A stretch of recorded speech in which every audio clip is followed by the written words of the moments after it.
Blood dripped from the brown-haired man's mouth as his body trembled weakly, and his vision dimmed. In his fading thoughts, he felt a quiet sadness, thinking it had all been a beautiful dream one he wished he could destroy completely. A sharp wooden nail pierced through his chest, lifting his lifeless body as the dim yellow light of the grand hall flickered like dying embers. In front of him, a blond-haired man stood coldly and said with disdain that he's finally dead, calling it a fitting end for the most wicked villain. Without another glance, he turned and walked away, leaving the body hanging in silence. Far from that scene, Nam Woo-hyun, a tired novelist, sat staring blankly at his computer screen.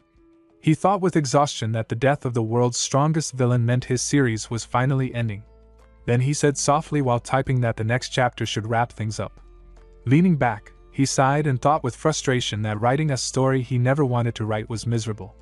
Then, with a faint smile, he said with relief that he could finally quit after tomorrow and whispered to himself that he should leave his regrets behind. Just then, a sudden knock echoed through the quiet room.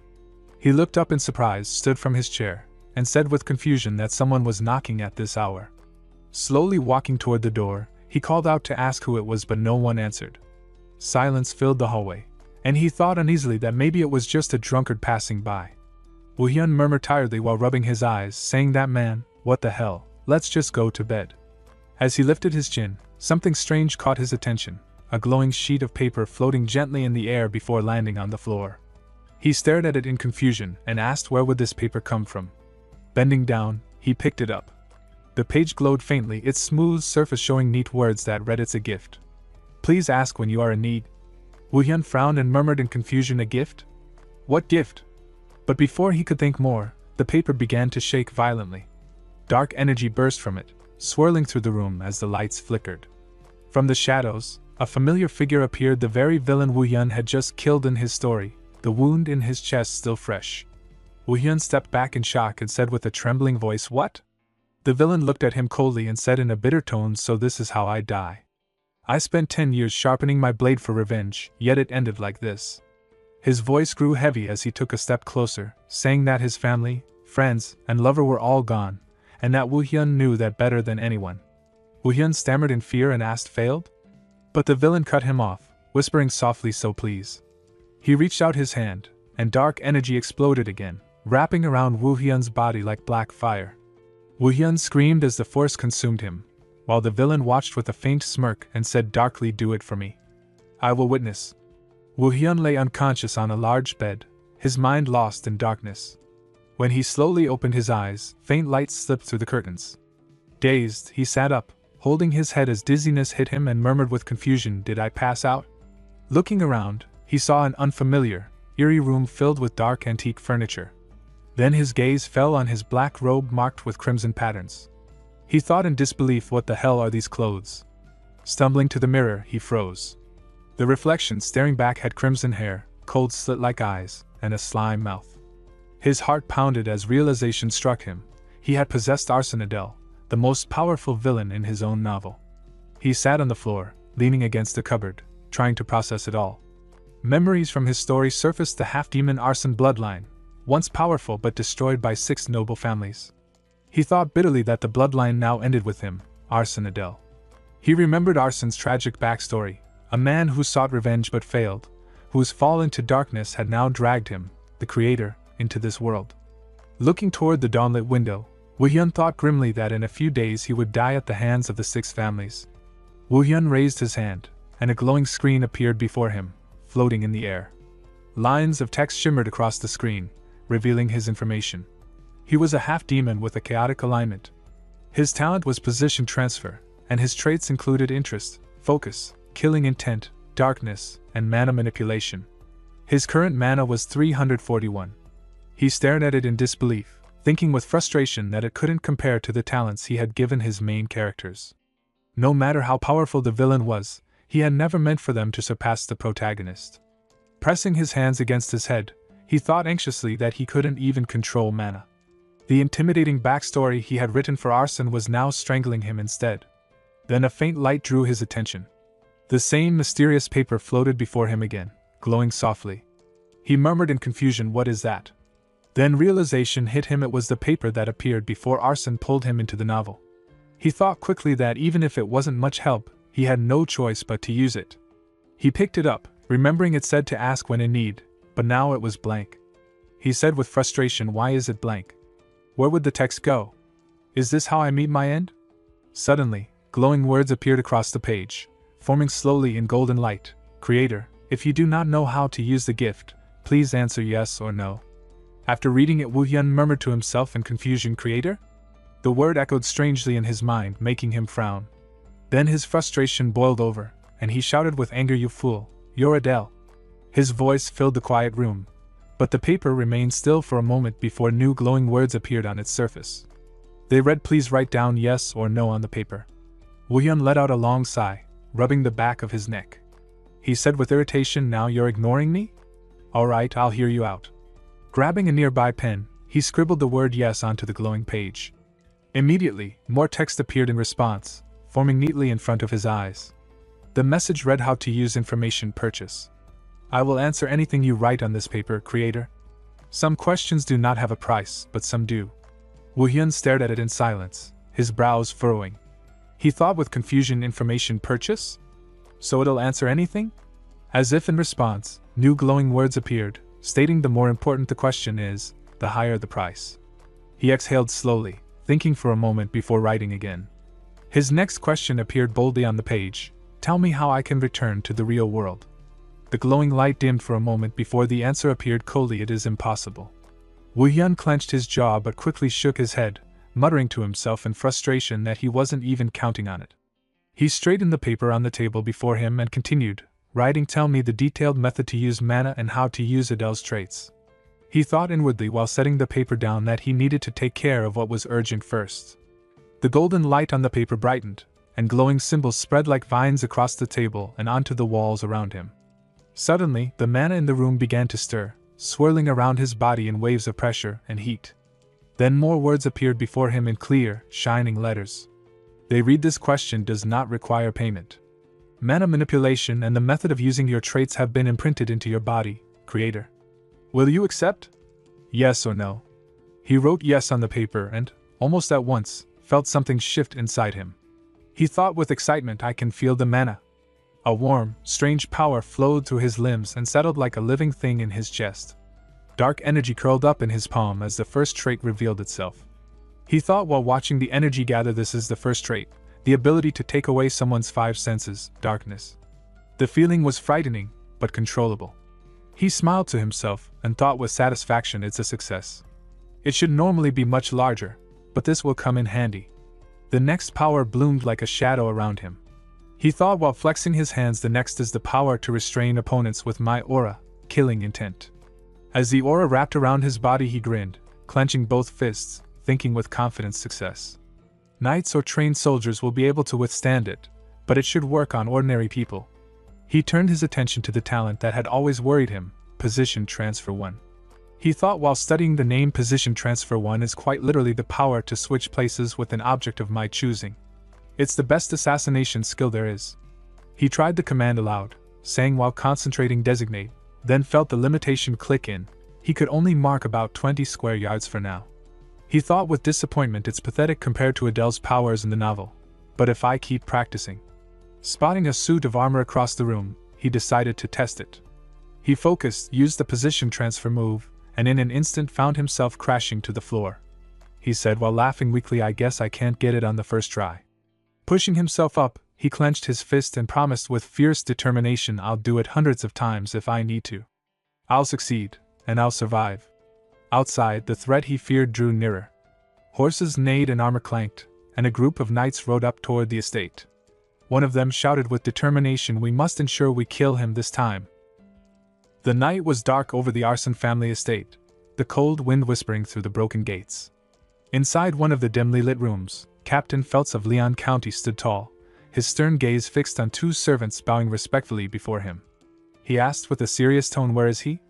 One of the boys answered nervously that he's in this room. The other added quietly that he hasn't moved for a few days. The captain nodded, understanding their fear, then turned toward his knights waiting behind him. As he stepped further into the room, a faint glow caught his attention. Arson sat calmly in the center, a thin smile on his face as dark energy shimmered faintly around his body. He said with amusement, "You're here, Sir Feltz?" You must not have any ideas of letting a young kid live, right? Captain Phelps crossed his arms and replied coldly, how absurd. Eliminate him. One of the knights stepped forward and nodded, saying yes, sir. But before the knight could take another step, Arsen's eyes gleamed. He muttered softly while focusing his power position transfer 1, designate. The knight's expression twisted in confusion as Arsen vanished from sight. Then, in a blur, Arsen reappeared right beside him, his knife flashing in the dark. He shouted position transfer 1, move, and thrust the blade deep into the knight's neck. Blood sprayed across the room as the knight collapsed.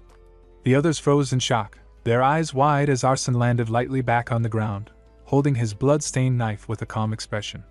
Captain Phelps's face twisted in anger. He shouted furiously, what are you doing? Get him! The remaining knights gritted their teeth, drew their swords, and charged toward Arsen with murderous intent. Arsen's eyes flashed as he gathered energy in his body. He used the technique and shouted in his mind position transfer 1, move. In an instant, his body vanished and reappeared in midair, crashing through the glass window in a burst of glowing light. Shards scattered across the floor as he landed outside the estate, rolling to his feet. He thought while clenching his teeth, I need to get to the Arsen forest. Captain Phelps saw him through the shattered window, and shouted with rage, he's running away. Chase him. The scene shifted to the dark woods of the Arsen forest. The air was thick and damp, the moonlight struggling to pierce through the twisted branches. Arsen ran through the undergrowth, his breath coming in sharp, uneven gasps. Sweat dripped down his face as he clenched his fists, pushing his body forward. He thought desperately, even if I get lucky and somehow lose the knights and manage to escape the territory, there's no way I'll survive.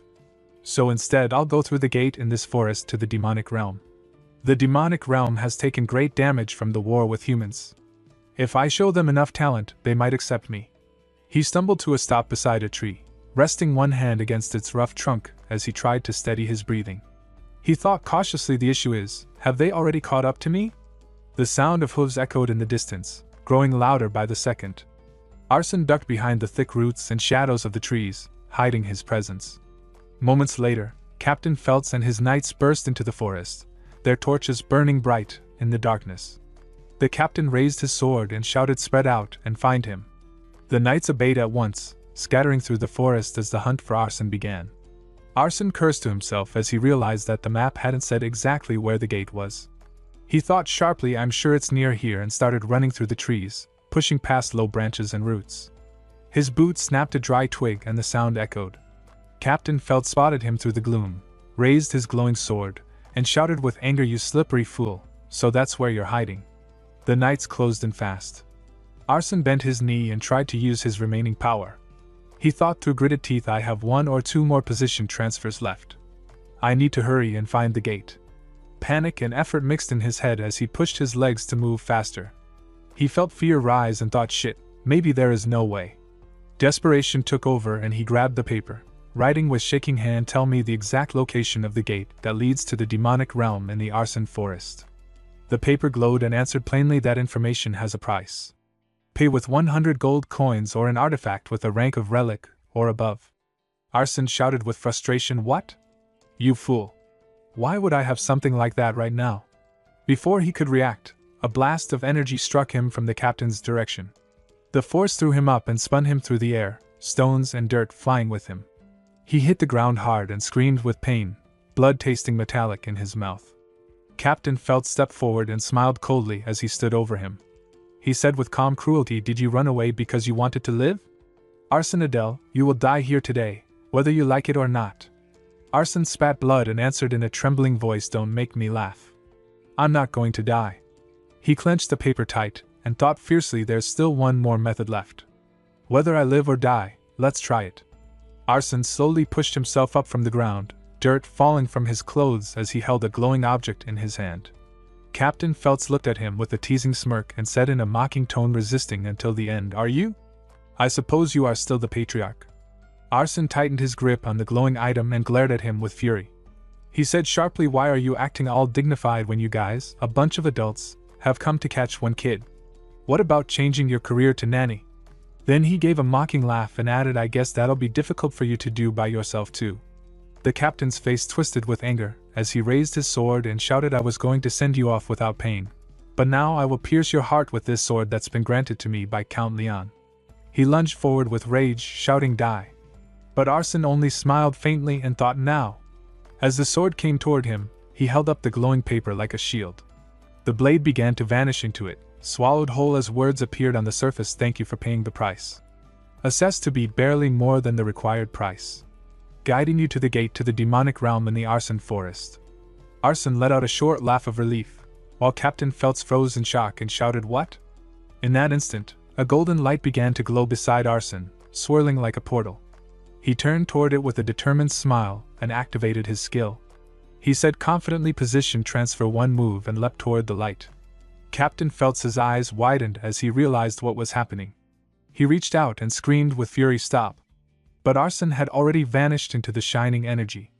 Arsene was running through the dark forest with a faint smile on his face, branches snapping under his feet. He thought with amusement, that monstrous fool. I can't believe he followed me all the way here. His eyes widened as he spotted the swirling yellow light ahead, glowing brightly between the trees. He clenched his fist and thought with relief found it. Behind him, Captain Feltz shouted with rage as he charged forward, his sword gleaming in the moonlight. He roared, "I won't let you go." Arsene ignored the threat and rushed toward the glowing energy, which now clearly formed the shape of a demonic door pulsing with power. Just as he reached it, the captain's weapon swung toward his head. Arsene turned his head slightly and smiled with calm confidence.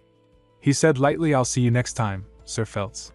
Then, with a quick salute, he stepped halfway through the door, the energy wrapping around his body before pulling him inside completely. Captain Feltz stopped a few steps away, his sword cutting through empty air as the door vanished before his eyes. He lowered his weapon and muttered in frustration, "Damn it." Then he clenched his fists and thought bitterly. He went to the demonic realm. Arsene sat on a large flat stone, chewing on a piece of dried meat while a folded paper lay beside him. The air around him was damp and heavy, echoing with faint drops of water from the rocky ceiling. He looked around the dimly lit space and thought tiredly that he had no idea how much time had passed since he woke up after passing through the gate. When he came to his senses, he found himself trapped inside a dungeon. It wasn't a natural one, it was man-made, something deliberately created. He thought quietly that this must be the secret demonic arts place. He glanced at the food in his hand and frowned with confusion. He wondered why there was jerky, and even a stone bed in a place like this. He guessed maybe it was made by someone who wanted to protect a treasure. His mind wandered to the defenses here, a barrier that deflected blades from the front, and a stone guardian standing watch. Arsene sighed and thought that whoever made this must be from a high-ranking family because everything here felt strange and full of mystery. His eyes lifted toward the front where a huge wolf-like statue stood, glowing faintly with demonic energy. A chill ran down his spine as he muttered in his thoughts that the guardian was terrifying just to look at. If he tried to attack it now, he was sure he would be destroyed in seconds. Then, his gaze fell on the glowing paper beside him. As he picked it up, strange words began to appear across its surface, glowing faintly in the darkness. Holding it carefully, Arsene read the message as the paper burned faintly with demonic light. It said that this was the one time he would receive a penalty. He could not offer objects that were not in his possession as the price. If he disobeyed this rule, the information exchange would not take place. Arsene frowned, feeling the weight of the message sink into his chest. Arsene looked at the glowing barrier with a faint smile and thought with amusement that this guy was insane, letting it go this time. His eyes then caught a faintly glowing stone wall nearby, and curiosity filled his mind. He murmured to himself that the stone wall seemed strange. He walked closer, placing his hand over the glowing part of the wall, and said calmly that he could sense these things as Adele. But before he could do anything else, a cold mechanical voice echoed through the dungeon saying he didn't have the right. Arsene frowned slightly and moved his hand away from the wall, thinking to himself that it must be a function meant to deactivate the barrier. He sighed, thinking it was a shame. He stood quietly for a moment, looking at the glowing barrier with a thoughtful expression, and said that he needed to find another method to get out of there. Just then, a small stone from outside the barrier rolled onto the ground, catching his attention. He looked at it carefully, and thought that the stone might have fallen from the guardian. He smiled faintly, thinking if it really was a part of the guardian, then perhaps things might go his way. Gathering his focus, Arsene began using his technique. He whispered the command "Position Transfer 1, designate," then continued with "Position Transfer 1, move." In an instant, his body flickered and reappeared on the other side of the barrier. A grin spread across his face as he turned his head back and thought proudly that it worked. But before he could celebrate, the stone guardian's eyes glowed fiercely. It moved with a heavy rumble and suddenly reached him, releasing a deafening roar that shook the air around them. Arsene looked up at the massive creature in confusion. Far away, in the evening, the scene shifted to a grand castle within the demonic realm. Inside, an angry voice echoed through the halls as a man shouted furiously, calling someone an idiot for spilling it there. From an upper floor, a tall figure with two sharp horns watched them silently. His name was Crete, the patriarch of the bear's family of the demonic realm. He walked slowly along the balcony, his tone calm yet firm as he said that things were busy, perhaps because his daughter was about to raid the mid-level hidden domain soon. He sighed quietly, thinking the situation was becoming tricky. Crete, the patriarch of the bear's family, sat quietly on a grand chair inside his dimly lit study, his expression thoughtful. He leaned back slightly and thought that if his daughter succeeded, she would earn the right to enter Saitan, the prestigious demonic realm school. But even if he ordered her to fail, he knew she would defy him. A faint sigh escaped him as he reflected that the only reason she wanted to enter Saitan was to take revenge on the humans who had killed her mother. His eyes darkened as he wondered whether that fragile girl could truly survive in a place where only ruthless, demon-like fools gathered. Taking a slow, deep breath, he sank deeper into thought. His silence was broken when a female servant rushed in, her face pale with worry. She called out urgently that there was trouble, Patriarch. Crete turned his head sharply, irritation flashing in his eyes, and asked in a cold tone what was causing such a fuss. The servant bowed respectfully, her voice trembling as she apologized and reported that someone unidentifiable had appeared inside the hidden domain. Crete's expression shifted to one of mild confusion as he asked if she meant inside the hidden domain. The servant nodded quickly and explained that there were no traces of anyone opening the door to enter, so everyone was confused. Crete's gaze sharpened as he asked whether the intruder's identity had been revealed. The servant hesitated before replying that the unknown person had touched a function that only he, the patriarch, could use from the inside, but they still didn't know who it was. Crete rested his chin on his hand, his thoughts darkening. He considered the possibility that someone had been forcefully summoned through one of the ancient gates created during the Human-Demon War. After a moment of silence, he spoke with cold indifference that the person would die anyway, so there was no need to worry about it. He ordered her to focus on preparing for his daughter's upcoming exam instead. The servant lowered her head and responded obediently that she understood. Once she left, Crete turned his eyes toward the large window, watching the crimson sky of the demonic realm. A faint smirk tugged at his lips as he thought that if things went well, he might gain a useful pawn. But if that mysterious person failed to survive inside the hidden domain, then they were of no concern to him. Arsene's body was thrown through the air as he screamed, the force pulling him back inside the barrier. The impact sent him crashing hard onto the ground. He groaned, clenching his teeth in pain and confusion as he murmured to himself that it was a wolf, and he had almost died. His eyes darted toward the massive guardian wolf that stood outside the barrier, its stone body glowing faintly with demonic light. He frowned and said with frustration that even if the barrier disappeared, it would still be dangerous to go out there. Then, an idea flashed through his mind. He looked at the wolf carefully and thought with sudden realization that it was made of stone too. A small grin appeared on his face as he thought confidently that this might just work. Arsene pushed himself up from the ground, his body trembling slightly from exhaustion. He clenched both fists tightly and began to focus his energy. His voice was steady as he activated his technique, saying Position Transfer 1, Designate. The effect rippled through the air, connecting him to the stone guardian. A rush of energy surrounded both their bodies, glowing faintly between them. Arsene watched the wolf stiffen and thought with satisfaction that it worked. Without wasting time, he turned and sprinted away from the barrier, the guardian's body beginning to crumble behind him. He muttered with a smirk that the creature would die doing that, and all he needed now was to find the exit. But his relief didn't last long. After running through the dim tunnels for a while, he stopped suddenly, facing yet another obstacle blocking his path. He stared at it in disbelief and said wearily that he guessed not there was a mission waiting at every stage, and this one looked even more dangerous than the wolf. As he ran again, his thoughts raced back to what he had learned. He thought that, as expected, the enemies were inanimate, and as long as position transfer worked inside these trap areas, he could manage. His breathing grew heavier as he reached another glowing barrier ahead. Just as he stretched out his hand toward it, a mysterious voice echoed around him, calm and cold, saying that it welcomed him for reaching the end.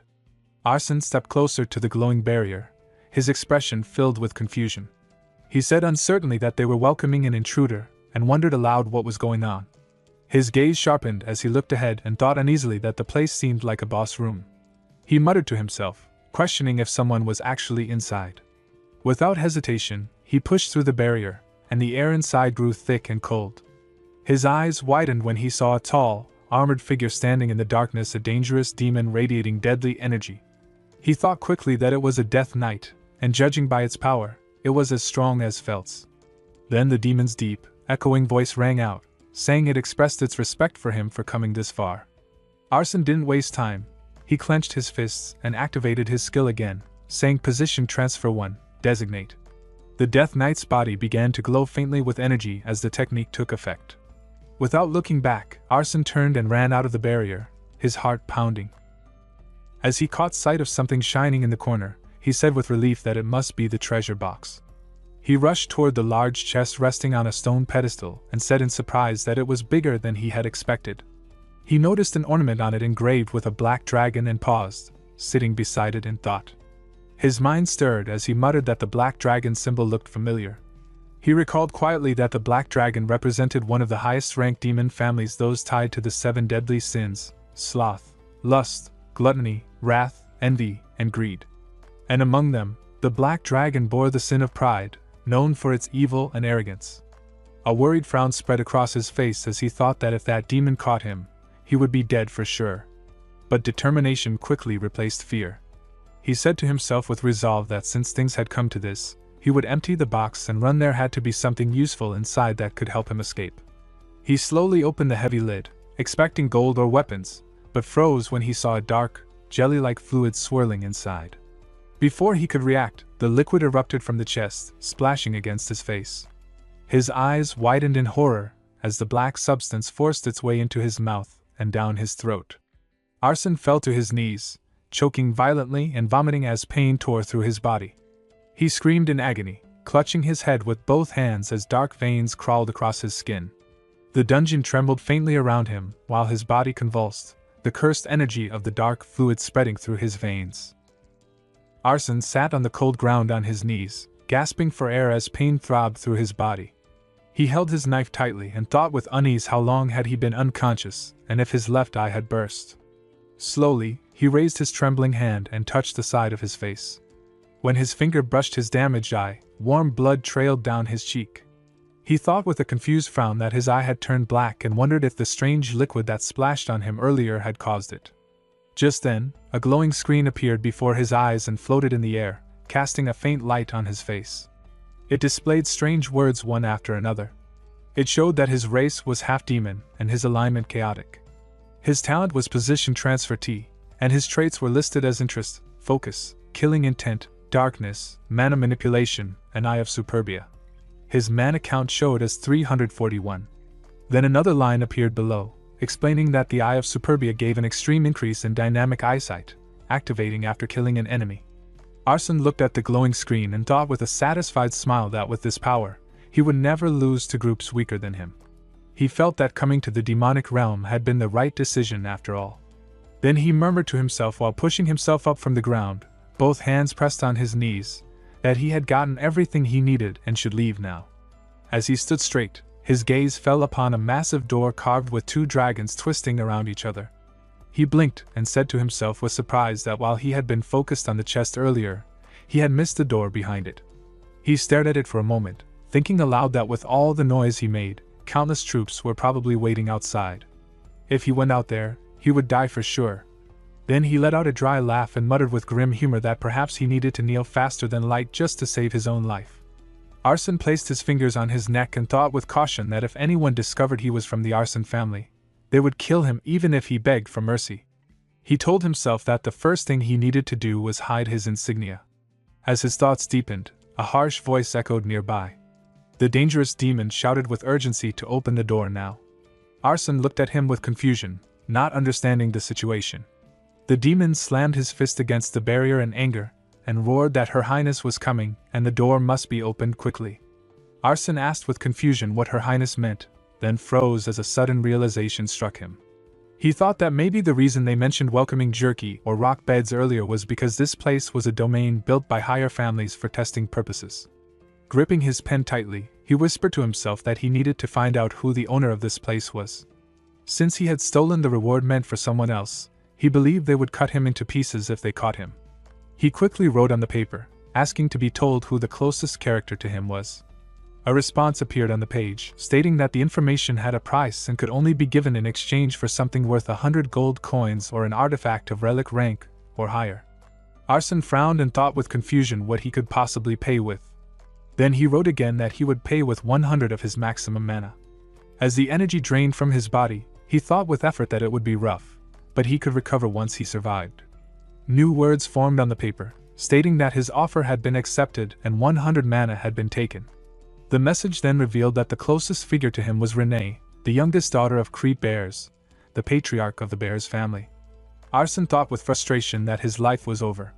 He realized this domain had been created by the Bears family for their youngest daughter's training, and the Eye of Superbia was meant to be her reward after clearing it.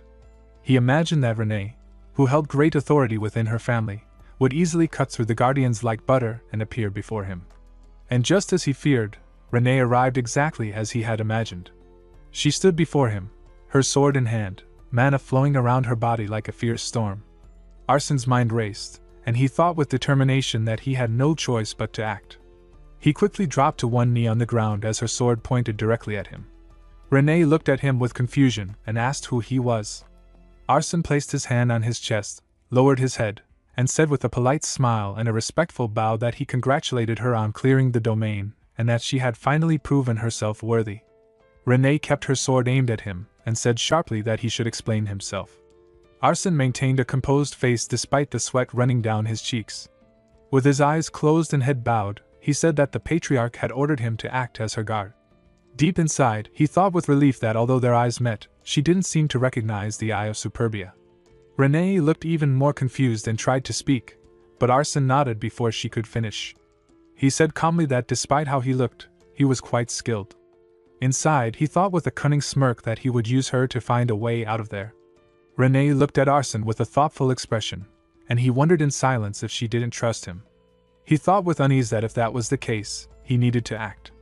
Gathering his mana, he clenched his fist and used his technique, appearing right in front of her in an instant. Renee's eyes widened in surprise, but she quickly caught his hand, steadying herself. Arsene smiled faintly and said with confidence that this should prove his worth and that he believed he would be useful in protecting her, calling her Miss Renee. Yet she kept staring at him with a puzzled look, as if trying to figure him out. He thought with disbelief that maybe she had gone mad. Then Renee crossed her arms, and Arsene felt a wave of relief wash over him. He thought with gratitude that at least she was overlooking what he had just done. Trying to maintain his composure, he turned toward the gate and said calmly that they should head out now and that she should go see the patriarch right away since he was waiting for her. Renee nodded in agreement. Arsene smiled slightly, his eyes half closed, and placed his hand on the door. He said that he would now go to handle other tasks the patriarch had entrusted him with. Inside, he thought in panic that he needed to escape from there as soon as possible. He slid open both sides of the massive door and said that he would make sure not to be late. But as the doors opened, his body froze. Outside stood a crowd of disciples, and at the center of them was Crete Bears himself. The disciples looked at them with confusion, while Renee murmured softly that her father was there. Crete looked at his daughter with a calm smile, his eyes glowing faintly with golden light.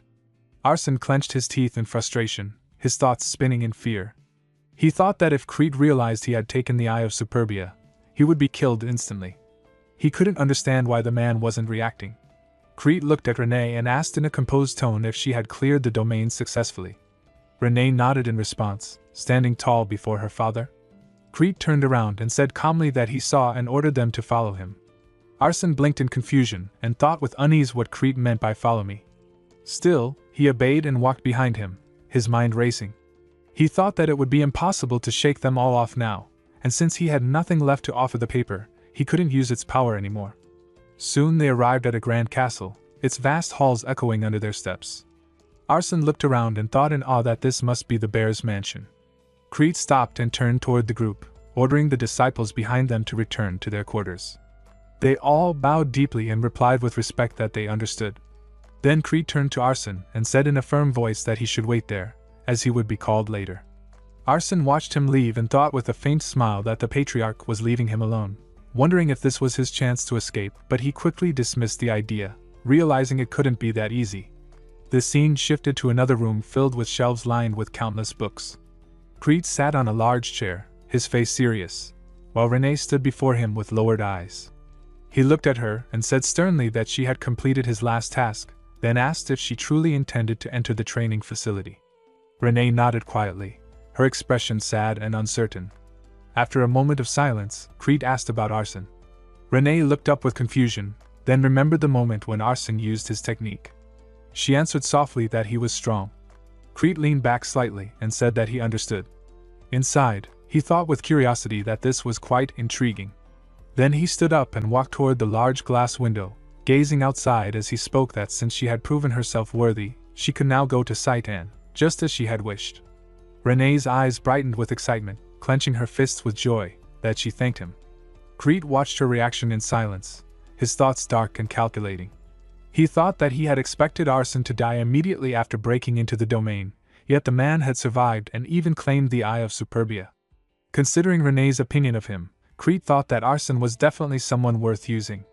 Meanwhile, elsewhere in the castle, Arsene thought with growing impatience how long he was supposed to wait. The evening settled quietly over the castle, its halls dimly lit by the glow of torches. Arsene walked through a long hallway, his footsteps echoing softly against the stone floor. A servant walked beside him and said politely that this way. They reached a large door, and the servant stepped inside first, announcing to the patriarch that he had brought him. Inside the room, Crete sat in his chair with one elbow resting on the table, his chin pressed against his fist. His sharp eyes followed Arsene as he entered, his face showing no warmth. Arsene stood stiffly, feeling the heavy pressure in the air. He thought with unease just what Crete might be planning, then spoke in a low voice asking why he had let him live. Crete's lips curved into a faint smirk as he said coldly that Arsene had fooled his daughter well. The air in the room darkened instantly as demonic energy swirled around. Arsene's body trembled under the pressure, his teeth clenched in pain. He dropped to his knees, shouting in agony that Crete didn't plan on killing him, while thinking with exhaustion how terrifying the man's power felt. Crete leaned back slightly and said with a smile that Arsene was quite quick-witted, then asked for his name. Arsene wiped the blood from the corner of his mouth with his hand and said calmly that his name was Adele. Crete repeated the name slowly, his tone laced with a dark amusement, as black energy gathered around his hand. He muttered the name again, and that same dark energy suddenly flared, wrapping around Arsene's body. Before he could react, his body was lifted into the air by the invisible force and then slammed hard onto the table in front of the patriarch. Arsene lifted his head weakly and asked in a strained voice what Crete wanted from him. The patriarch ignored his question and said coldly to open his mouth. A small dragon formed from dark energy slithered through the air toward Arsene. When he opened his mouth in shock, the creature forced its way inside. Crete watched with a dark smile and said that Arsene only needed to continue what he had been telling his daughter, warning that if he ever had other thoughts, the poison inside him would tear his heart apart. Arsene screamed in pain, clutching his throat as his body trembled. Crete stood from his chair and said calmly while walking away that he would prepare a place for him to stay, and he should wait until called. Arsene tried to lift himself slightly from the floor, still gasping for air. Crete stopped at the door and said firmly to take his leave. Arsene stared after him and thought with frustration just what this man wanted from him. That night, the scene shifted to a quiet room in the castle. Arsene stood near the window as a servant behind him said that he would stay there from now on. Arsene turned his head slightly and thought that he had become a dependent of the bear's household because of Crete's will. The servant bowed politely and said that he should rest comfortably before leaving. Arsene sighed and thought that he was at least thankful to still be alive. Sitting down on the bed, he muttered to himself that he felt completely used. He leaned back and thought that since Crete had partly acknowledged him, it might actually be a good situation after all, but above everything else, he couldn't forget the poison now flowing inside him. Arsene lay on the bed, staring at the ceiling as his thoughts drifted to the small poison dragon inside him.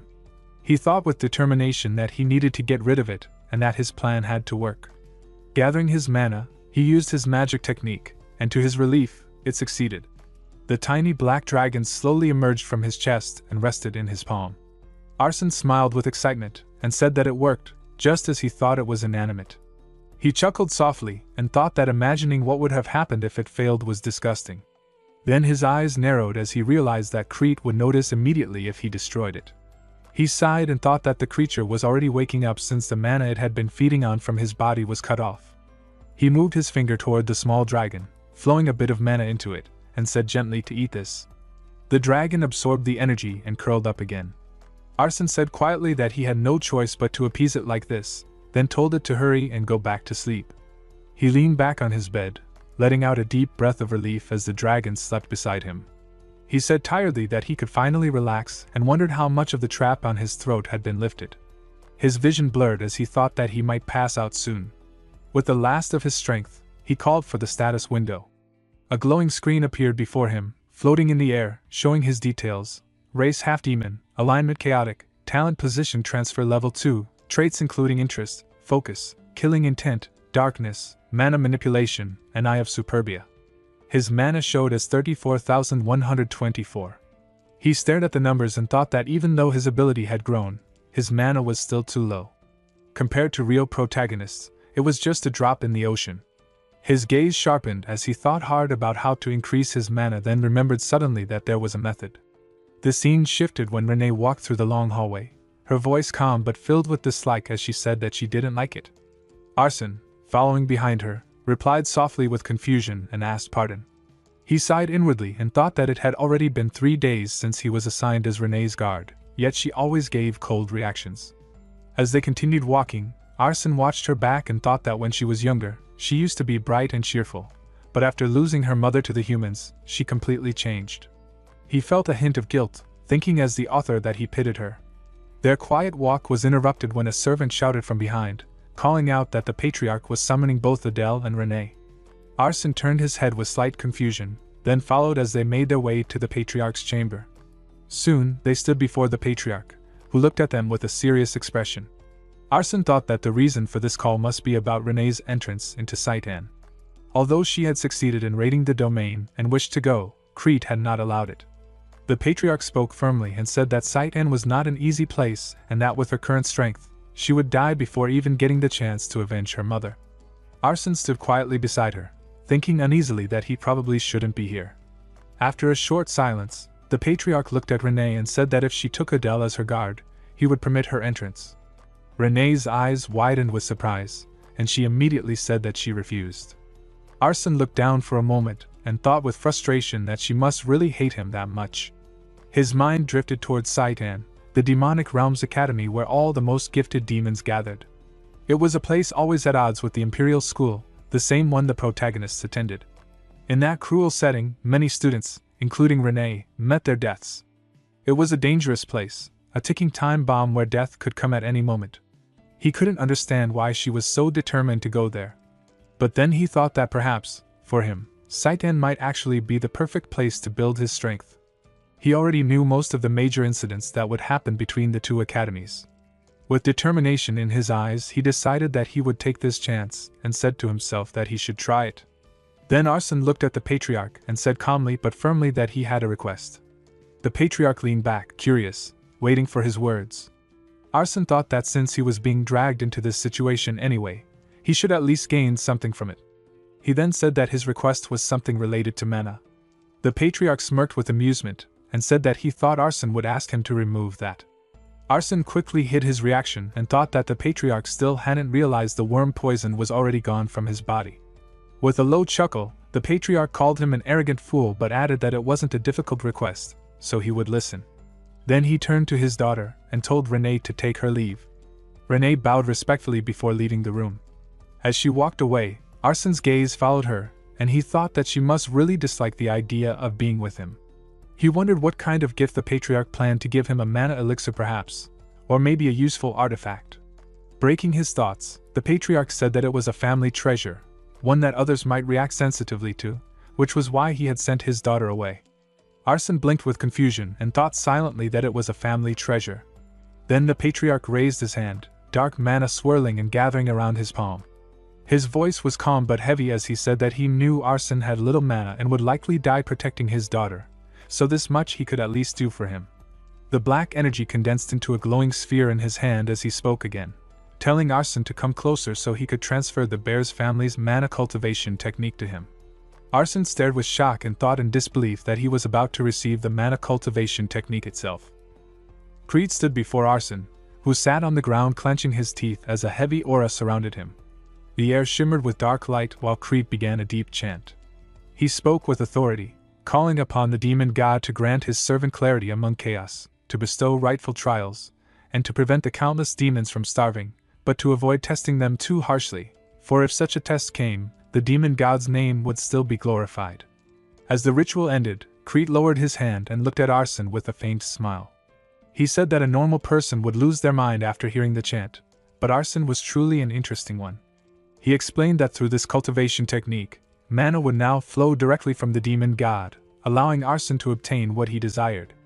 Arsene's mind trembled with confusion as he thought in disbelief about the demon god's power. He slowly turned toward Creed and spoke with curiosity, saying that it seemed his family was somehow connected to the 7 deadly sins. Creed's expression darkened as he replied coldly that even if Arsene were a spy, it wouldn't matter now since the worm poison was already planted within him. Arsene froze in silence, thinking with disbelief that the Adele family was related to the 7 deadly sins and realizing he never wrote such a setting into this world. Creed finally ended the conversation with a calm voice, saying he may leave now. Arsene gave a short nod and quietly walked away, his mind filled with unease. The bright day shone through the trees as Arsene sat cross-legged on a stone, surrounded by the quiet forest. He looked around and thought he would practice there since his mana could go out of control. Dark mana began to swirl slowly around his body, and he focused his thoughts. He thought with tension that once he accepted the demonic energy of the demon god, he would no longer be able to use human mana, but he had no other choice. Suddenly, a dark shadow appeared before him, and the air turned heavy. The demon god stood there, looking down at him, and spoke with disdain that he was a mongrel. Arsene's eyes widened as his voice trembled, and he said with disbelief not to tell him what he was thinking.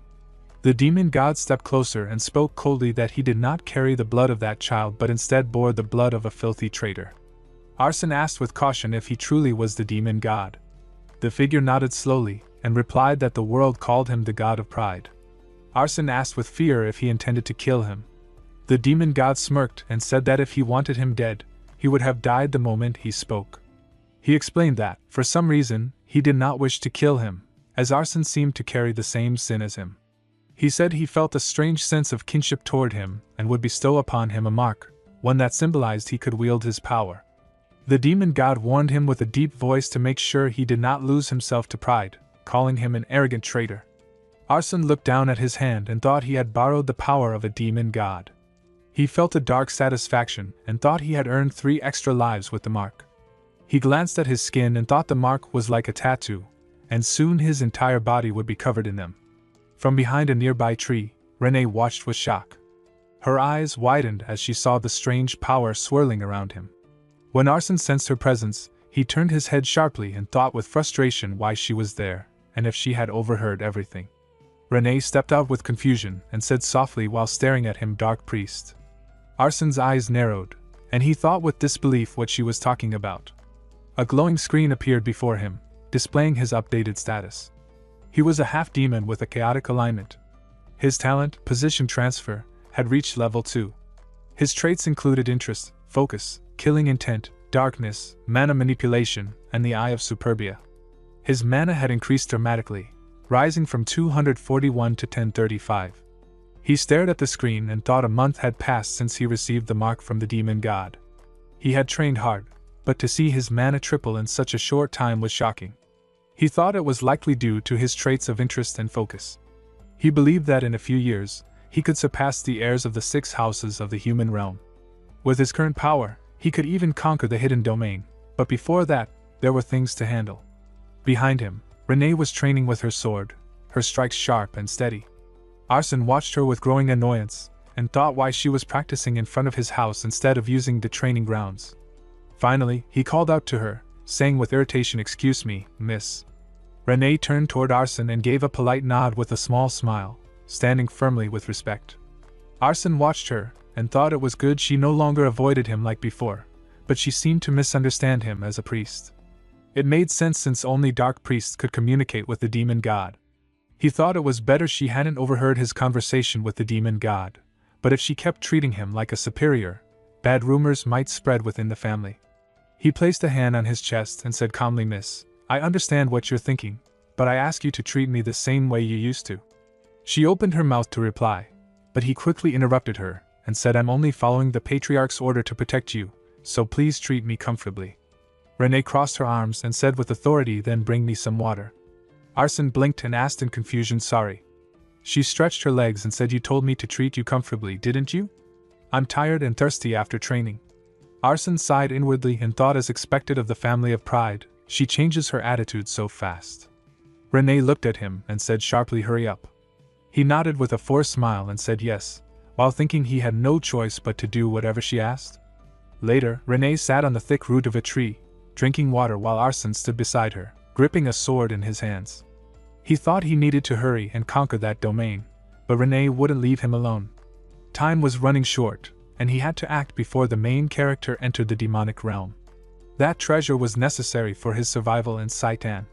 He called her softly Miss. She turned her gaze toward him, and he asked how her preparations for Saitan enrollment were going. Renee raised an eyebrow and asked why he was asking that so suddenly. Arsène replied calmly, "Because you'll face many vicious humans there. I'm only asking because I'm worried about you." Renee adjusted her sword and said firmly, "I already packed everything I need." Arsène nodded and asked, "Are you sure? Why not go back and double-check just in case? I don't want you to regret forgetting something important later." Renee narrowed her eyes sharply and asked, "What are you trying to say? Get to the point." Arsène said calmly, "I'm only saying this because I'm worried for you, since I am your escort after all." Renee glared at him and called him a liar, asking where he was trying to go behind her back. Arsène kept a composed expression and thought with frustration that she wasn't falling for it. She crossed her arms and asked with a dark look, "Are you sick of me?" Arsène smiled awkwardly while holding a bucket in his hand and said, "Actually, I heard there's a domain nearby, so I was planning to conquer it. Please understand, it was only for your safety." Inside, he silently begged her to believe him. Renee thought for a moment, and then said calmly, "Now I remember what I forgot." Arsène looked relieved and said, "Then why don't you go back?" But before he could finish, she interrupted him and said, "Warming up." He looked confused and asked, "Sorry, what do you mean?" Renee sheathed her sword and said confidently, "I haven't warmed up yet." Then, with a firm smile, she added, "I'm going with you to the domain. We can finish within today if it's nearby, right?" Arsène stared in disbelief and called out, "Miss," but she ignored him completely and said, "Hurry up and let's go." The scene shifted to a dark domain, where shadows danced across the ruined ground. Renee looked around and asked where this domain was. Arsène replied quietly, "It's the domain of the Undying." Arsène thought with a serious look that the place was once ruled by necromancers but now was filled with wraithified soldiers after they were wiped out in the Human-Demon War. Renee said calmly while standing between the trees she knew about that place. Arsène continued his thought while standing in front of her that it was enough to make Renee uneasy. He guessed it would be at least a middle upper level domain, and by now the number of soldiers must have increased.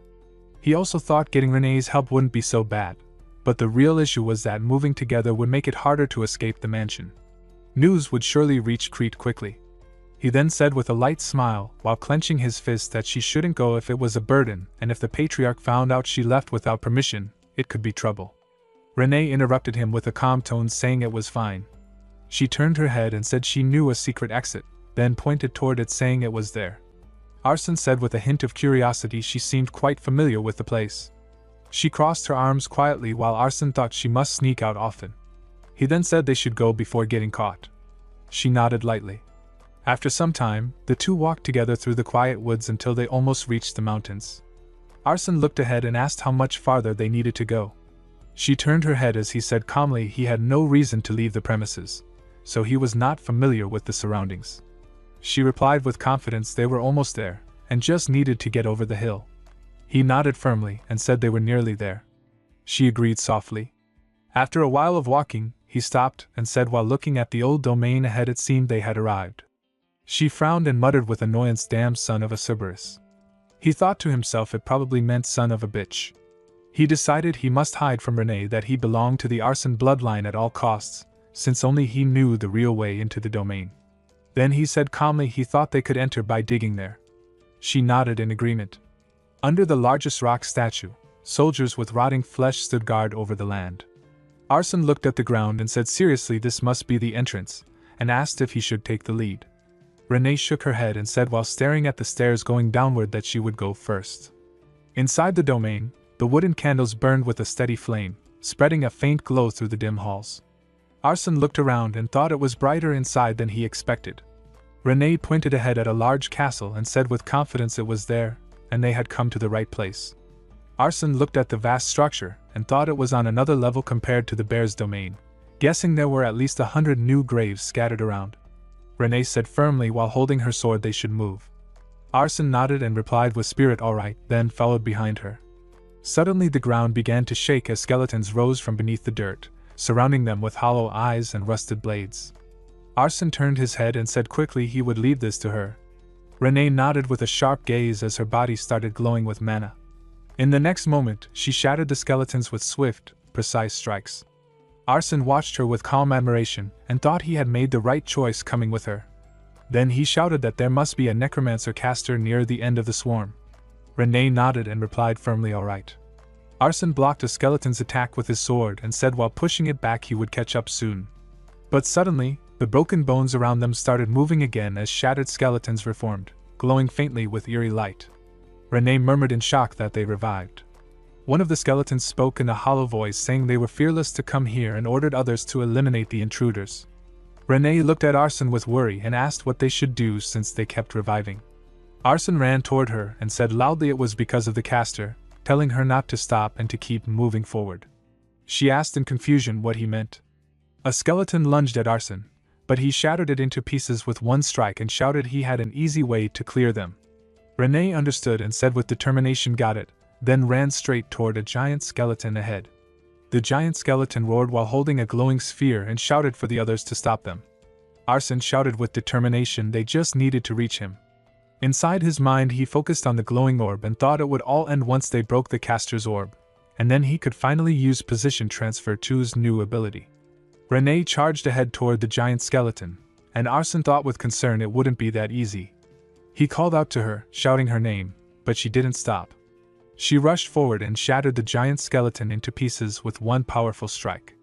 Arson ran toward her and quickly activated his technique Position Transfer 2 Designate. He then dashed toward the skeleton holding the orb and thought with a confident smile that Position Transfer 2's new ability allowed him to swap objects with each other. Raising his glowing sword, he shouted the spell's full name Position Transfer 2 Exchange.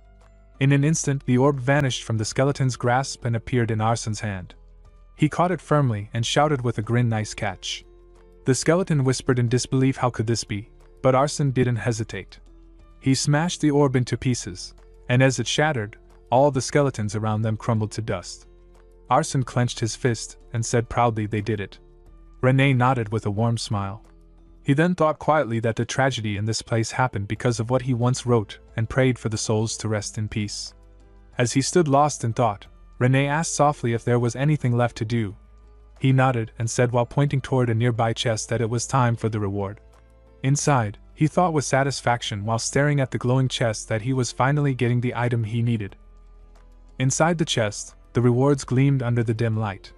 There was the Fawn of Darkness, a dagger made from dark steel of the demon realm that converted darkness into mana and increased sharpness and speed in the dark. Alongside it lay the Eternal Full Moon, an artifact ring that absorbed mana sensitivity and moonlight. Arson picked up the Fawn and looked stunned, thinking with a smile he would finally be able to use his darkness trait to the fullest. Then his gaze fell on the ring, and he thought it was nice but he didn't really need it. Turning his head, he suggested to Renee she take the ring while he kept the dagger. Renee nodded and walked toward him with a calm all right. He held out her hand and asked gently okay, then let him. Renee looked at him with wide eyes as he slowly placed the ring in her hand. A soft blush spread across her cheeks. Arson thought in confusion why she was reacting like that and wondered if demons attached some meaning to putting on a ring. Then he asked softly how it felt, miss. She examined the ring closely and said with delight it was amazing. Arson smiled and said he was glad it was to her liking. Then he glanced at the pile of gold coins and said while closing them that since he had taken care of the boss, he would take all the gold. Renee slammed her sword in front of him, and he laughed lightly in response and promised to distribute it very evenly down to the last penny. Arson thought after they cleared the domain, they returned to the mansion and made it back before dinner. He spent his time running Renee's errands or training his mana.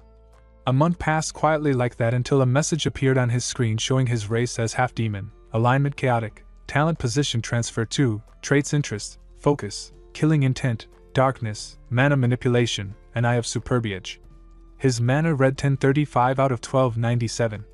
He smiled and thought he had made satisfactory progress. Almost 1300 mana placed him around the middle of the ranks in the demon realm. A few days later, Crete called both him and Renee. They stood together in Crete's room as he said while turning his head that it was time for them to enter Saitan. Arsene thought to himself that the moment had finally come, but Renee looked sad. Crete continued while looking outside through the glass window. Today they would go to the capital for their entrance to the academy, and asked if they had finished their preparations. Both of them nodded at the same time. Crete then said while still gazing outside that they should head out, and he didn't believe they needed a farewell. Renee left with a respectful bow. As she departed, Arsene also bowed and said he would head out together with her. When he turned to leave, Crete called after him, wishing him to do well. Arsene nodded firmly, a confident smile on his face. The scene shifted to the road where a carriage stood ready to leave. Many servants bustled around, and Renee and Arsene were among them. One of the servants said quickly they would depart immediately. Crete watched them from the glass window. Arsene looked at Crete and thought even though he said there would be no farewell, demons probably felt the same about their children. He worried briefly about his future but decided that now that things had come this far, he would achieve his goal in Saitan. The carriage started moving down the road, and Arsene and Renee sat side by side inside. Arsene thought quietly that she hadn't said anything since they left, and wondered if he had done something wrong. Meanwhile, Renee glanced at him and thought she hadn't liked him at first because he seemed suspicious. But he was better looking than she expected. Suddenly, Arsene laughed softly and broke the silence, saying cheerfully that the weather was great today. Renee continued her thoughts, considering that though his words and actions seemed light, and he didn't appear very strong, she doubted whether he could really be a priest. Arsene noticed her staring and thought with confusion why she was looking at him. Renee scolded herself silently for thinking such things, remembering she had even seen him speak with the demon god and wondered why she still doubted him. Arsene frowned and thought he must have messed up somehow. Renee glanced at him and started blushing. She thought while staring at the ring that an eternal vow was what it meant when someone of the opposite gender put a ring on one's finger in the demon realm. He had done it quietly, and she wondered what kind of vow he had made. Lost in her thoughts, she was startled when he called softly Miss, saying they would arrive in an hour, sooner than expected. She nodded silently and said okay. Later, he asked gently if he had messed something up, but she told him to be quiet and said she was going to nap. He nodded calmly and said all right. Some time later, Renee stood in front of a bustling city and said they had arrived. Arsene held their luggage and said while looking around so this was the capital of the demon realm. Inside he thought it didn't look very different from the human realm. It had a medieval feel, though some people had horns and other physical differences. Elite demons were clearly marked, often with tattoos. He noticed a man with a tattoo on his neck like his own. Renee turned her head and said impatiently what they were waiting for and urged him to hurry. He nodded and said all right miss, then asked as they walked where they were headed next. She replied that the entrance exam was at noon in 2 days and they needed to register before that. He suggested casually that if the exam was in 2 days, they could tour the capital until then. She shook her head and said she wasn't feeling it. He said with worry miss, might you, but Renee cut him off sharply saying they didn't have time and needed to register. Arsene thought to himself that her backstory said she hadn't left the house since her mother's death, and he still couldn't figure her out. After a while, they stood in front of a massive building. Arsene looked up and thought so this was Saitan, incredible. It must be at least triple the size of an ordinary university. They began the registration process when a man at the desk, writing names, said they were registered and should come back in 2 days, then called out next. Arsene spoke up politely they were here to register for entry. The man squinted at him and asked what they were, saying he didn't seem like a demon. Then, shouting angrily while clenching his fist, he demanded how a half-demon dared to apply, claiming they may have lost the war and questioning what they thought of this place. Arsene clenched his teeth and thought grimly he could already see a depressing future ahead. The man clenched his teeth and pointed at Arsene, while shouting he blamed him for everything because of a rat fool like him. Renee asked with confusion what was going on. The man looked at her, puzzled, and said those horns are impressive. This intake is incredible. To see a child of the 7 deadly sins house is rare. If you're an applicant, state your house and identity. Renee replied with calm authority. House bears, Renee. Then she pointed at Arsene and added, this is my guard who will be admitted along with me. The man nodded and started writing on his paper, muttering in confusion, a half-demon as a bodyguard. The 7 Deadly Sins house really has lowered its standards. And a Saitan getting admitted. As he spoke, Renee's expression darkened, and she gripped the hilt of her sword, saying she would not stand by while he insulted the bear's house any further. The man held up his hand and said they did not discriminate against applicants, and to forget his earlier words. Then he asked Arsene for his house and identity. Arsene replied, House Pixie Adele. The man confirmed the registration was complete, and told them to show up on the day of the entrance exam. Arsene thought about the human-demon war, and how half-demons had fought strongly alongside humans. He felt angry at the hostility but knew it could not be helped. As they walked away, Arsene said with determination, all right, Lady Renee, we need to get accommodations now. After some time, they stopped in front of a house. Arsene looked it over and told Renee it looked clean enough. Renee frowned and said the taverns here are too old. Arsene smiled and said it can't be helped since they didn't have money. Inside, he thought the 10 gold that Crete gave would barely be enough for 2 of them to live on for a month. After the war, House Bears had become poor, so he couldn't ask for more. Then he asked with a grin, shall we go? And then as they entered, someone greeted them with a welcome. Arsene asked politely if there was a room for 2 people for 2 days. The man nodded and said yes, there was. Then he asked if they would be in the same room as the person beside them. Renee immediately blushed, and smoke seemed to rise from her face. Arsene quickly said no, please give us separate rooms. The man understood and nodded okay. He handed them the keys and said 2 rooms for 2 days, including meals, would come up to a total of 2 gold. The rooms would be on the 2nd floor. Arsene gave him 2 gold and thought to himself, this is about 200,000 won in human currency. It isn't too bad. Renee moved upstairs and said with calm authority, she'll go up first. Arsene looked up and said he would bring the luggage soon and asked Lady Renee to have a good rest. Renee turned her head and said okay, you too. Arsene thought she had always lived in a huge mansion, so this must be her first time sleeping in a place like this. Well, she would probably get used to it soon. He decided it was time for him to rest up for the next 2 days as well. 2 days later, on a bright, shiny morning, a knight shouted at the Saitan applicants to head inside and follow the instructions. Renee and Arsene walked in, and Arsene thought there were so many people, maybe at least 100. So many applicants had signed up to fight humans. He reminded himself to be careful not to reveal his identity. A voice guided them to present their ID and board in order. Arsene murmured in confusion about boarding what, as they stood in line beside a train. He thought with disbelief, a train, he didn't expect that. They said multiple maze-like dimensional gates had been set up to block intruders. Only by taking the train could one reach Saitan. To think the enormous fortress they saw from outside was just a part of this place. How big was this place really? As Renee and Arsene sat in the train, a voice rang from the speaker announcing they would be arriving at Saitan shortly and to brace for impact. After some time, Arsene looked out and said with relief they had finally arrived. Renee nodded in agreement. When they entered the hall through the entrance, a voice instructed the applicants to follow the guide and enter the auditorium where the exam would be held. Everyone began walking toward the auditorium. Arsene stared in awe and thought it was huge, overwhelming even. Most of the people here were young demons. He wondered if there were other heirs of the 7 Deadly Sins house present. Looking around, he noticed some men who were clearly not students. From their outfits, they seemed to be instructors. He thought if he could make a good impression on them, life here might become a bit easier. As he was lost in thought, Renee said with urgency, time's up. The auditorium doors slammed shut with a loud sound. Once the doors closed, the hall grew darker, and Arsene wondered it had been clearly daytime before. Was this some kind of magical effect? What kind of exam would it be? While he was thinking, a girl with long hair appeared on stage and commanded silence. With dark expressions, she welcomed them to Saitan and called them brainless, idiotic fools. She added with a mocking tone she was curious since so many of them seemed eager to die this year. Arsene thought he couldn't believe just her voice alone carried so much pressure. The girl continued with a smirk and said, enough small talk, let's begin the entrance exam immediately. Then she suddenly released a burst of energy. Arsene called out to Renee, trying to bear the pressure, Lady Renee.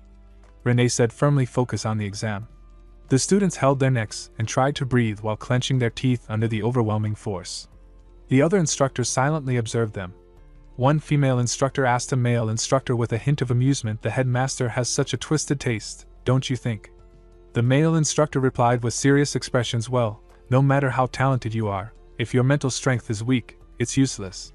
There's a reason Headmaster Lucian personally oversees the first stage of the entrance exam, called the mental endurance test. It's meant to check if applicants can withstand interrogation and keep secrets if captured by humans." The male instructor then scanned the students and said it had been 5 minutes and almost no one was left standing. That was enough for now. The female instructor sighed in disappointment. Aside from those 8 over there, everyone was down. She had high expectations because there were so many applicants. The male instructor added with relief, about 40% lasted more than 5 minutes. Compared to the last intake, that was a lot. They said this intake included all the heirs of the 7 deadly sins house, and it looked like the rumors were true. The male instructor noticed Arson, who was balancing his breath with his hands on his knees, and said with surprise, "But wait, who is that kid? He doesn't seem to be one of the 7 deadly sins heirs." The female instructor smiled and said, "Right, and yet he had stayed sane for almost 10 minutes. The male instructor crossed his arms and said he probably wouldn't last much longer. Suddenly, he felt something strange and widened his eyes, saying, "Wait, something feels off." Dark aura began flowing around Arson's body as he stood up again. All the instructors stared at him with wide eyes and muttered that was dangerous. The male instructor clenched his teeth and began to unsheath his sword, saying they must kill him here. The male instructor stared at Arson with shock. He thought he didn't seem special, but suddenly the air around him changed.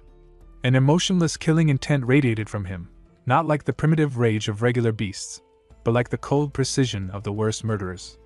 Suddenly, all instructors' attention turned to him, and his body reacted before he could realize it. He felt nervous facing a mere new applicant. Arson felt worry as dark mana flowed around his body. He realized he was about to lose his mind and needed to find a way to endure.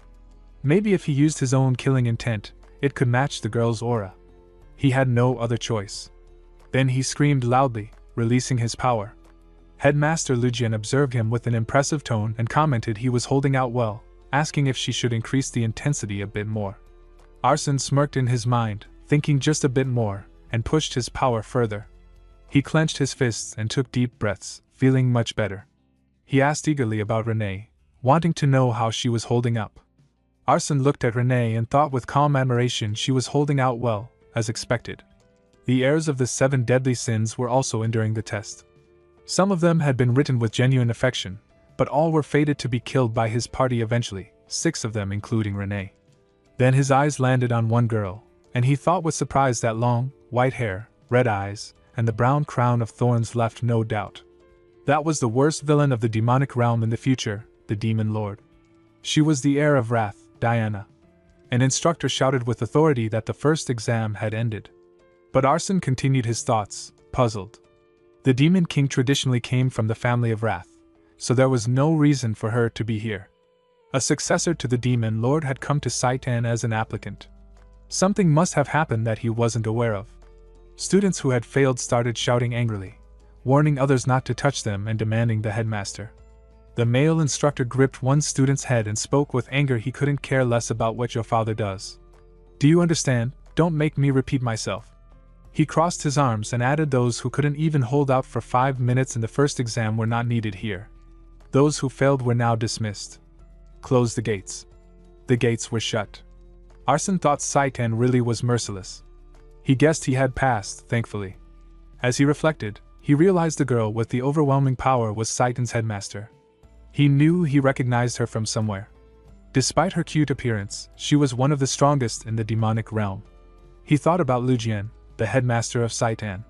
He turned his thoughts to his own situation and felt relieved to have passed the first exam, but he knew he needed to be more cautious. He could fail at any moment since fewer people would pass the second exam. Renee seemed popular, which made sense since they were heirs of the 7 deadly sins. They had withstood the headmaster's overwhelming killing intent.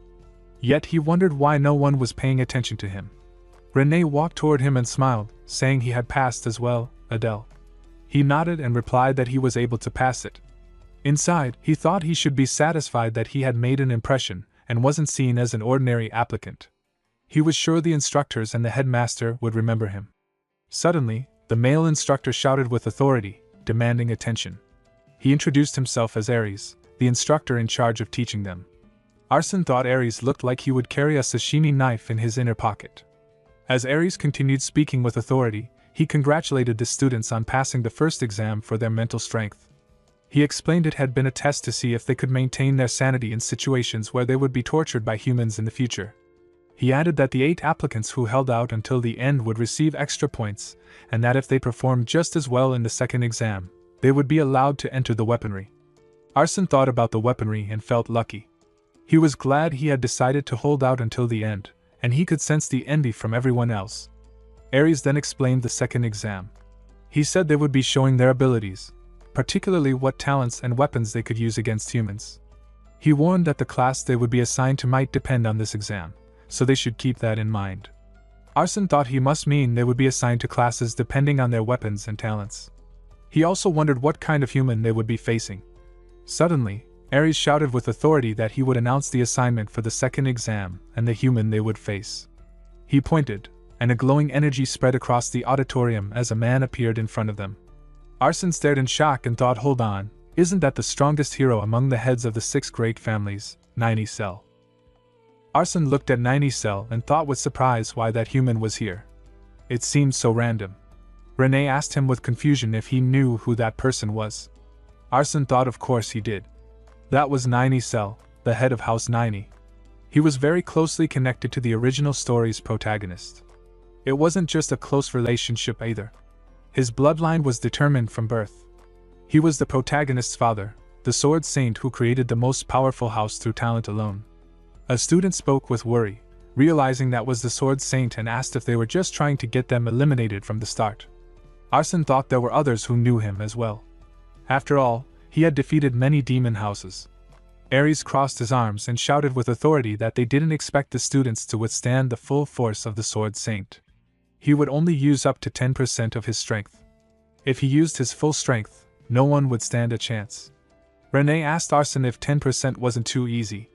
He replied calmly that it was not at all. Even weakened, a monster was still a monster. Inside, he thought 10% of the Sword Saint could easily destroy an entire city. He wondered how the intake would pass such a brutal test. There must be a certain standard expected for a pass. He wished he could use the information scroll, but they didn't have much money and the number of questions was limited too. Aries told all the students with authority that with their current levels, they couldn't face 90 Cell alone. They would be divided into teams of 4. To keep things fair, the top 8 from the first test would be placed in separate locations, and the rest would be assigned randomly. Arson thought about the top 8. That must include the 7 deadly sins heirs in him. Well, he guessed he was carried. Some students stared at him, and he thought about those stares. He was used to them by now. They were probably thinking he got a lucky draw while the rest had duds. He was lost in thought when Renee said with a smile to get a pass and come back safe. He nodded and smiled back, wishing her success as well. Aries then began calling out the names, starting with Group 1, Group 33. He announced the leader as Adele and the team members as Kina, Chris, and Sanchez. Arson thought he didn't recognize those names. They must be extras who didn't have much significance in the original story. He introduced himself politely, saying he was Adele and it was nice to meet them. The other students smiled and introduced themselves. Chris said he was Chris, and this was Kina. Kina greeted him with her smile. Then Chris pointed toward a boy standing with a frustrated expression and added that he was Sanchez. Sanchez crossed his arms and said with a teasing tone that having a half-demon as team leader was a disgrace to his house. Arson sighed and thought now even nobodies were looking down on him. A disgrace to his house? Did Sanchez think he was one of the 7 deadly sins heirs? He shook it off and said calmly that they should do their best anyway. The other 2 nodded with excitement. Arson continued, explaining that they needed to assign roles and asked everyone to share their weapons or abilities. He started with Chris. Chris said with confidence his ability was mana transformation. He could deploy a triangular prism and morph it into armor or a sword. It didn't have high killing power, but it was versatile. Arson nodded and thought that wasn't bad at all. Chris passed. He then asked Kina about her abilities. Kina spoke with nervousness that she wasn't really suited for combat, and was more of a support type. Arson asked if she was a buff type, and she nodded. She explained she prayed to the demon god to enhance her allies' speed. She demonstrated it and asked, taking a deep breath, if he felt lighter. Arson said he thought so. Kina glared and said he was so mean. Arson laughed and said he was joking and told her not to be upset. Inside, he thought it was better than having nothing, but it was so weak he could barely feel it. He honestly wondered how she had passed the first test. He then said they would move on to Sanchez. Sanchez said proudly that his ability was this, and suddenly his body transformed into a stone-like man. Arson thought a hardening ability, perfect for a tank. Sanchez shouted with excitement that it was Arson's turn. Arson demonstrated his technique and said with confidence that his ability was teleportation. Kina and Chris looked stunned and said with admiration that teleportation was an awesome ability. Arson smiled and thanked them for the compliment. Inside, he thought that still, he wouldn't reveal all the details of his ability yet since anything could happen. He then assigned positions, saying simply that Chris and Sanchez, who were good at defense, would be up front. He would take the center, and Kina would support from the rear. He asked if everyone was okay with that. They all nodded and agreed it sounded good. Ares shouted with authority that the second test would begin and told each group to prepare. Arson said to himself that it was finally starting. Ares called for Group 1 to step forward. The group looked full of enthusiasm. Arson thought that even though they were facing the Sword Saint, the students had fire in their eyes. Group 1 readied themselves against 90 Cell, but 90 struck with a sharp and fast blow, and the student fell to the floor, screaming in pain. Arson thought was shocked that he couldn't even see 90 move. Was that really just 10% of his power? Ares then called the next groups one by one. Group 2 and Group 3 were defeated quickly. When Ares shouted for Group 4 to step forward, one of the students resisted angrily, saying it was pointless and they were definitely going to lose. Ares said calmly that those two could skip the test and asked if the remaining two would proceed. The resisting student stepped aside, but the remaining student agreed to give it a shot. Arson thought with surprise that they were actually going ahead. He realized that the qualification to pass the second test might simply be the willingness to face it. Chris asked with surprise if the groups really did not need to take the test. Arson said calmly of course not. Ares shouted with authority that Group 4 should begin. They readied themselves to fight 90 Cell. Arson thought they couldn't handle Cell with only 2 people and decided to keep watching a little longer. Group 4 was quickly defeated. Arson thought that if 90 used his real sword aura, they would have been cut into pieces. Chris said in shock if they could really defeat such a monster. Sanchez crossed his arms and asked if Chris was really scared of a mere human. Arson thought he could hear Sanchez's legs shaking from here. Ares continued calling the groups. Group 5 was defeated, and then all the following groups fell one by one. When Ares called Group 9, they were defeated, and the same happened with Group 10, Group 20, and Group 30. Arson thought that by the time they reached Group 30, a total of 5 teams had forfeited. Not a single group managed to land a meaningful strike on the Sword Saint. It was a battle against an undefeatable opponent, with no restrictions for leaving midway. Suddenly, one student managed to block an attack from 90 Cell. Chris said with shock that he blocked it. Arson thought that the further back they went, the longer the fights lasted. The skills of the applicants were improving compared to the previous groups. He realized that this was the true condition for passing the second test and figured out how to succeed. Sanchez asked in confusion what he meant. Arson explained calmly that the criterion was to keep getting back up and fighting until the end, even if they lost to an overwhelming force. Judging by how the instructors treated quitters and the strength of the Sword Saint, he was sure of it. He suggested they do the same. Ares called for the next group, Group 33. Arson said with motivation that they should try to defeat the Sword Saint and that with their power, they could do it. The group members nodded with excitement. Arson thought to himself that it didn't matter if he was only a half-demon. With the talent of Adele, the strongest villain, he could win. He shouted for the group to begin, and Chris used his power to create a shield. Arson thought that unlike the main character, he didn't have much information about Cell because he hadn't specified much. He wondered what he should do, then said calmly to his group not to get nervous and to fight in their positions. His team nodded and readied themselves. Arson shouted with urgency that 90 was coming. 90 rushed forward with his glowing sword and shattered Chris's shield. Arson shouted at Kina to protect Chris. She responded confidently that he could leave it to her. Arson focused on reducing the impact of 90's fall and called out to Sanchez. Sanchez shouted that he knew and could withstand it, then used his power just like the others. Arson thought he had seen a gap right before 90's second slash, but it was too obvious. His instincts warned him not to go in. Could it be a trap? Did 90 have some kind of AI-like intuition? He told his team that the second attack was coming soon and ordered them to their positions. Chris raised another mana shield, though it quickly cracked. Arson realized that Chris was at his limit and Sanchez's arms were starting to crack. A single attack had caused all that damage. He told them to just last a little longer. 90 swung his sword again and followed up with an energy blast. Sanchez blocked it with great effort. Arson thought the attack had gotten even stronger. Sanchez shouted angrily, asking what they were waiting for and warning that they would all die at this rate. Arson shouted with urgency that they needed to last a little longer. Sanchez grew angry at the pressure. Arson thought they were the only team to have blocked the second attack and wondered if 90's cell would do the same again. 90 stopped tall, holding his sword. Chris lay on the ground, and Kina called out to him worriedly. Arson looked at Chris, who tried to lean up, and asked if he was okay. He urged him to trust him one more time, knowing it was difficult. Sanchez shouted in frustration, asking what Arson was doing and warning that 90 would attack again. Chris asked if Arson had a plan. Arson nodded with dark expressions and said he would drive a sword into 90's throat for sure. As 90 began to attack again, Sanchez shouted that he was coming and called to Chris. Arson told Sanchez that he would have to hold without Chris's barrier this time. Sanchez shouted in disbelief, asking what he meant. Arson activated his magic techniques, using Position Transfer 2 move to jump high into the air.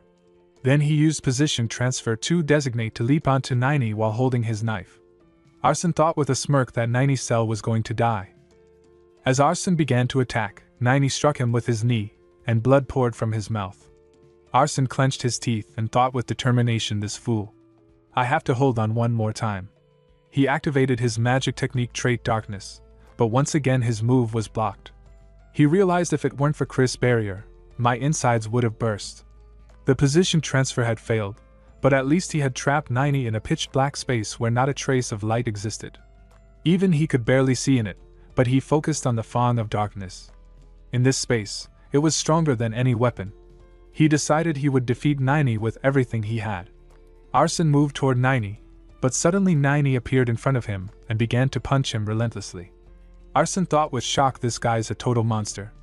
He stretched out his hand, controlling Fang with his aura, and declared with resolve, this time, you're the one who has been lured in, Sword Saint. Fang floated above 90's head, suspended in the air. Arson clenched his fist and unleashed his magic technique Fang of Darkness Black Blade Rain. The attack rained down, striking 90 from every direction. Chris, witnessing the chaos, shouted with confusion, what the hell is going on in there? Ares, observing calmly, said with certainty, looks like it's almost over. At that moment, 90 lay on the ground while Arson stood beside him. All the students froze, shocked by what had just happened. Arson smiled to himself, and thought with satisfaction, this silence. I did it. Some of the students looked happy and cheered. That was fun. Adele. Chris shouted with excitement and amazement, that was seriously amazing. How did you manage to do it? Arson replied with modesty, it's thanks to everyone working so well together. What about Sanchez? Kina told him calmly he was in a bit of shock, but the instructors were helping him recover. Arson, holding the Fang, said, I see. That's a relief. Then, shall we finish this? Kina asked in surprise. Finish it? Isn't it already over? Arson started to move, and Chris shouted with alarm, what are you doing? Arson replied with a smirk, well, don't we need to make sure he's really dead? An arrogant girl student standing nearby commented with interest, for a half-blood, you're not half bad. A boy added casually, still, compared to Fran, he's nothing special. The girl nodded and said coldly, of course not. Then she looked at Renee, who was flowing with dark mana. That girl thought in shock, what the hell? Who's that? Those horns, is that bears? Why is she looking at me like that? That's so scary. As the group of Renee walked toward the door, Arson thought with surprise, wait. Isn't that Renee? Why is she radiating bloodlust? As he was lost in his thoughts, Ares called him with a firm tone, Pixel Adele. Arson asked with curiosity, yes. What is it? Ares smirked and asked, are you really asking because you don't know? Arson nodded, unsure of what he was missing. Then Ares said while walking away, I'll be watching you from now on. Arson thought in confusion, what? I thought I was going to get complimented or something. Looks like I'll have to keep my eyes on Renee. Across the courtyard, Renee and another girl stood facing each other, ready to fight. Arsene observed with a sigh they're still at it. He studied the girl opposite Renee and thought, who is she? Blue eyes, long hair, a single oni horn on her bare forehead. She's from the House of Lust, Laurel Fran. But why is she trying to fight Renee here? I paid so much attention to the human world story that I'm totally clueless about the demon world. Fran suddenly called out with sharpness, half-blood. Arsene thought with frustration, why is she calling me suddenly? Fran said with a teasing smile, become my slave? Renee. Without hesitation, Renee leaped toward Fran to launch her attack. As Renee attacked Fran, she asked with shock, are you crazy? Ares shouted loudly, stop. Unnecessary quarrels in Saitan are forbidden. Resolve your personal problems outside. Arsene took a deep breath and thought with relief. Ares blocked it. Good thing nothing bad happened between the 7 deadly sins before the entrance ceremony. Renee walked toward Arsene, and he asked with concern, are you alright, miss? Your group is up next, so you should. But Renee smiled while wiping sweat from her face with a cloth and said, good job. Fran shouted angrily, just what kind of relationship are you two in? Are you dating a half-demon? Arsene thought to himself, I'm being treated better now that I've passed. Then he said politely, thank you. Renee asked curiously, you hid your strength, didn't you? To look weaker. Before Arsene could answer, Ares shouted loudly, group 34, step right up. Renee turned and said with urgency, I need to go. I won't tell anyone. Arsene thought in surprise, I used all my strength to pass. Did I look that weak? I guess she thinks I'm a priest of the family. As he was lost in his thoughts, Fran called out sharply, you. State your name. Arsene asked with confusion, me? She nodded with a smirk and said, yes, you. Arsene replied calmly, my name is Adele. She laughed and said with amusement, Adele? Not a bad name. Arsene asked with curiosity, why did you call me over? She smiled darkly and asked, why you ask? You interrupted me earlier. She crossed her arms and commanded, leave that bear's skank and serve me. Inside, she thought with evil delight, now bear witness to my irrefutable appeal. I will steal you and flatten that skank's nose. Arsene replied politely, I'm sorry, but my missus' turn is up. Next time. She thought with frustration, it's not working. Arsene wondered with anticipation, will I finally be able to see Renee's full power? Fran shouted angrily behind him, are you ignoring me? While Arsene continued his thoughts, just how strong is she? I have high expectations for the children of the other 7 deadly sins. Renee and Nini stood facing each other, weapons ready, their auras flowing fiercely around them. Arsene observed with awe, what an intense standoff. She's even more incredible than I thought. He looked at Renee, who was sitting on her knees, and thought she's just walking up to the sword saint. What is she thinking? Their eyes met for a moment, and then they swung their weapons at the same time. Nini's attack was dodged, but Renee's strike shattered his body into 2 pieces. She walked forward calmly as the students around them praised her with excitement. Ares said approvingly, not bad. Arsene said with confusion, no way. Did I see that right? She won that easily. Inside, he thought with realization, so that's why Cell didn't attack Renee as she approached. He had already identified her level of power. Fran spoke out with calm confidence, it's unfortunate that I didn't have the chance to see her be ridiculed by the sword saint, but she has to be capable of at least that much if she wishes to stand up to me. Arsene turned his head and asked with curiosity, do you mean that if all the children of the 7 deadly sins gathered, they could defeat the real sword saint? Fran replied firmly, what? No being can defeat the sword saint as of now. Maybe if the previous demon king was still alive. Arsene thought aloud, but if the children have skills that surpass 10% of the sword saint. She interrupted sharply, are you mocking me? Anyone with eyes would know that that pathetic fake is far weaker than 10% of the sword saint's true power. Arsene thought with a mix of awe and excitement, so I had trouble against a fake that wasn't even a tenth of the real deal. I may be the creator of this world, but I know nothing about the demonic realm. But this anticipation is beating in my heart. Let's watch and see how things go. Renee turned to Arsene and asked with curiosity, why does he want us to stay? Arsene suggested thoughtfully, don't you think he might be trying to reward us with that armory he mentioned during the first exam? Ares moved downstairs and announced with pride, you have all passed with flying colors, so as I promised, I will give you the opportunity to enter the armory. Baltan raised his arms eagerly and asked, I have a question. Ares replied calmly, speak, trainee Baltan. Baltan asked excitedly, can we exit with tons of weapons? Sight and weapons sound super useful. Arson thought with amusement as expected of Leakin Baltan, the son of Envy. His greed and curiosity know no bounds. He had a decent screen time in my novel. Ares answered firmly no. It'll be difficult for you to focus if you wield multiple weapons, so only one will be permitted. As we are short on time, I will not entertain any more questions. Follow me. I'll take you to the armory. Then Ares placed his hand on the wall over a magic circle. A door appeared in front of them. Arson looked at it with surprise and thought, now, this is the perk that Sight Ann is giving you. Whether you make your best choice or your worst choice is up to you. Arson thought with unease if this place was really the weaponry because the huge metal door before him looked more like the entrance to a dungeon than a storage room. Instructor Ares raised his hand and told them they would enter one by one in the reverse order of the second exam, adding that everyone would be inspected on their way out just in case. Baltan laughed loudly and shouted with excitement that he would pick the best one. Ares gestured him to go inside first. Renee smiled at Arson and said that she was going to choose an artifact since she already had a weapon, then asked him what he would go for. Arson replied that he might also choose an artifact, but as he looked around at the students coming out, he thought maybe he should pick armor instead because everyone else already had artifacts. Renee then called out that it was his turn. Arson glanced at her wrist and said he noticed she chose a bracelet and asked what kind of ability it had. Renee smiled and told him that he would find out once he went inside because every item had a description beside it, though some didn't. Arson nodded and thought that items without descriptions might not be worthless at all. Since they were kept so carefully, he believed there must be something special about them. Ares crossed his arms and reminded him that he was the last one, telling him if he had something to say, he should say it now. Arson asked with a faint smile what it meant when an item had no description. Ares replied that it meant they had yet to figure out exactly what that item was. Arson spoke calmly that it must mean they hadn't yet discovered who its true owner was or what kind of ability it carried. Ares nodded and explained that he was right. If one was lucky, they could end up with an item that held incredible power, but if unlucky, they might be cursed for the rest of their life. He reminded him that there was no time to waste and told him to go inside. Arson took a deep breath and stepped through the large gate. The air changed around him as he entered what looked like a cave, but it was surprisingly bright and tidy inside. He muttered quietly that he hoped nothing would suddenly jump out at him.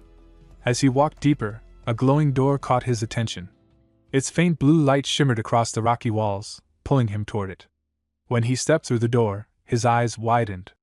Inside, rows of weapons were displayed neatly within separate glass cases, each one preserved as if it were a treasure. He stopped before one that drew his gaze, the Twin Fang spear. The description beside it explained that it was a weapon once used by an unnamed demon to hunt serpents. The vengeful spirits of those slain serpents still lingered within it, and when infused with enough mana, the forms of two serpents would emerge. Arson slowly moved on, his gaze settling on another item, a starlight crystal. The text beneath it told that it was a crystal orb once wielded by a skilled astrologer. By injecting even a small amount of mana into it, the user could borrow the light of the stars to brighten their surroundings. Arson's gaze shifted to an empty glass case. He muttered with curiosity that he wondered what kind of item had once been displayed there. As he leaned closer, he noticed a faint description still etched beneath the glass. It read that it was the Great Circlet of the Victor, a relic that granted its wearer exceptional recovery and stamina until the day of their death. Arson frowned and thought that this must be the same item Baltan had worn on his head. He called him a greedy fool in his mind, remembering how he had removed binding items from the story he once wrote. He never imagined he would encounter one in reality. As he moved along the rows, he noticed many empty cases, each one clearly taken by other students before him. Frustration built up inside him until he clutched his head and shouted in irritation that there was nothing left. But then, his eyes caught sight of something at the corner of the room. A sword lay there, half buried in the dim light, broken but still giving off a strange aura.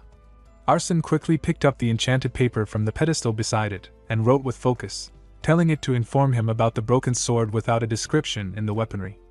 A faint glow spread across the paper, and new words appeared, saying that he must pay for this information either with an artifact above relic grade or with 100 gold coins.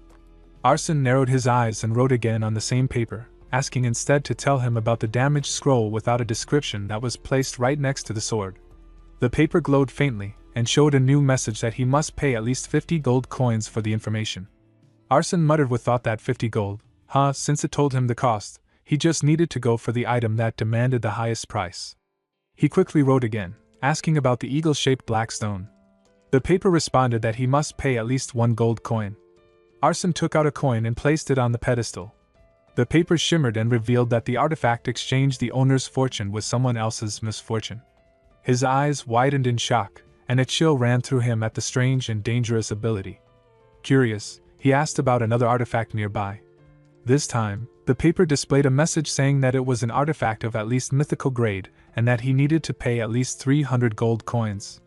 Arsene's heart pounded with excitement as he pressed his hand against the glass cover and shouted with determination that this one might even be better than all the artifacts everyone else had taken, and he would take it for himself.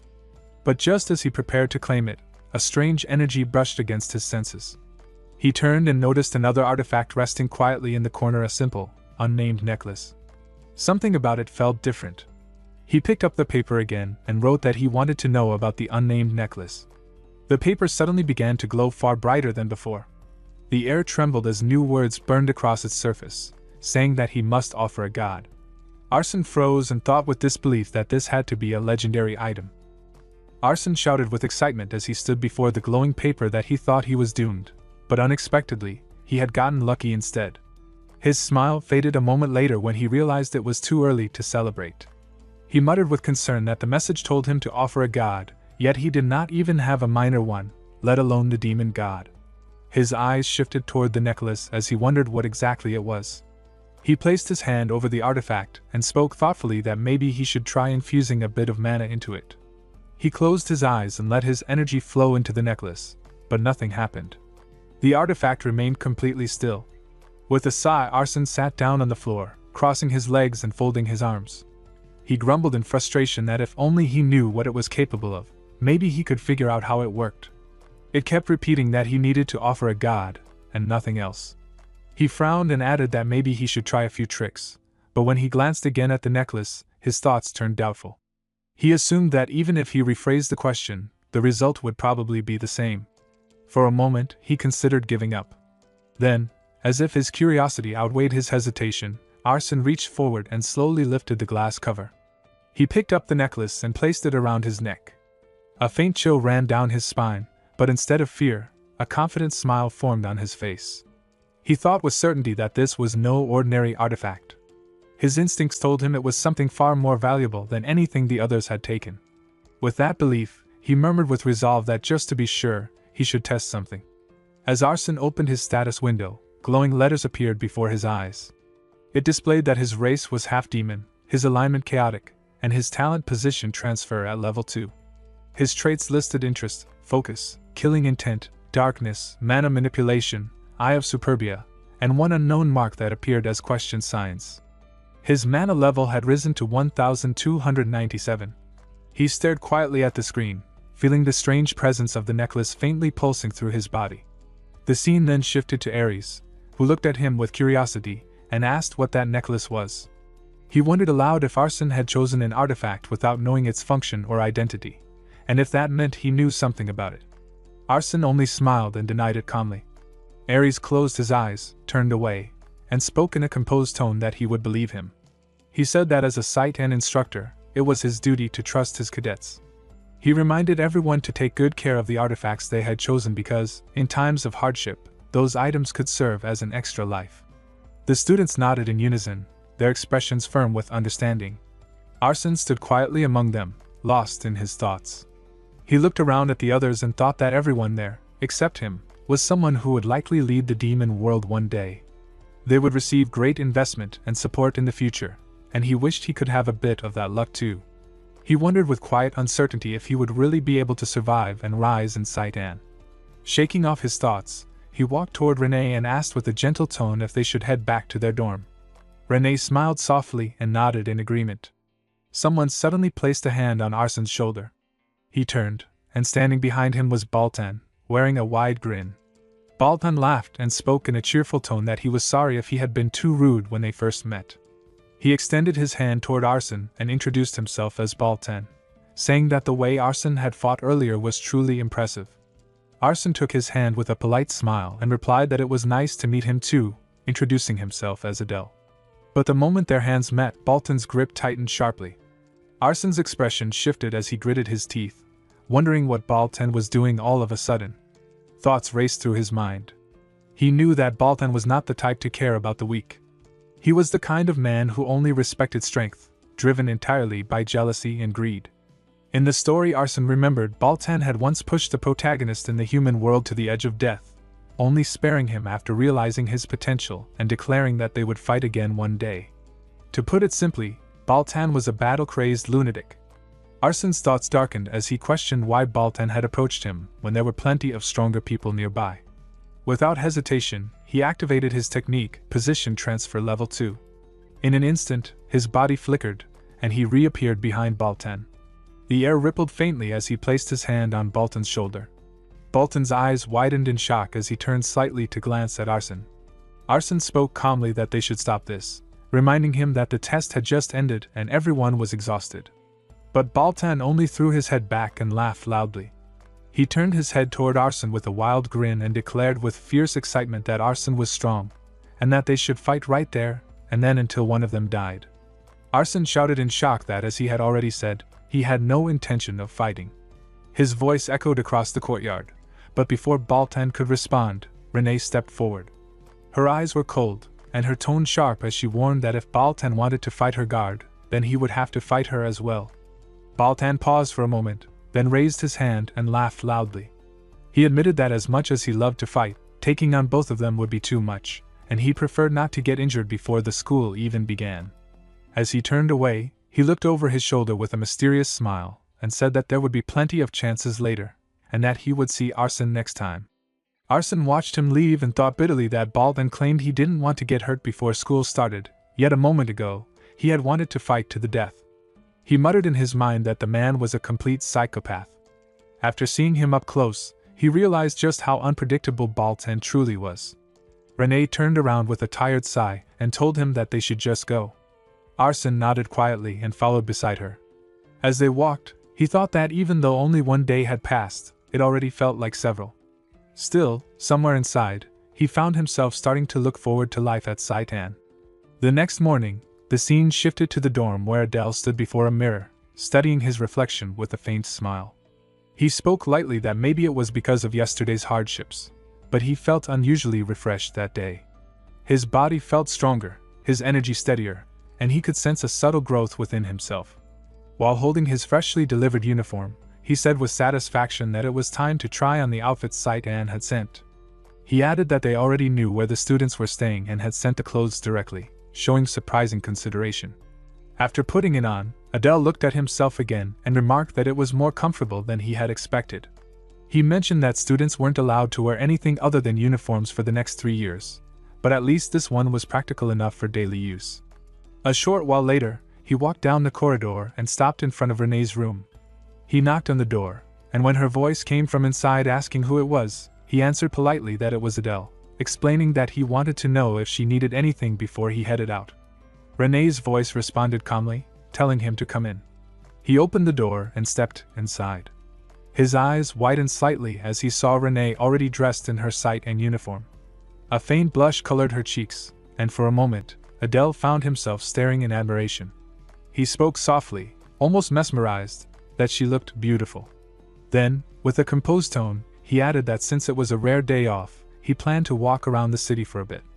Placing a hand over his chest, he told her sincerely to take some time to rest as well and began to turn toward the door, ready to leave. But before he could step out, Renee's voice stopped him. She told him firmly to wait, and reminded him that he still had something he needed to do. Adele paused and confusion flickering across his face. Arsen thought to himself while recalling his duty that he needed to guard her. He realized he had forgotten about it after getting too excited at the thought of resting alone. Renee looked at him and said that she would go with him, telling him to wait for a moment so she could change her clothes. With a slight frown, she asked how long he planned to keep staring. Arsen quickly responded that of course, he would wait outside. The scene shifted as Arsen walked through the streets, glancing around with calm eyes. He thought that the city looked lively and clean, which was hard to believe since a war had taken place just 10 years ago. He noted that reconstruction was still underway in the outer regions of the capital, and it seemed that while humans had won the war, they had failed to completely take control of the capital. Renee's voice called him from the side as she pointed toward a nearby street food stall. She told him with a hint of excitement to eat that. Arsène walked to the stall and told the seller that he would take two. As he ate one of the skewers, he turned to Renee and said that it was tasty and asked if she liked it. She replied while chewing that it was delicious. Arsène glanced at her quietly and thought to himself that it was surprising to see someone as stoic as Renee making such an expression. He felt that maybe she was beginning to open up little by little. A while later, as they continued walking down the street, Arsène let his thoughts wander. He reflected that it had been such a long time since he had a real break and believed this might be the last time he would enjoy such peaceful moments.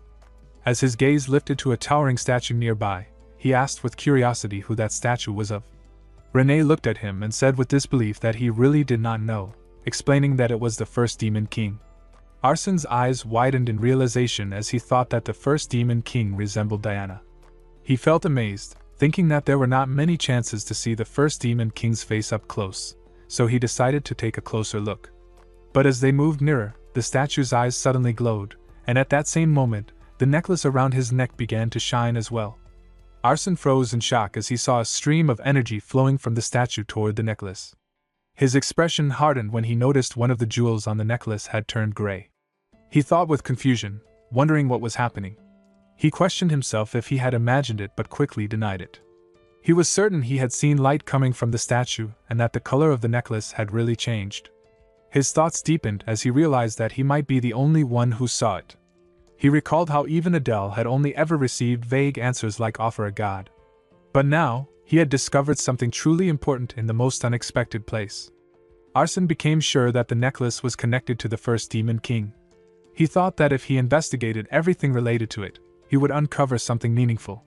His curiosity grew stronger, and he felt eager to learn the true nature of the mysterious necklace. The next morning, after their short break, Arsène and Renee headed towards Saitan. The atmosphere buzzed with tension and excitement as they arrived at the grand auditorium. Inside, the headmaster and instructors were already seated, waiting for the ceremony to begin. Around 100 new students filled the hall, each one brimming with anticipation. Arsène's eyes shifted toward the stage, where the young headmaster sat calmly. He thought in quiet surprise that she was covered in tattoos and had the body of a child. The young headmaster suddenly turned her gaze toward Arsène, her pink-colored eyes glowing faintly. He froze for a moment, feeling an odd sensation, and thought in shock that she could read minds too. Before he could think further, Aries stepped forward and shouted while crossing his arms that everyone must stay silent, announcing that the entrance ceremony would now begin. Arsène thought that with Instructor Aries' shout, the ceremony officially started. The headmaster began her speech, and though her words were somewhat ordinary, the atmosphere slowly settled into focus and discipline. As the speech came to an end, one of the female instructors smiled and said that the headmaster's address had concluded, and it was now time to begin the oath-taking of the top cadet and the runner-up, asking the runner-up to come up to the stage. Arsène glanced ahead and thought as expected, those two had taken those positions. He noticed that Renee seemed completely calm, showing no reaction at all. He thought that her only reason for joining was to take revenge for her mother, so competition probably did not matter to her. He reminded himself that no matter what anyone said, he had to stay focused only on his own goals. When the instructor announced for the cadet to step forward, Diana took a step ahead, her presence drawing everyone's attention. Arsène thought that it was expected from someone said to be blessed by the gods, the daughter of the Demon King, Diana. Now that she had taken the top cadet position, he wondered who could possibly stand in her way. As her oath echoed through the hall, the atmosphere inside the auditorium shifted. He could feel the anger rising from those who had lost their homes and families to the humans. A chill ran down his spine as he thought that if anyone discovered he belonged to the Arsène bloodline, the result would be horrifying. In the worst case, he might be tortured for eternity. Aries shouted loudly that the entrance ceremony of Saitan had now concluded. He instructed all cadets to check the bulletin board behind them to find their assigned class and proceed to their designated rooms once confirmed. Later, Arsène stood before the board and thought while scanning the list that he was placed in Class A. He turned to check Renee's name and spoke with mild disappointment that she was in Class C, admitting he had not wanted them to be separated. Renee turned with her usual cold tone and told him to wipe that smile off his face, warning that he was still her guard and must come whenever she called for him. He nodded lightly and started to walk away, but as he moved through the crowd, his shoulder bumped into another student. The student glared at him with anger while Arsene looked back in confusion, unsure what he had done to provoke such a reaction. Arsene looked at the boy standing before him and thought with a calm expression that the boy was from the family of gluttony, the son of Varus, Samuel. He remembered that Samuel was quite strong among the 7 deadly sins. It seemed ridiculous to Arsene that Samuel was picking a fight even after running into him, but since it was the first day of school, he decided it was better to avoid trouble. He then placed his hand on his chest and apologized softly. Samuel turned away with a smirk and said coldly that Arsene was lucky it was the first day of school. The scene then shifted to the meeting hall where tension filled the air. A female instructor slammed her hand on the table and shouted with anger that she was a proper instructor of sight and now, demanding to know why they refused to believe her. Aries stood across from her and replied firmly that the child she was defending was too dangerous. He explained from his experience that it would be better for him to handle that student personally. The female instructor raised her voice again and argued with frustration that the student was already assigned to her, the Class A instructor, and he could not just walk all over her authority like that. At that moment, the headmaster, Lucian, who sat in silence until now, intervened. His tone was calm yet commanding as he told them both to stop arguing. He then turned to Aries and asked in a steady voice the reason he wished to switch the class he was in charge of. Aries straightened his posture and replied with seriousness that he intended to take responsibility for trainee Adele himself. He explained that he had faced countless enemies like that boy on the battlefield, and that Adele was born a killer. He continued that the boy could turn his blade toward his allies at any moment, so he needed to be restrained now before that happened. Aries then stated that Adele's ability to take bold action and his calmness were no less than those of the 7 deadly sins, and that was why he wanted to handle Class A personally, for Adele required caution. The female instructor raised her voice in frustration and shouted that in the end, Aries simply meant he could not trust her. The headmaster looked between them and spoke calmly that he understood Aries' concerns, but the classes had already been assigned, and changing them now would bring more harm than good. He then turned to the female instructor and instructed her to pay special attention to the child named Adele. After that, he ordered all instructors to head to their classes and greet the students. The scene shifted to Class A, where laughter echoed through the room. Laurel Frown laughed as she looked at Arsene and asked with amusement if he had followed her all the way there. She smirked proudly and added that she would grant him the honor of being her slave in this class. Samuel clenched his teeth in irritation and spoke through his anger that if she did not shut her mouth, he would kill her. Laurel's eyes widened in shock, and she shouted furiously at him, asking how he dared to speak that way to her, calling him an immature brat. Before the argument could continue, the classroom door burst open with a sharp sound. Instructor Idea stepped inside with a bright smile and greeted everyone warmly. She introduced herself with confidence and told them to remember her name, saying she was their instructor in charge of Class A. She then added that she was their senior and that people called her the Legion of Calamity.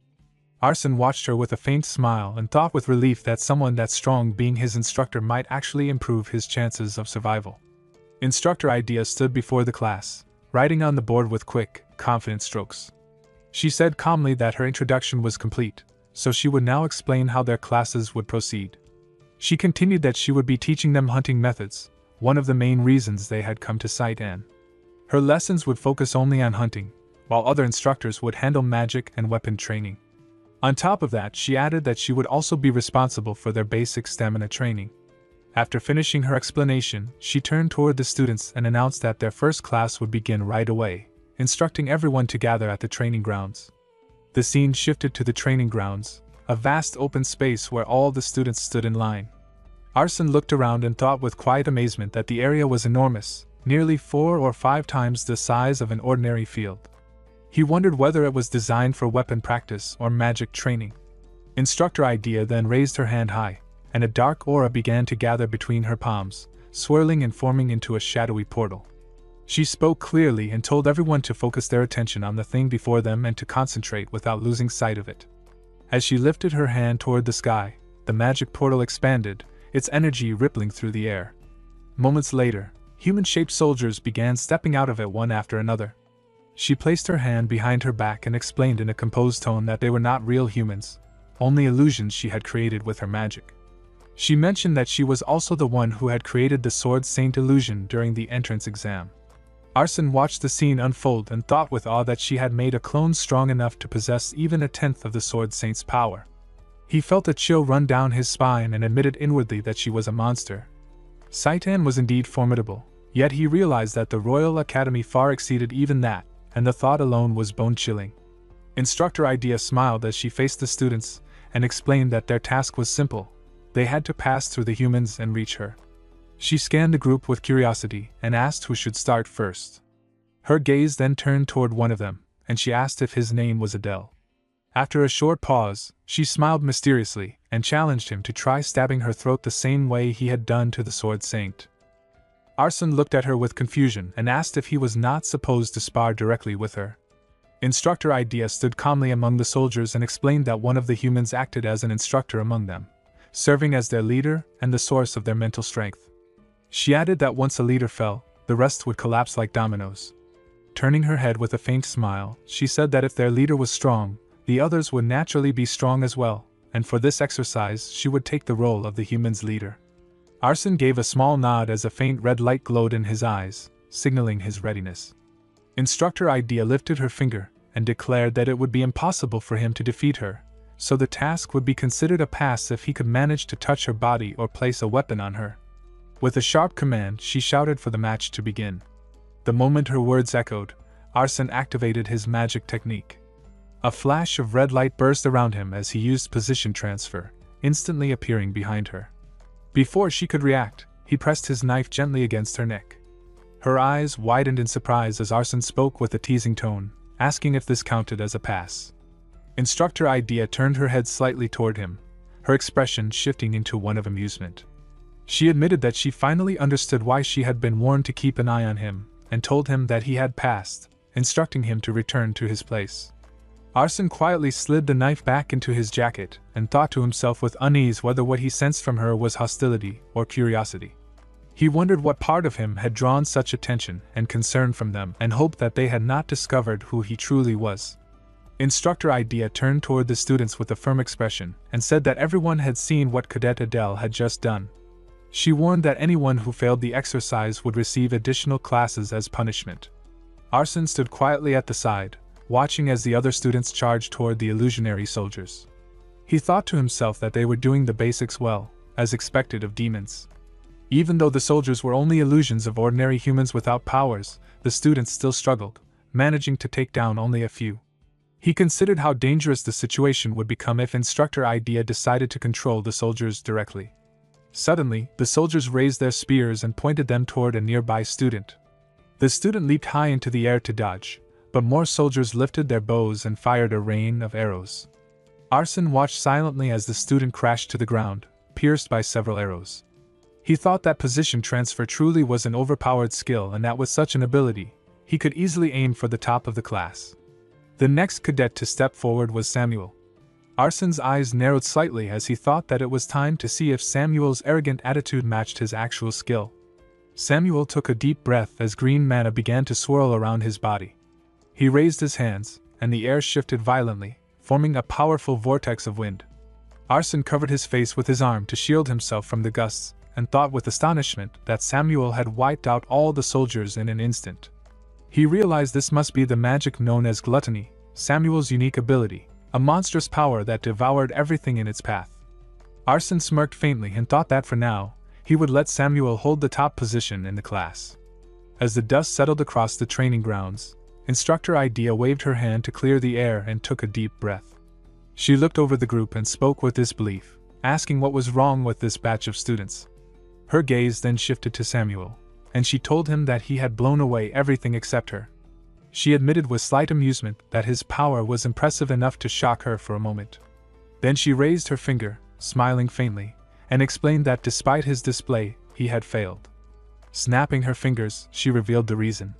In an instant, all the illusionary soldiers reappeared behind her, standing in formation as if untouched. She told him that if he did not take down the leader, the humans would always find replacements to fill their ranks, no matter how many were defeated. Blue mana began to flow around her body as her eyes glowed with a deep blue light, giving strength to her words. Samuel clenched his fists tightly, his frustration clear, yet he remained silent. Arsene watched him quietly and thought that Samuel's face showed discontent, but he was handling the result better than expected. He reflected that Samuel's overconfidence in his own abilities was the reason for his failure. If he had focused on his true target as Arson had, he would have passed without trouble. Then, with an energetic voice that tried to mask her nervousness, Laurel Front announced that it was finally her turn. Despite her excitement, sweat ran down her face, and her hands trembled. Arson looked at her with a faint smile and thought that, as expected, Fran, a child of lust, never fought directly. She preferred to control her minions from behind, like a queen bee, unable to act on her own without them. Suddenly, Laurel turned toward Arson, her eyes wide with tears, and shouted desperately for his help, calling him her slave. Arson looked at Laurel with confusion and thought about what she was thinking, shouting something like that in front of everyone. She cried out again in panic, urging him to hurry up and help her. Before he could move, Instructor Idea raised her hand and pointed directly at Laurel. At once, all the illusionary soldiers turned toward her and rushed forward. Within moments, they surrounded and began attacking her relentlessly. Arson watched the scene with disbelief and thought that maybe she was unable to cast buffs on herself. Then he hesitated and reconsidered, thinking that it should not be the case for someone from her family. Perhaps she had some special reason for not doing so. As he looked away from the chaos, his attention shifted to a girl kneeling beside a fallen student, her hands glowing faintly as she healed his wounds. Arson's eyes widened in surprise, realizing it was healing magic, a power known to belong only to humans. That could only mean the girl was a half-demon. The thought struck him that someone in his class possessed such a rare talent. He admitted to himself that he did not remember her name but decided he needed to find a way to connect with her. For a moment, he even considered approaching her right then. Instructor Idea's voice broke his thoughts as she called out to him, reminding him that Cadet Friend had asked for his help earlier. She added that now that the test was over, it would be nice if he could help her walk. Arson nodded quietly and turned toward Laurel, who lay on the ground, bruised and exhausted. He knelt beside her and gently placed his finger on her forehead. With a calm expression, he told her to get up now that everything was over. Laurel slowly sat up, her face streaked with tears, and asked in a trembling voice if he had seen everything. Arson said nothing, only looking at her calmly as she wiped her face. Instructor Idea clapped her hands to gather everyone's attention and spoke with a clear, firm voice that it was time to clean up. She called all the students to gather around and continued that although she had some expectations, the results were mostly what she had predicted. Still, she acknowledged that they had done well for their first lesson.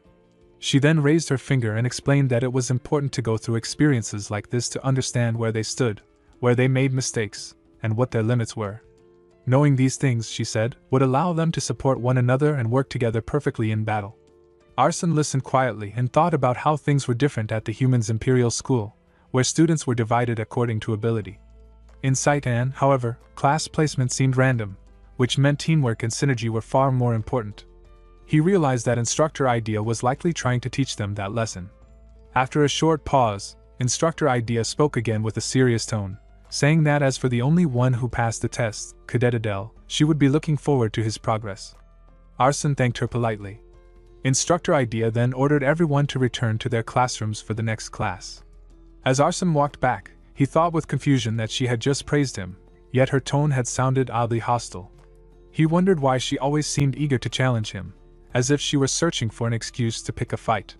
His eyes narrowed slightly as he thought about the strange dynamics in the academy, and questioned whether it was even possible for him to build his own faction in a place like this.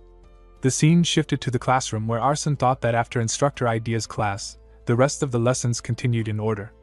During the theory class, they studied the history of the demonic realm and the weaknesses of humans. The instructor spoke with authority, explaining that demons were centered around the first demon king, and that their body structure was quite similar to humans. He warned that there would be a quiz on the material next time, and told everyone that if they wanted to avoid remedial lessons, they should memorize everything carefully. When the class finally ended, Arson rested his head on the desk and murmured in frustration that it felt unreal, almost exactly like when he had attended school before. He sighed deeply, feeling drained, and thought with sadness that it was only the first day, yet he already felt defeated. As his eyes wandered over the room, he noticed other students chatting in small groups, laughing together. Tears quietly rolled down his cheeks as he thought that he had no friends now, just like back then. Then his gaze fell upon the girl who had used healing magic earlier. Gathering a bit of courage, he stood up and thought that maybe this time, he should try talking to her. He walked toward her and spoke with a gentle smile that it was nice to meet her, and introduced himself as Adele. The girl looked at him with a hint of hesitation before softly replying that it was nice to meet him too. Arsène noticed her uneasiness and thought that when two half-demons interacted, it naturally drew attention. She looked uncomfortable, and he didn't want to make it worse. He decided to stop there for now and said calmly while turning away that he would talk to her again another time. He thought while walking away that maybe he should head to the restroom and feed his loneliness manna or something. But before he could take another step, Samuel appeared right in front of him. Samuel smiled and told him that he was just about to leave, so Arsène could go ahead first, and he would follow after. As Samuel crossed him, his glare was sharp and filled with silent hostility. Arsène turned his head slightly and spoke with calm sarcasm that his family must be amazing. Samuel stopped, his eyes widening as green manna began to flow around his body. Arsène continued with a mocking tone that he meant they must be proud to have produced garbage that could walk and talk like him. Samuel clenched his teeth, and his green manna exploded with rage as he shouted that he would tear Arsène to pieces. Arsène's eyes glowed red as he thought that unlike Baltan, this guy was driven purely by hatred and hostility. He reasoned that if Samuel was going to interfere with his plans, it would be better to get rid of him right there. With a faint smile, Arsène let blue manna surround his body and spoke with quiet confidence that if he used magic, no one would mind if he blew off an arm. Before either of them could act, the instructor stepped between them and firmly told them to stop, reminding them that the class was about to start, and they both should take their seats. Both Samuel and Arsène froze in surprise, staring at the instructor with shock. Arsène thought with suspicion that even if the instructor's sudden appearance was surprising, what truly caught his attention was how both his and Samuel's abilities had been deactivated. He wondered in confusion who this instructor really was. The man adjusted his glasses and spoke calmly, asking everyone to return to their seats and stay quiet. He introduced himself as Instructor Robolt, and told them that he would be teaching magic from that day onward. Arsène watched him with curiosity and thought that so this was the Academy's magic instructor. Since he worked at Saitan, he had to be someone powerful. Arsène felt a spark of excitement because the thought of learning real magic thrilled him. To him, magic had always been something entirely different from talents or traits. As he sat back down, he thought that perhaps it was more like a skill or even a branch of study, depending on how one viewed it. Instructor Robolt began his lesson, explaining that before learning magic, there was one thing everyone absolutely needed to understand: attributes. He said with a firm tone that attributes were divided into the 4 elements: earth, water, wind, and fire, and when darkness and light were added, there were 6 basic ones in total. Arsène listened closely and thought that most people only possessed a single attribute. He considered that he might have 2. The bear's family clearly carried the darkness attribute, but he still did not know what attribute came from the Adele family. Instructor Robolt placed his hand on the desk and explained that in that day's class, they would find out which attribute each student's mana possessed. He then lifted his hand toward a glowing purple mana orb floating beside him. The light shimmered softly as he told them that when they placed their hand on the orb, the color would change to reveal their attribute. He motioned to the students and instructed them to line up and take turns. The first student stepped forward and placed his hand on the orb. The color shifted from purple to a bright red. Instructor Robolt observed it calmly, and told him that the red glow represented a fire attribute. He continued explaining that if the orb shone green, it meant the person had a wind attribute. Soon it was Arsène's turn. When the instructor called him forward, Arsène stepped up and placed his hand on the orb. The purple glow instantly darkened, turning half black with faint traces of light swirling through it. Instructor Robolt leaned closer, his expression tightening as he examined the strange color. He spoke with astonishment that it was truly rare, explaining that the black half usually signified darkness, an attribute often found in high-ranking demons, but the faint grayish light mixed within it was unfamiliar even to him. Arsène looked at him and asked with curiosity if even he did not know what it was. The instructor straightened his glasses and replied that he did know, though it had merely caught him off guard because it was so rare. He explained that the gray color represented chaos, the attribute of magic that defied the natural order itself. Arsène's thoughts swirling as he tried to make sense of what he had just learned. He thought with unease that he had never heard of the chaos attribute before. He realized he had never written about it in his novel either. The foundation of magic that went against providence sounded mysterious, but he felt there had to be a clue hidden in that phrase. Since his darkness attribute was already confirmed, he decided he would start investigating from there. As he sat back in his chair, He suddenly felt a strange sensation as if something had entered his head. Before he could react, Laurel's voice burst out behind him. She shouted with frustration, asking how he had noticed her stealth technique. Crossing her arms, she glared at him sharply and demanded with irritation what he had been thinking when he provoked that guy earlier. Arson replied calmly that he simply did not have the patience to tolerate being picked on. Laurel's voice rose again as she shouted that this was his excuse, reminding him that he had just messed with a noble family. He leaned back and replied casually that since outside forces couldn't enter Saitan anyway, he figured it would be fine. Laurel sighed deeply, then turned away, her tone softening slightly as she said that she would head back for now but told him to be careful. When she left, Arson stared after her, his mind still puzzling over her words. He thought to himself that she probably wasn't warning him about the Samuel family's reputation for brutal revenge. It didn't seem like that was her reason. He brushed the thought aside and reminded himself that it was the last class of the day. He needed to focus. Suddenly, Instructor Aries stormed into the room, his voice booming with fury as he slammed his hand on the desk. He shouted with rage that they were all pathetically weak, declaring that normally they didn't even deserve to sit in that classroom. He reminded them that against dolls using only 10%, even 5% of their power, all but 8 groups had been completely wiped out. His glare swept over the class as he barked that if they died, they should at least take one of the enemy's arms with them, then promised that he would personally teach them proper swordsmanship. The scene shifted to the training grounds, where every student was running under the blazing sun. The sound of heavy breaths and pounding footsteps filled the air.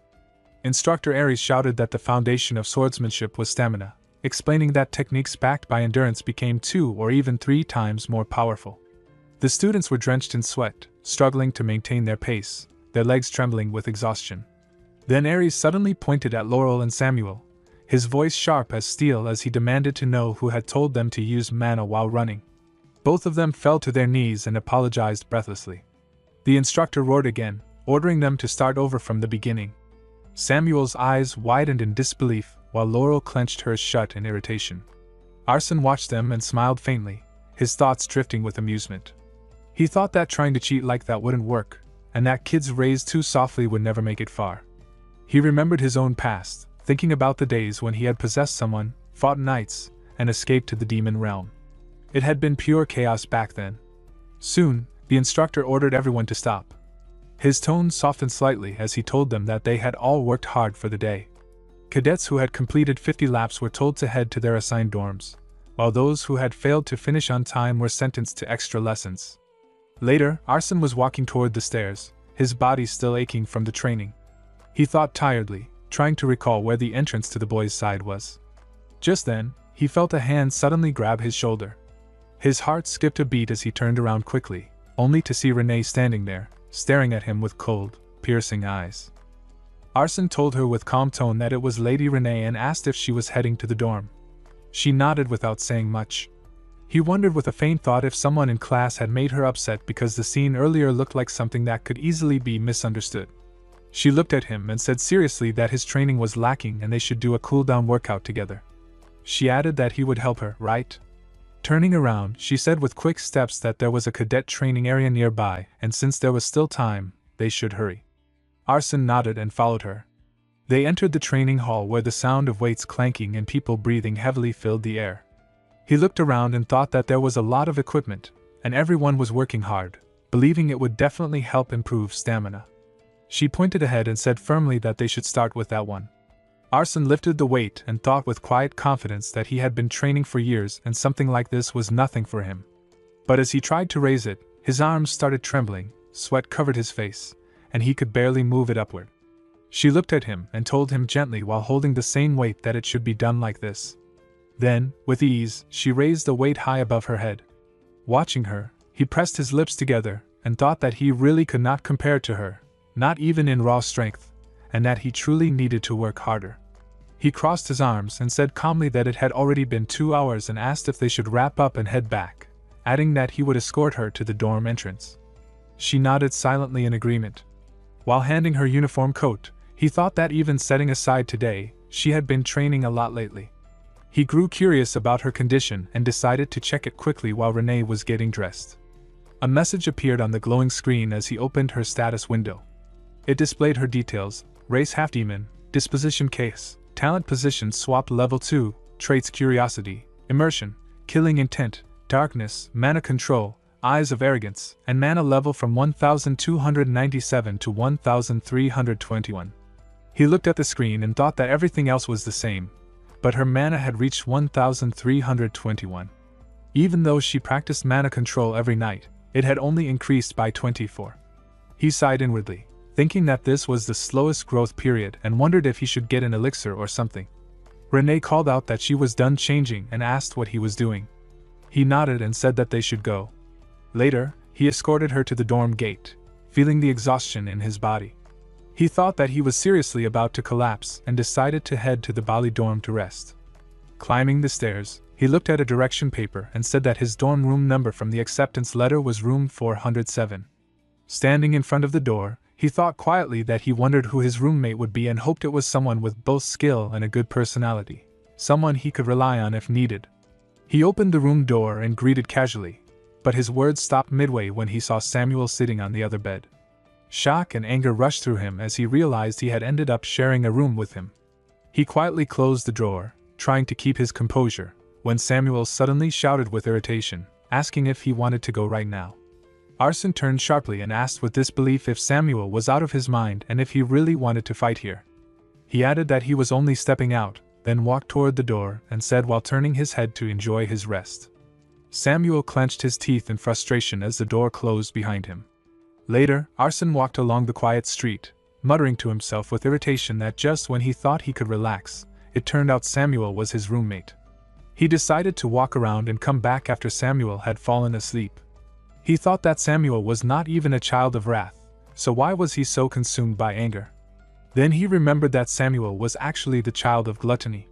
He sighed, realizing that even when he wanted to rest, things just wouldn't go smoothly. His thoughts drifted as he walked. Maybe it was something like how his own disposition was chaos. He hadn't thought much about it until Instructor Robolt mentioned it. He wondered what chaos actually meant. Did it refer to a mana attribute? Should he ask the information paper? He quickly dismissed the thought, reasoning that if it had known, it would have already explained it when it taught him how to use his engraved abilities. It would have given him knowledge about chaos too. He decided not to waste money for nothing and felt frustrated at how little he understood about himself. He thought that maybe he should just find a place to train his mana technique. Looking up, he noticed a small sparrow perched nearby and thought with faint curiosity that even in Saitan, outside creatures still wandered around. Later that night, he quietly entered his room and saw Samuel sleeping on his bed. He felt relieved and thought that it was good he had already fallen asleep. Exhaustion weighed on him as he lay on his bed and thought that he was going to crash instantly. Still, before sleep took over, he decided that he should at least do a bit of mana training. As he slowly closed his eyes, Samuel silently stood beside his bed, and in the dim light, his eyes began to glow green. Samuel stared at Arson's sleeping face and thought with irritation that even his sleeping face looked dumb and annoying. He remembered how Arson had insulted his family, and felt his anger rising again. Even if he had been in the wrong, he refused to be the one to apologize first. Turning his head away, he thought with frustration that he already had too much to handle and wondered if he really had to waste his energy on someone as worthless as Arson. But then he remembered the strange presence Arson had shown in class, the one that had made his heart throb painfully, as if it were being squeezed. He sat on the bed, lost in thought, unable to shake the feeling. It felt like a pain he had experienced before, and he couldn't understand why. His body began to tremble, and he clenched his teeth tightly, thinking with alarm that gluttony's rampage was starting again. Hunger tore through him uncontrollably, and it felt as if his insides were drying up from within. He grabbed at his chest, struggling to breathe as his body became surrounded by a faint green mana. The pain grew unbearable, and he thought desperately that it was too much to endure. When morning came, Arson slowly sat up in bed, stretching slightly as the first light of day filtered through the window.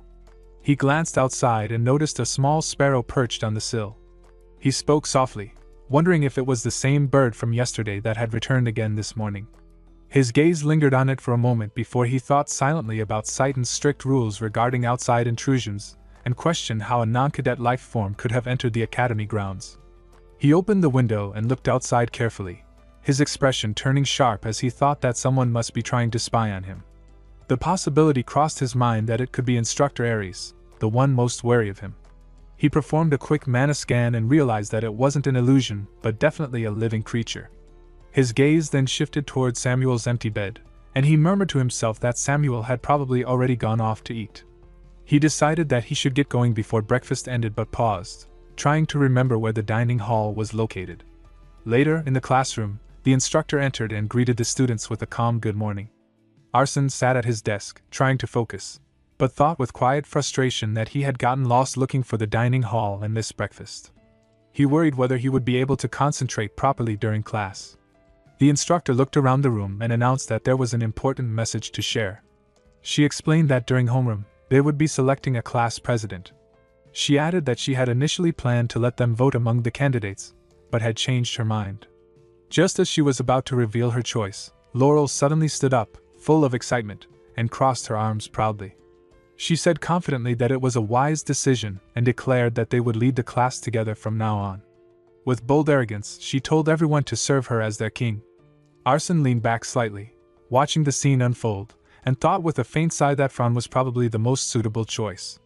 Her intelligence might not be the best, but her charisma and buffing abilities were truly top-notch. But the instructor calmly corrected her and said that the class president was not Cadet Fran. With a gentle smile, she announced that Class A's president was Pixie Adele. Arsène froze in surprise, his eyes widening as disbelief settled in. He thought with confusion that it made no sense at all.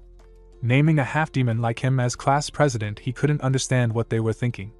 The instructor continued firmly, calling him President Adele and telling him to do his best to lead the class.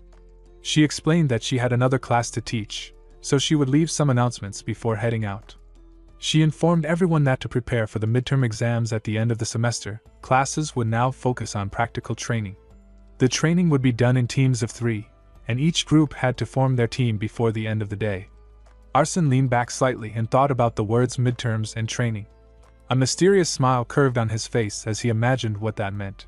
He thought that if it was practical training at Saitan, then most likely it would involve killing humans, since killing was considered essential in real combat. Before leaving, the instructor clapped her hands and said that it was the end of today's homeroom. She then looked at Fran and warned that if he ever spoke informally to her again, she would give him private supplementary lessons. Finally, she turned to Arsène and told the new class president to submit the team list during the final period. With that, she dismissed the class and told everyone to do their best in the lessons ahead. Arsène sat in thought, crossing his arms as he considered the situation. He wondered where they were even supposed to train and if they might be using the same doll's instructor idea had made yesterday. But he quickly dismissed that thought, reasoning that if that were the case, there would be no need to form teams. He leaned back slightly and thought that, according to how things unfolded in the novel, it wasn't yet time for the attack on the human world. Regardless, the most important thing now was forming a solid team. A faint smirk crossed his face as he thought that he had already more or less decided who his teammates would be. Later, inside Instructor Idea's office, the door burst open with a loud bang as Instructor Aries stormed in. His voice thundered across the room as he shouted her name, demanding what she had been thinking. She greeted him with a calm smile and remarked that it was nice to see his serious face again, calling him senior. Aries slammed his hand on the desk and shouted angrily that it wasn't what he had come there to hear. He demanded to know why she had appointed that guy as class president. Idea's smile didn't fade as she explained lightly that it had only happened that morning and commented that he must have eyes and ears all over Saitan to know so quickly. Aries raised his hands in frustration and shouted that giving Arsène the role of class president was reckless and dangerous, saying she couldn't possibly be unaware of what that implied. She stood up slowly, her tone firm as she said that she knew exactly what it meant. She explained that it was only temporary but that the position gave Arsène command over Class A as a unit. Aries clenched his teeth in anger and said through frustration that she still went through with it. He called her out of her mind and insisted that it wasn't too late yet, urging her to change the class president to someone else immediately. Instructor Idea crossed her arms and refused firmly that she would not agree. Instructor Aries clutched his head with frustration and groaned that this situation was driving him insane. She looked at him with confidence and told him that she liked that student, that his abilities were top tier, and unlike the children of the 7 deadly sins, he was not arrogant. She added that he was supported by the bear's family, so his identity was guaranteed. Aries looked at her in surprise and argued that just because someone's background was verified did not mean they could be trusted. He warned her with seriousness that nothing was more dangerous than a blind sword. Idea turned away from him and spoke coldly that she would manage her class on her own and asked him to stay out of it. She reminded him that even though she was a new instructor, she was confident in her eye for talent. Aries called out to her as she walked away, but she ignored him and kept going. Left alone, Aries clenched his jaw with regret and thought that he should have taken over that class no matter what. He felt he should not have left someone that dangerous under Idea's care. His thoughts darkened as he remembered the half-demon who had once given him an unforgettable wound in battle. For some reason, he felt that Arsen's aura and Adele's were disturbingly alike. He considered the chance of Arsen being related to that man low, yet his instincts screamed otherwise. It felt too suspicious, and he could not bring himself to ignore it, no matter how much he tried. Aries walked toward the exit, his steps heavy with thought, when a small sparrow fluttered down from above and flew toward him. The bird landed gently on his hand as he murmured softly that so far nothing seemed particularly strange, and told it to keep watching the boy closely. The sparrow gave a quick chirp and then took off again, disappearing into the air. The scene shifted to the classroom where Arsen sat with a faint smile on his face. He thought that even though he was the class president, no one had asked him anything yet, and wondered if it was because his face looked suspicious. Suddenly, someone called out to Samuel and asked him to team up, to which Samuel simply nodded in agreement. Arsen watched them and thought that he did not really care as long as no one held him back. He tried to stay positive, thinking with mock enthusiasm that even someone like Samuel had found teammates, yet no one had come to him. Feeling a little frustrated, he stood up and decided that he had no choice but to make the first move himself. He approached a girl with pink hair and greeted her politely. She looked at him nervously as dark mana faintly flowed around his body. Her eyes widened in fear, and she covered her mouth with her hand, clearly startled. Arsen realized what had happened and thought that he might have frightened her while scanning her mana. He observed that her mana levels were impressive and that she also possessed healing abilities, which made her perfect as a teammate. He introduced himself calmly, saying that his name was Adele and reminding her that they had met briefly before. Then he asked if she had already found a team. The girl shook her head in denial. Seeing that, he smiled faintly and said that it was perfect, then asked for her name. She answered softly that she was Luna. Arsen smiled slightly and asked with a calm tone that her name was Lovely, and if she would like to join his team. He added that being in the same team as the class president would surely benefit her. Leaning a little closer, he spoke more gently and told her that there was not much time left before the final period, and since they were both half-demons, they should get along well. Luna looked nervous, her hands trembling as she covered her eyes, and she hurriedly agreed while stuttering that they would be in the same team. Arsen nodded with satisfaction and replied that it was an excellent choice. Before they could continue, Laurel suddenly interrupted them with a burst of laughter. She stepped forward with confidence and declared that since Arsen still had not formed a team, she would accept both of them and that they should serve under her. Arsen frowned and replied firmly that they had already finished forming their team, so she should leave. Laurel pointed toward him with a mocking grin and insisted that she had heard everything from behind and knew the truth. Luna stood awkwardly between them, thinking with confusion why the two of them were standing right in front of her like that. Laurel crossed her arms and announced proudly that she still could not acknowledge Arsen's position as class president, claiming that the true leader of the class was her. Arsen thought for a moment, debating if he should just reject her outright. But since Laurel showed no sign of backing down, he decided to let her join. However, there was a condition: she would be the team leader only in name, and she must always consult him before making any decision. Deep down, he thought that since she was one of the children of the 7 deadly sins, it was better to keep her close. It was a careful plan to boost her pride while still using her strength to their advantage.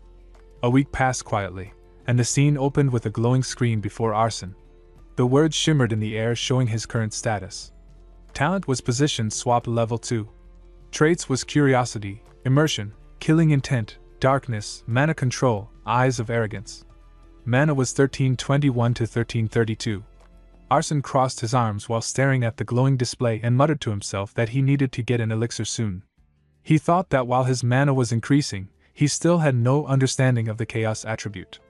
He hoped that he might find some clue about it in the upcoming magic class.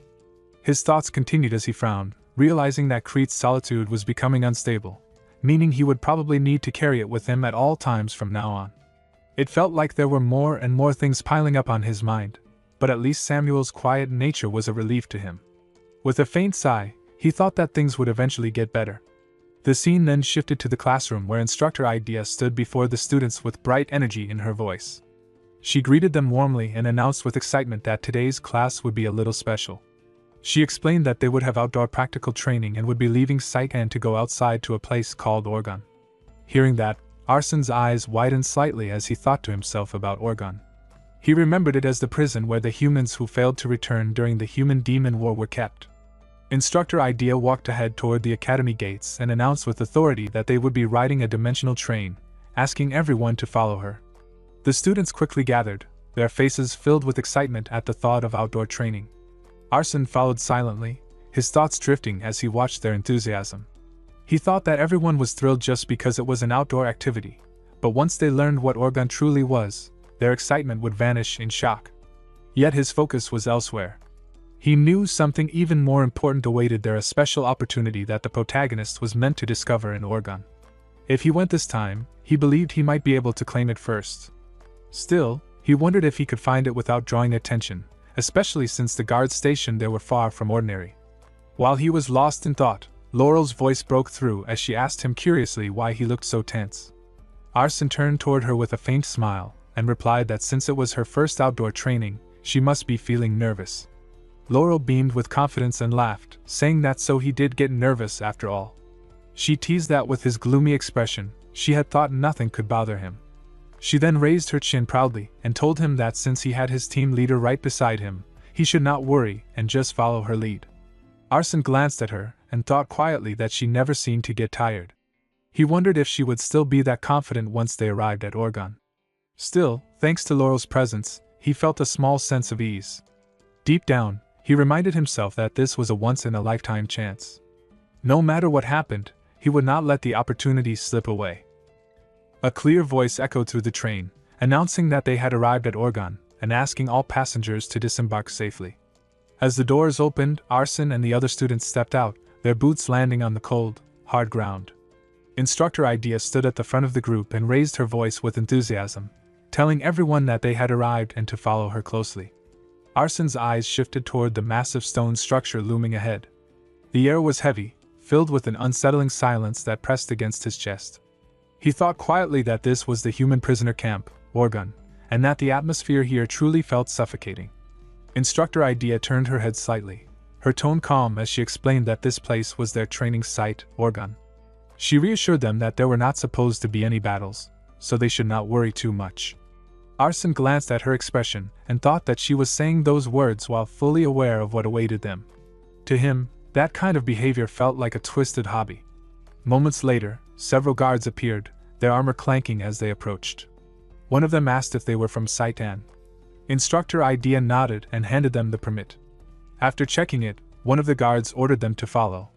They walked through a long corridor filled with the echo of footsteps and distant sounds. Suddenly, a faint voice calling for help came from behind the walls. The students froze, their faces pale with shock. Laurel looked around in fear and asked what kind of place this was. Before anyone could answer, Samuel's sharp voice cut through the tension as he raised his hand and shouted for everyone to stop loitering and keep moving. Soon after, Instructor Idea stopped in front of a large gate. With a bright smile, she turned to the students and announced that they had finally arrived at the training site. The students stood frozen in shock as they stared at the sight before them. Behind the iron bars, humans sat chained and broken, their eyes hollow with fear. Instructor Idea faced the students with a chilling calmness and explained that this was a prison for humans who had attacked the demon realm. She told them that every human here had killed at least one demon and that many of them were hardened criminals, some even being pregnant women or children. Her voice carried no sympathy as she added that they were probably wondering what their training would be. A dark aura began to spread around her body, and her eyes glowed an eerie blue. She told them to watch closely. Then, without hesitation, she grabbed one of the humans by the mouth. Her lips curved into a twisted smile as mana gathered in her hand, and she spoke coldly that he should swallow quietly because it would be over quickly. The human gasped in terror, but before anyone could react, his body suddenly exploded, scattering pieces across the floor. The room filled with screams and nausea as the students stumbled back, their faces turning pale. Instructor Idea turned toward them, her expression still composed, and told them that their task was simple. Each of them only needed to kill a human in their own way. Many students began vomiting, unable to handle the gruesome scene. Arson, however, stood still, his gaze cold and detached. He thought that even after witnessing such cruelty, he felt strangely unaffected. It was probably because his mind had become synchronized with Adele's. No matter how much worse things became, his resolve would not change. He reminded himself that he would survive until the end, fix the doomed fate of this world, and fulfill Adele's wish. Instructor Idea looked at him with interest and asked if the class president had any last words. Arson did not reply. Without a word, he walked toward one of the prison cells, his dagger held firmly in his hand. He opened the cell door and faced the trembling human inside. His voice was calm but distant as he asked if the man had anything to say before the end. The human glared at Arson with hatred burning in his eyes and shouted with rage that his only regret was not killing more of their kind. He screamed that humans would wipe out every last demon, his voice echoing through the cell. Before he could say another word, Arson moved swiftly, his dagger slicing through the air. Blood splattered across the walls, painting the floor crimson. The thick scent of iron filled the room as the lifeless body fell to the ground. Drops of blood stained Arson's hands and face, but he did not flinch. He stepped out of the cell with calm steps and looked toward the instructor. His voice was steady as he asked if that was good enough. Instructor Idea nodded with satisfaction and announced that the rest of the students should follow his example. She ordered them to enter a cell and begin their training. Her gaze then shifted to the trembling Luna, and her tone turned sharp as she called out for all the half-demon cadets to step aside. She told them to stand together in a separate area. As the group moved, Arson's eyes narrowed slightly. He thought that it seemed there were more half-demons in the class than just him and Luna, but Luna looked pale and deeply disturbed by everything around her. Ahead of them, a line of human prisoners knelt on the ground, shaking violently in fear. Instructor Idea faced the students and told them that they needed to prove something, that they were different from the traitors kneeling before them. A sudden burst of anger broke out among the students. One of them clenched his teeth, his emotions overflowing, and kicked a human hard in the stomach. His voice trembled with fury as he shouted that they had suffered enough because of humans, and that they deserved to die. Samuel stepped forward, his eyes glowing faintly with green mana.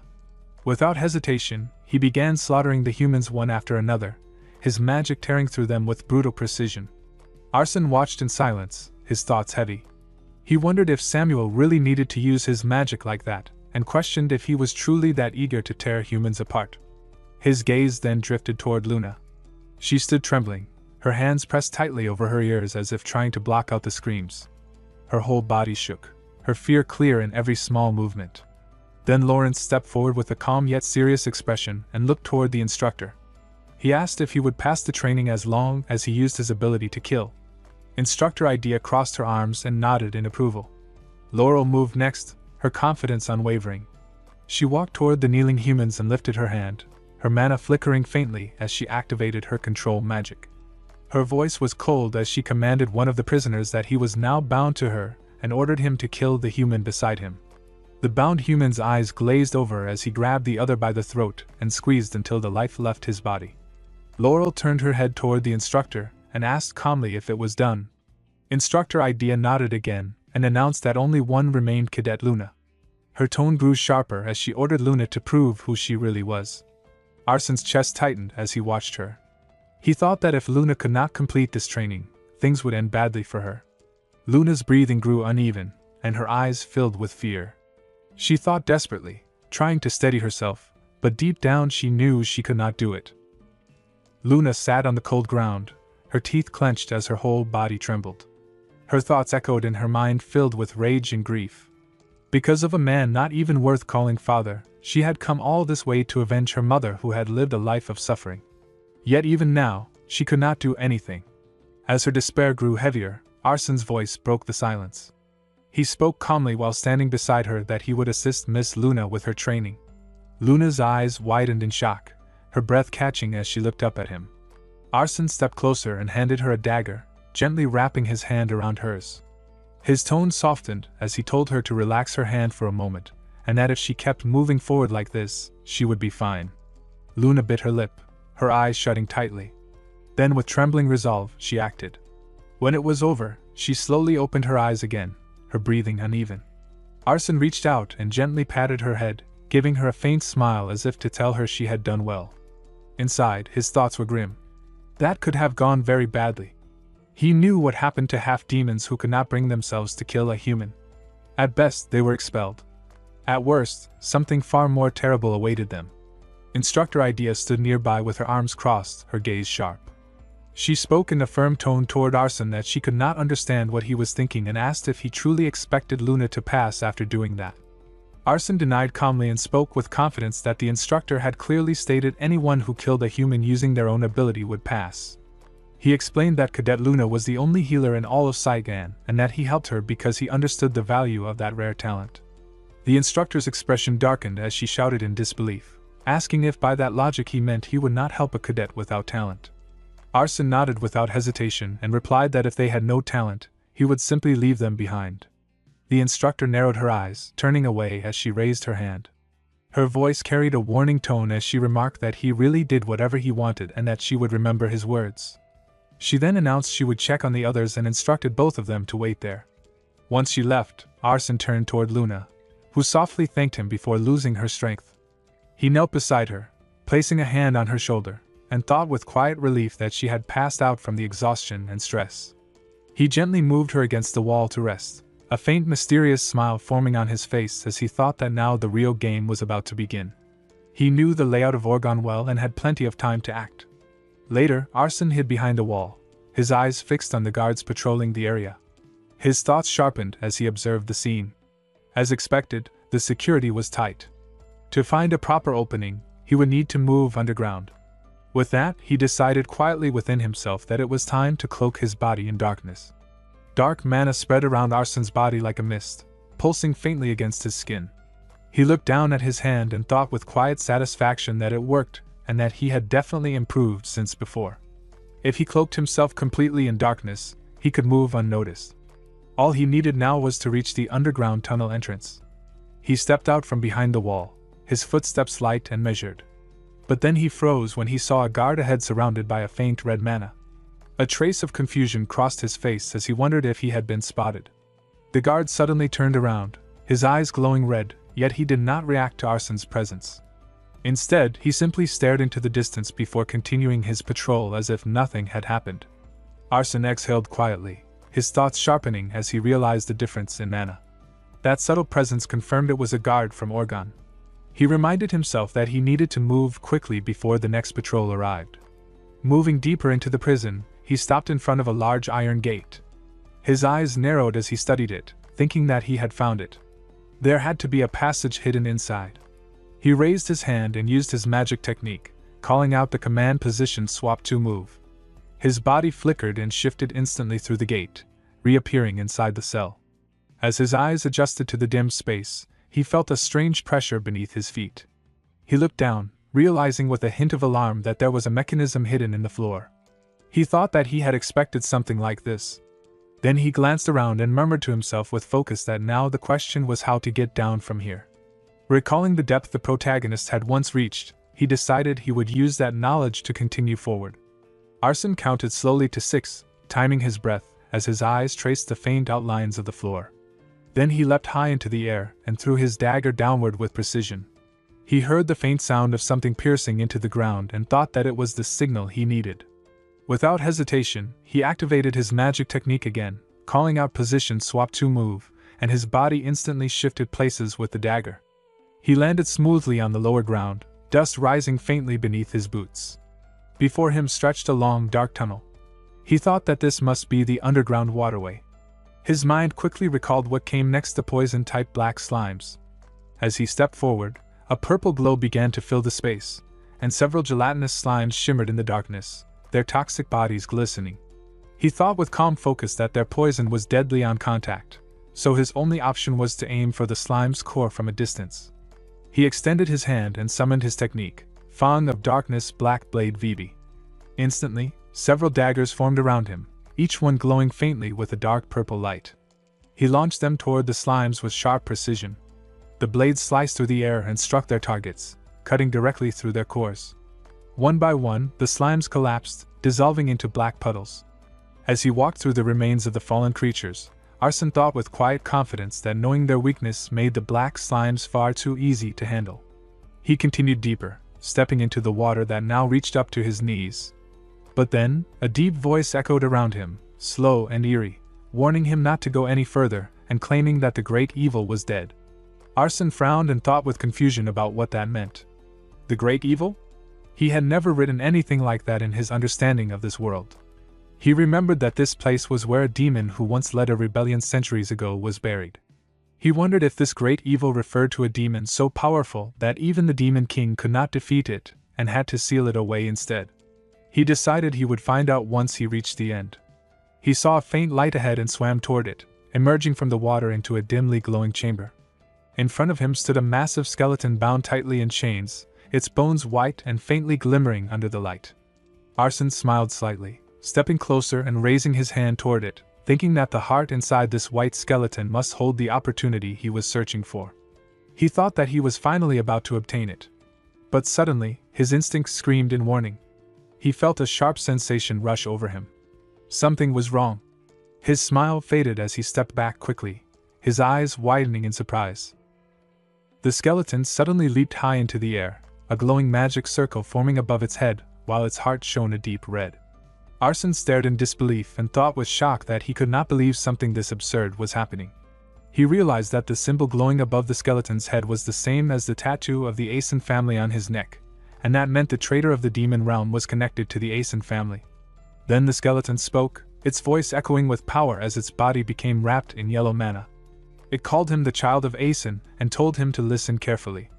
It said with heavy emotion that if he could hear its thoughts, it meant he carried the same burden. It called him the blood of chaos, born from its own existence, and warned him not to be consumed by chaos. The voice explained that chaos was a force that twisted the world's order, and if he lost himself in it, and focused only on its meaning, he would face the same end as it did. As soon as those words ended, the skeleton's body dissolved into the air, turning into a swirl of black smoke. Its heart darkened and fell to the ground with a faint thud. Arsène bent down and picked it up, thinking that the heart had returned to its original dead state. The moment he held it, his body began to glow red. He thought with awe that he could feel it, a will that endlessly craved and sought destruction. The heart suddenly shattered into pieces in Arsène's hands. He looked at it, and said with a calm tone that it must be a kind of desire held by the ancestors of Asen. Then he opened his status window, and a glowing message appeared before him. It displayed his details: race half-demon, disposition chaos, talent position swapped level 1, and traits including curiosity, immersion, killing intent, darkness, mana control, eyes of arrogance, and psychokinesis. Arsène shouted with excitement, while holding his dagger, that he finally obtained psychokinesis and that he should test it right away. He tried the technique by attempting to move the dagger with his will, but nothing happened.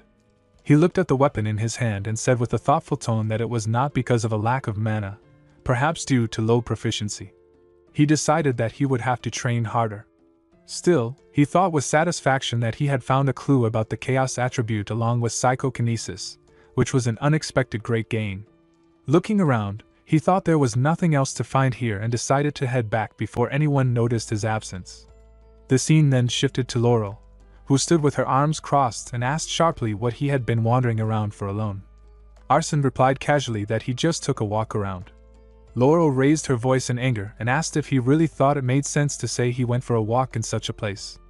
Arsène waved his hand and said with a faint smile that the sight of humans packed behind bars.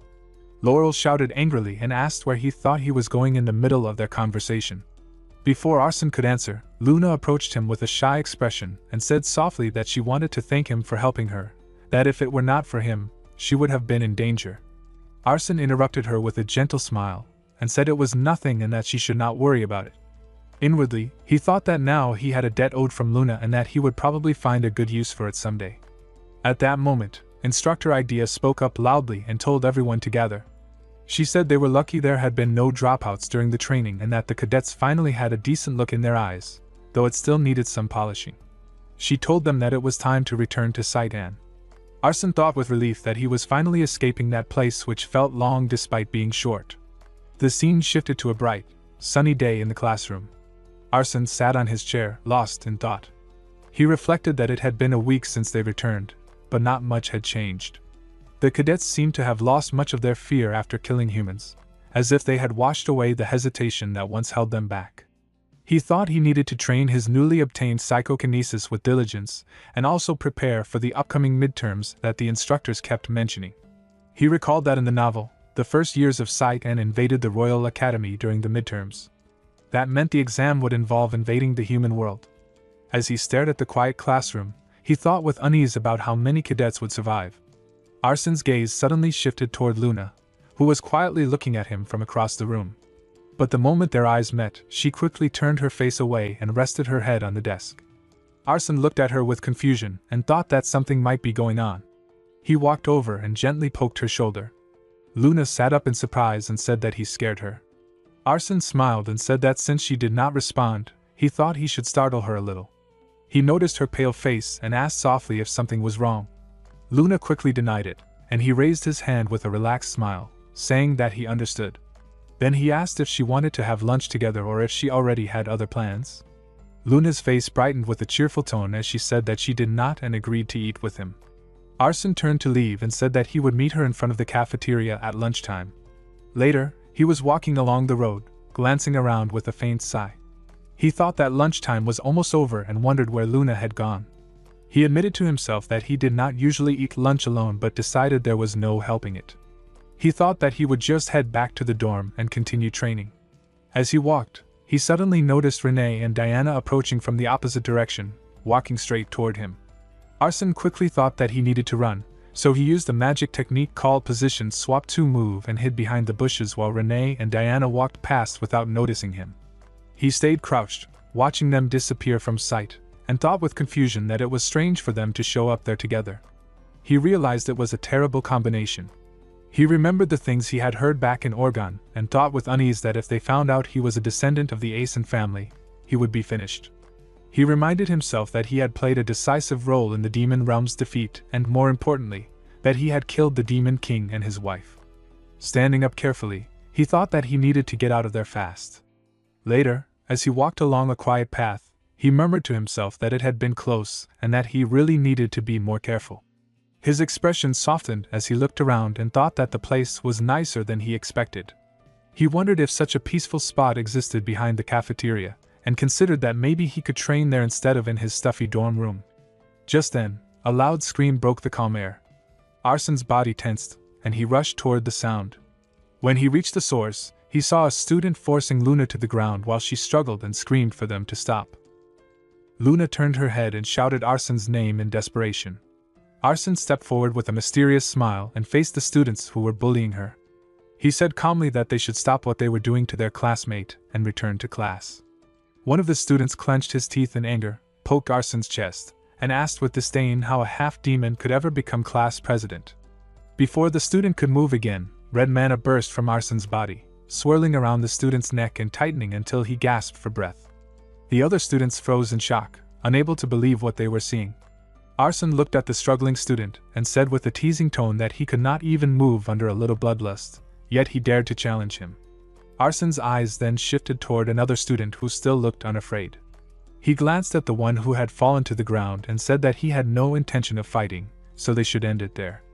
His eyes glowed red as he gave a cold warning that it would be best if they said nothing more, because he did not want to see their guts spill before lunch.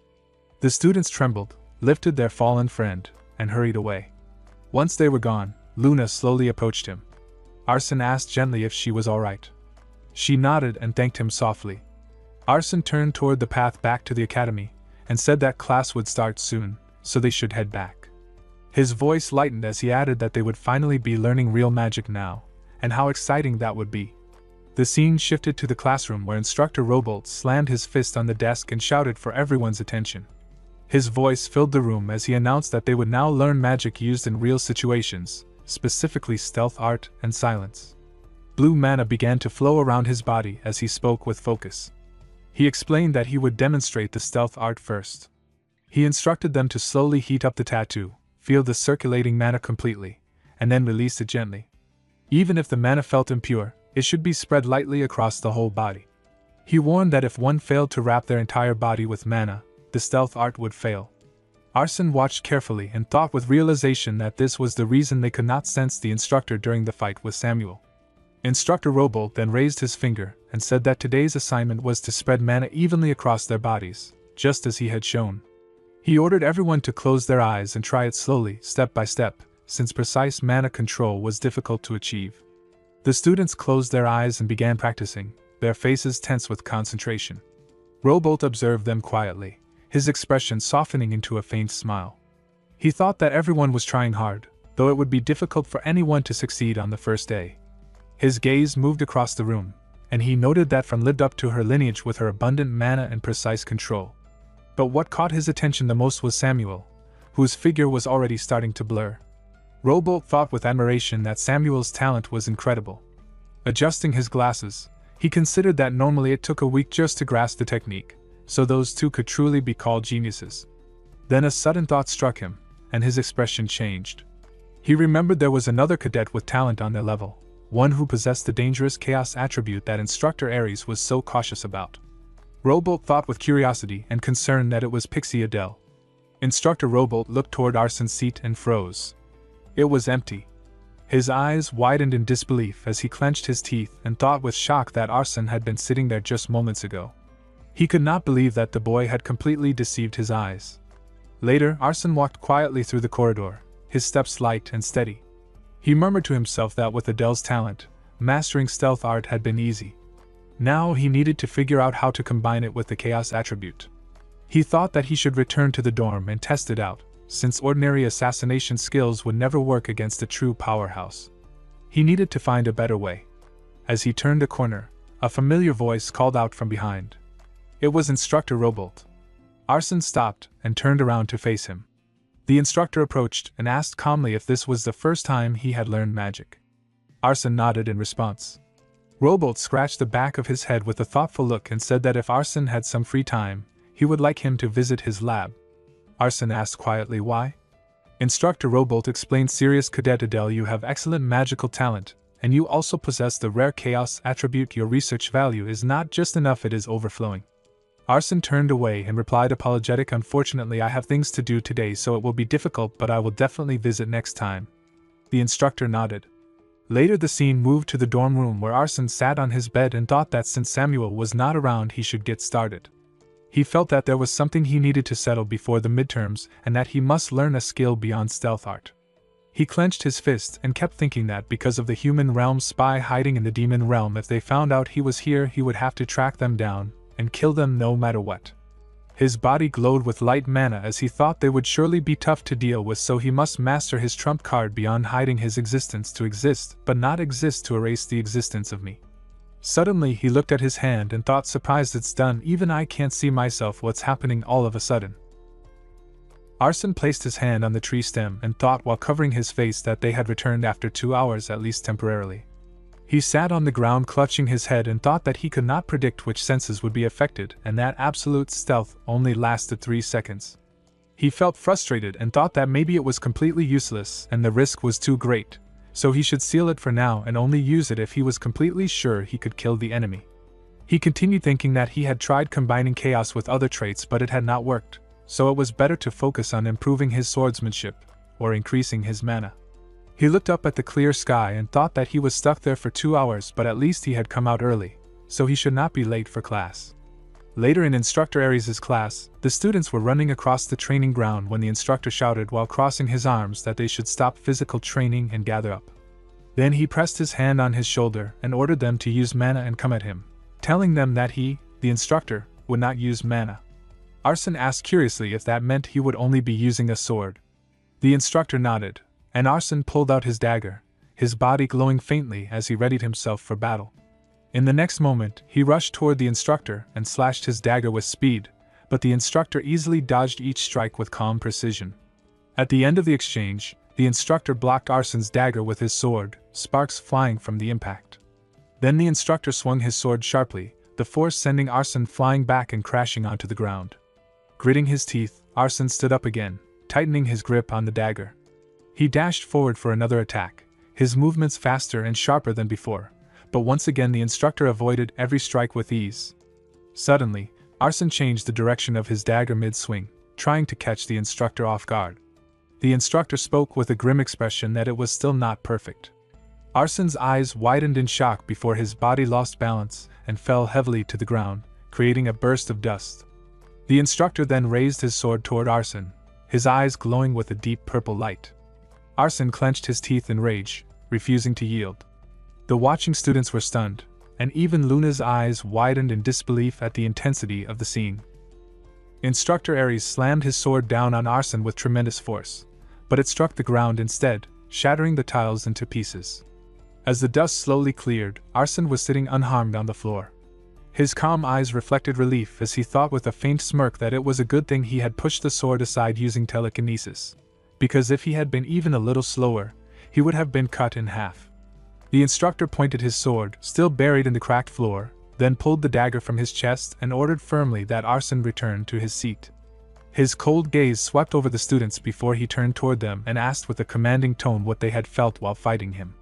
Arsene stood straight, still breathing heavily, and answered with calm confidence that it was the way weak people fought. He reminded that although he had been allowed to use mana, the instructor had restrained himself. He explained that the only way for a weaker opponent to defeat a stronger one was to sacrifice the flesh to strike the bone, and that was exactly what the instructor had shown them. Instructor Ares nodded slightly, then addressed the entire class with a serious tone. He told them that the human world was filled with strong enemies, and there was no way to win without taking hits.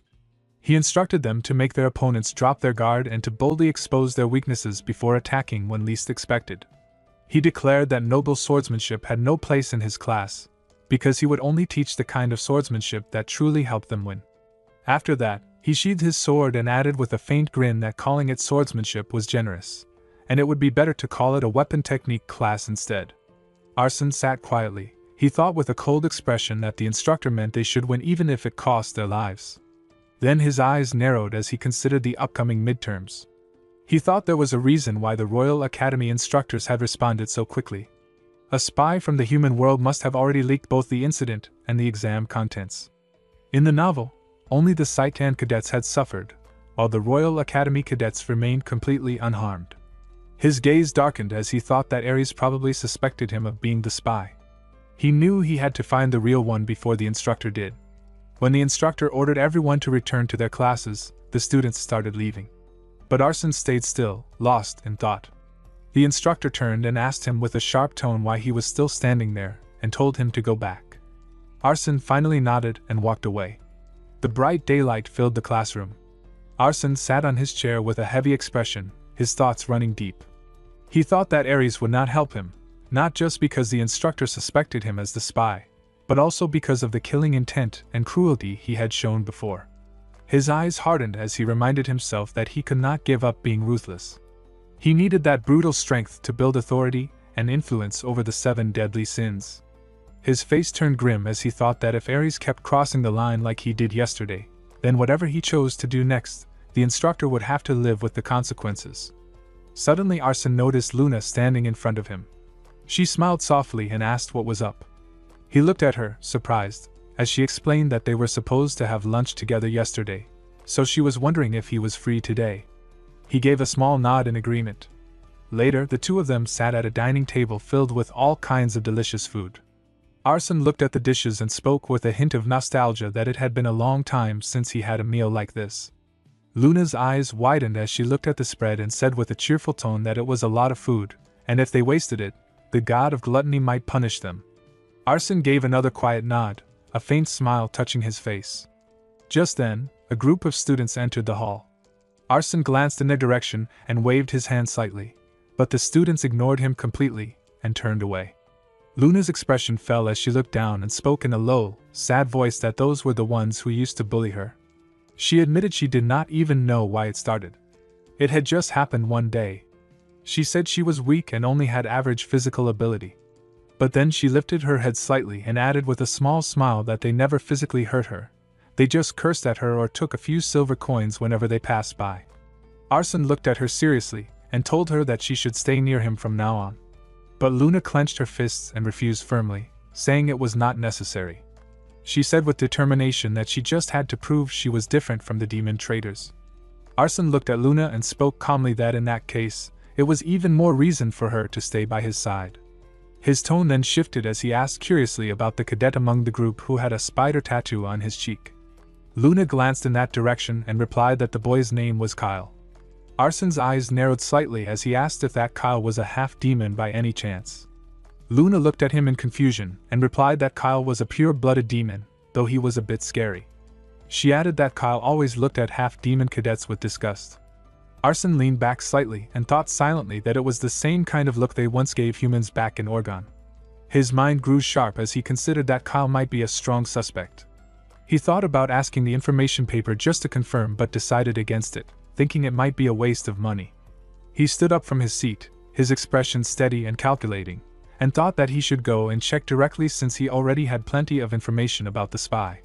He walked toward the group of students and greeted them casually. A faint smile played on his lips as he spoke that there was a certain girl in the first year of the Royal Academy who was said to be a half-demon, and that her only family was her older brother. One of the students shouted angrily, asking if Arsen was ignoring him, complaining that last time he had let his guard down. But Arsen only smirked and continued speaking, pretending to think as he mentioned that the girl's name was, maybe, Ray. At that moment, Kyle turned his head sharply and glared at Arsen, his teeth gritted with barely restrained anger. When the green-haired student placed his hand on Arsen's shoulder, Arsen reacted instantly. He grabbed the student by his tie and slammed him hard onto the floor. The sudden impact echoed through the dining hall, drawing everyone's attention. Kyle stood up abruptly, slamming his hand on the dining table in fury before turning and storming away. Arsen stood there with a calm face, a faint mysterious smile forming on his lips as he watched Kyle leave. The scene shifted to the bathroom where Kyle's group had gathered. The green-haired student shouted angrily that Kyle was going to get revenge, right? He stepped closer, frustration clear in his voice, and demanded why Kyle was not saying anything. He reminded him bitterly that Kyle was the one who had said they should not trust half-demons and accused him of starting all this only to back out now. As he spoke, the green-haired student grabbed Kyle by his tie, his teeth clenched in anger. But before he could finish, Kyle slammed his hand against the wall. The force caused blood to pour from his mouth and nose, leaving a dark stain on the tiles. His eyes glowed with barely contained rage as he spoke through clenched teeth to the other shocked students, ordering them to get out of there before he killed everyone. Once they left, Kyle remained alone, washing his face under the cold water. His reflection stared back at him from the mirror.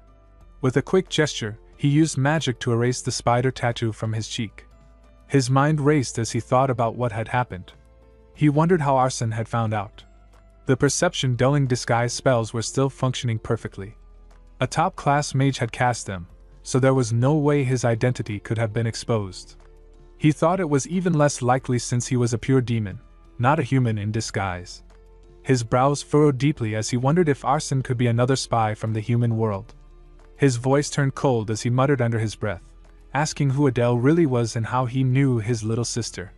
Then his expression hardened completely, his eyes glowing crimson as he spoke in a low voice filled with killing intent that he should just kill him before his true identity was revealed. Later that night, many weapons lay spread out before Kyle. He picked one up, his expression cold and determined, and thought that if he wanted to kill Arsen, he needed to be fully prepared. His plan was clear in his mind as he decided to first send the information he had gathered up until yesterday, then begin his move. His grip on the weapon tightened as he thought that his identity seemed to have been discovered by the cadet named Adele. Suddenly the door burst open, and Arsen stepped inside. Kyle turned his head sharply, shock flashing across his face as he shouted how Arsen had found this place. But Arsen only walked forward with a confident smile. Kyle reacted instantly, throwing a sharp nail at him, but Arsen dodged it with ease, his expression calm and focused. Kyle's eyes burned with rage as he gathered mana in his hand and launched a glowing beam toward Arsen. The light tore through the air, but Arsen moved quickly, dodging the attack with surprise as the beam scorched past him. Kyle's entire body began to glow with a golden hue as he extended his hand, mana pulsing violently around him. Arsen looked at him with a knowing smile and spoke lightly that it was a second circle spell called Energy Bolt. He added that Kyle was not even trying to hide his identity anymore, and that using circles meant he was a half-demon. He pointed out calmly that Kyle's current appearance must be fake too. Kyle gave a cold nod, his expression hardened, and admitted that Arsen had even managed to find this secret place, meaning he had figured everything out. Then his anger broke through as he shouted furiously while launching another attack, demanding to know how Arsen knew Ray. Arsen dodged by leaping aside, and the glowing mana ball struck the wall behind him, shattering it into fragments that scattered across the floor. Arson looked at Kyle with a teasing smile and spoke mockingly that who knew how he would know anything, as he had never even met Kyle's sister in person. His tone turned cruel as he added that her trembling, sorrowful smile had been so beautiful that he wanted to break it. Kyle's body trembled with rage, his eyes glowing bright gold as his mana flared wildly. He shouted furiously that he would make Arson spill everything before dying. Arson only smirked and teased him to try if he could. In a burst of anger, Kyle hurled a glowing mana ball at him. But Arson swiftly used his magic technique, switching his position in an instant. The attack missed completely and slammed into the wall, shaking the room. Kyle turned in disbelief, shouting that Arson was really a teleporter. He admitted he had seen it with his own eyes but still could not believe it. Then, with fury burning through him, Kyle shouted again, his voice echoing as golden light swirled violently around his body. He declared that in that case, he would go all out. Arson stood before him with an annoyed look, realizing the fight was about to get serious. Arson watched Kyle carefully, his sharp eyes following the movement of the golden light swirling around him. He thought calmly that Kyle was using third circle level multicast magic, capable of firing at least 20 shots at once. The next moment, Kyle launched a storm of mana orbs toward him, each one glowing with violent energy. Arson reacted instantly, using his magic technique to dodge the attack. The mana balls slammed into the ground, tearing through the room, but Arson had already moved. In a blur, he dashed forward, vanishing and reappearing behind Kyle. Kyle's eyes widened in disbelief. He turned his head quickly and asked in shock how Arson was chaining his movements together like that. Before he could react again, the room suddenly filled with thick dark mana that made the air tremble. Kyle's expression froze as Arson appeared behind him and struck the back of his neck. Arson spoke in a calm voice, telling him to take a short nap. Kyle's eyes rolled white, and his body went limp as he collapsed, falling unconscious. Arson stood over him, his gaze cold and calculating. He thought that he could just kill Kyle right there, but then decided against it.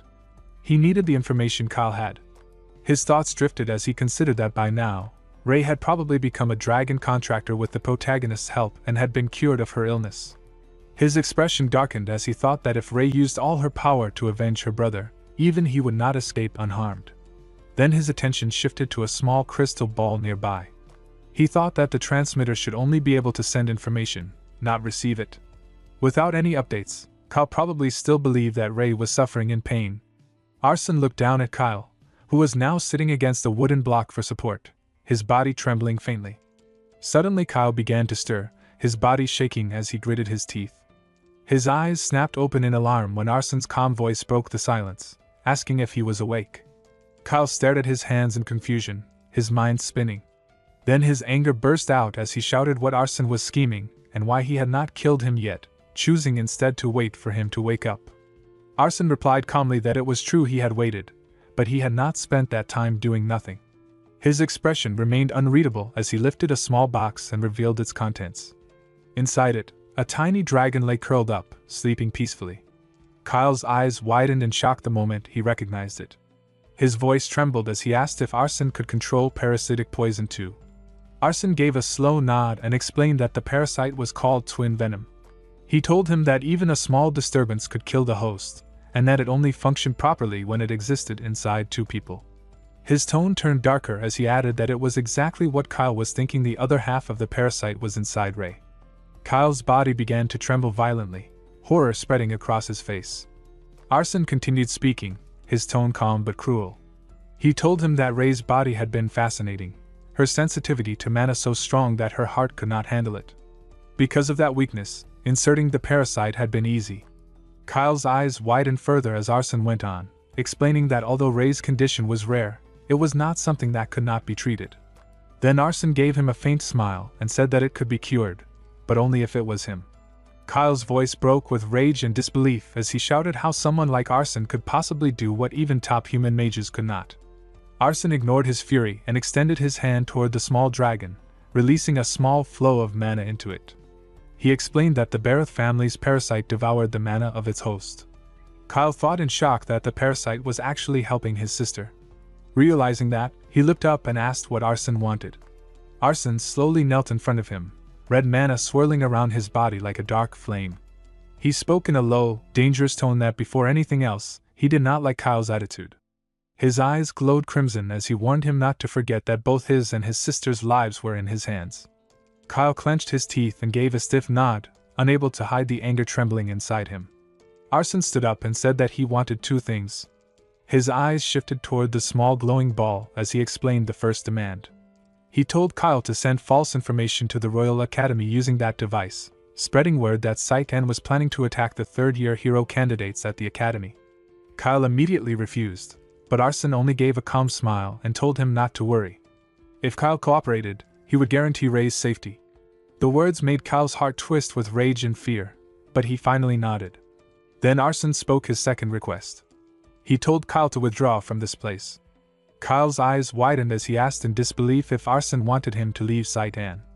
Arson nodded without hesitation and ordered him to gather and report any news or rumors about hidden realms in the demon world to him regularly.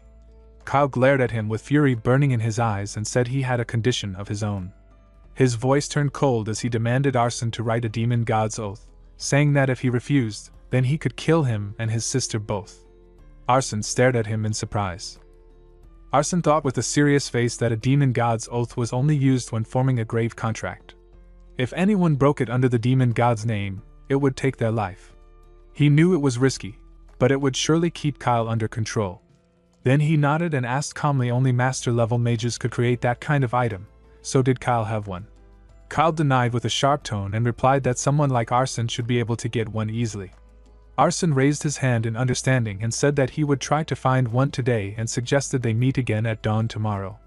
Kyle held his hand firmly and stood up. As he walked past him, Arson looked at him with a faint smile and thought that he had gained a useful slave. He clenched his fist while thinking that at the Imperial Academy, his chances of success were almost zero no matter what he tried, yet he had to make it work somehow. The scene shifted to Instructor Robolt, who was adjusting his glasses. Arson peeked through the door and greeted him with a polite smile. The instructor stood up quickly and shouted with excitement, while walking toward him that he really came, just as they had agreed. Arson nodded in response. The instructor gestured toward the chair and said warmly for him to sit and asked if he would like some tea. Instructor Robolt poured tea into a cup and said with gratitude that he appreciated Arson for coming. Arson looked calm and asked why exactly the instructor needed him, adding that if he was worried about information leaking, he should not be. The instructor instantly denied having such worries. Arson smiled lightly as he sat down and offered that if the instructor wished, he could sign a demon god's oath to ensure secrecy. The instructor raised his hand and said with relief that if Arson was willing to do that, then he could explain everything. A red glowing paper appeared above his palm, floating softly before he handed it to Arson. Arson read through the contents where it was written that Adele must not reveal Robolt's research materials and must assist in the research until meaningful results were achieved. After reading, Arson spoke thoughtfully that the terms should be revised a little, suggesting that if during the research it was judged to be beyond his abilities, he could stop assisting but must return all payments received. The instructor nodded with a smile, agreeing to the change. Then Arson added that he wanted Humana hotels as compensation and thought silently that they instantly restored mana to full when consumed, which made them essential for him. The instructor agreed again, then slid the paper and pen toward him and told him to sign. Arson signed the document without hesitation and asked with curiosity why the instructor had chosen him in particular. The instructor answered with a sigh that most others were not helpful for his research. He explained that he had even approached Samuel from the first-year class, but Samuel had bluntly refused, saying it was troublesome. Arson raised his hand to return the paper to the instructor, but before he could, it began to glow red. The paper dissolved into light and absorbed into his body, leaving him surprised and silent. The instructor calmly placed his hand on a nearby book and said that they should begin right away. He then pulled the book slightly outward, and a hidden door opened before them. Arson stepped forward, his eyes widening as he thought that it was unbelievable such a place existed within Saitan. He wondered if the principal or the other instructors even knew about this secret area. As he followed the instructor down into the underground lab, the air grew colder and filled with the faint scent of dust and old parchment. The instructor pointed toward a large book resting on a stone table and explained that it was the one he had been researching. He added that it was believed to be an ancient item. Arson placed his hand on the cover and slowly opened it, but all the pages were blank. The instructor explained that most of it was empty, though there was writing on the final page. Arson asked if he could see the sentence written at the end. The instructor nodded eagerly, excitement flashing in his eyes, and said that was exactly why he had asked for Arsen's help. When the last page opened, Arsen leaned in and said with interest that there truly was some writing there. The instructor agreed and admitted that he had been unable to decipher any of it. He then asked if Arsen could understand its meaning. Arsen asked if the instructor had made any progress in his research. The instructor shook his head in disappointment. Arsen thought for a moment, then said that perhaps a clue could be found near the place where the book had originally been discovered. The instructor raised his hand and replied that he had already visited several nearby villages, but no one there knew anything about the ruins or the book. Arsen looked confused, his brows furrowing as he brushed his fingers over the strange markings. Suddenly, his necklace glowed bright blue, and waves of mana spread out to cover the book completely. He stared in shock and thought with disbelief that his necklace was reacting to the writing. Arsen stared at the glowing words on the book, his eyes widening in shock as he thought that the letters were changing so he could finally read the rule. The words shimmered faintly on the old page and formed a strange sentence that read, "Defied the rule, curse remains, everything is vanishing, the wise refuse to believe, until the clock stops." Arsen thought in confusion that although he could read the sentence, he had no idea what it truly meant. Still, seeing his necklace react so strongly, he felt certain that it was somehow connected to the demon god.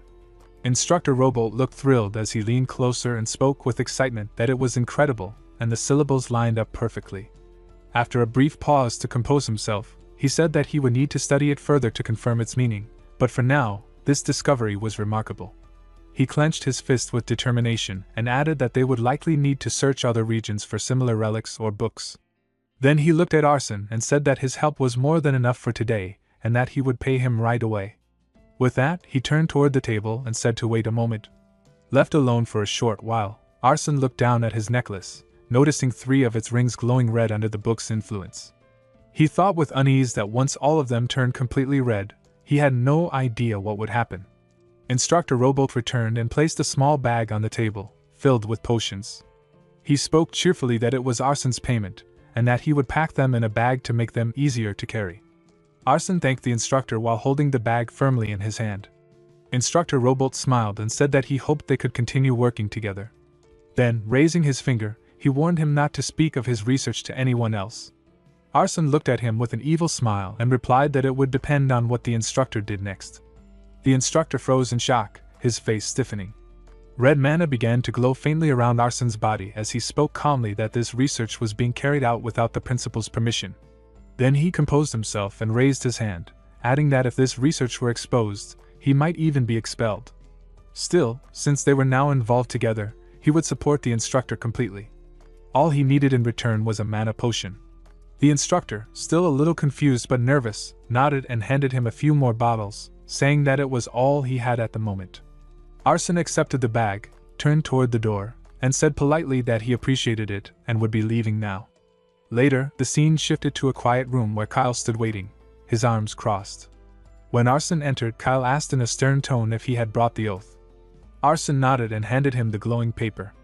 Kyle took the paper in his hands, and Arsen told him coldly that if he broke their promise, he should be prepared for the consequences.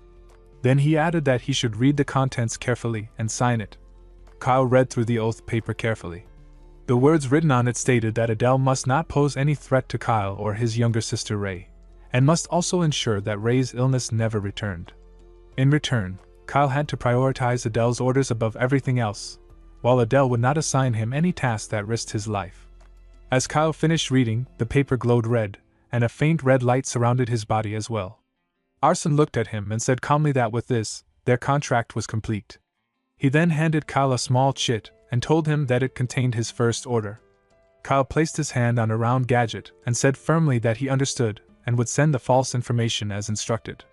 He then explained while pointing at the device that Arsen should insert the paper through the narrow slit for transmission to begin immediately. He also mentioned that it recharged automatically, allowing one use every month. When Kyle stood up after completing the process, Arsen smiled faintly and said that only one command remained. He ordered him to leave Saitan starting that very day and to begin gathering information about the demon realm outside the academy's borders. Arsen added that he should start by finding the location of a nearby hidden realm and collecting details about the 7 Sins families, sending reports every 2 weeks with his findings. Kyle nodded silently and closed his eyes. Then he slowly raised his hand toward Arsen. Arsene looked at him with mild confusion for a moment, but then he also raised his hand and grasped Kyle's firmly. But Kyle suddenly pushed Arsene's hand aside and shouted angrily that he should just hand over the money, saying he needed funds if Arsene truly expected him to gather information. Arsene turned away for a moment and said calmly to wait just a little. Then he faced Kyle again and handed him a small chit, explaining that if he gave it to others using his name and showed it, even the Barrett family would help him. He warned him never to open it along the way, no matter what.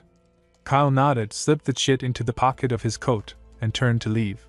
His footsteps echoed faintly as he walked away without another word. The scene then shifted to a quiet classroom where Arsene sat at his desk, deep in thought.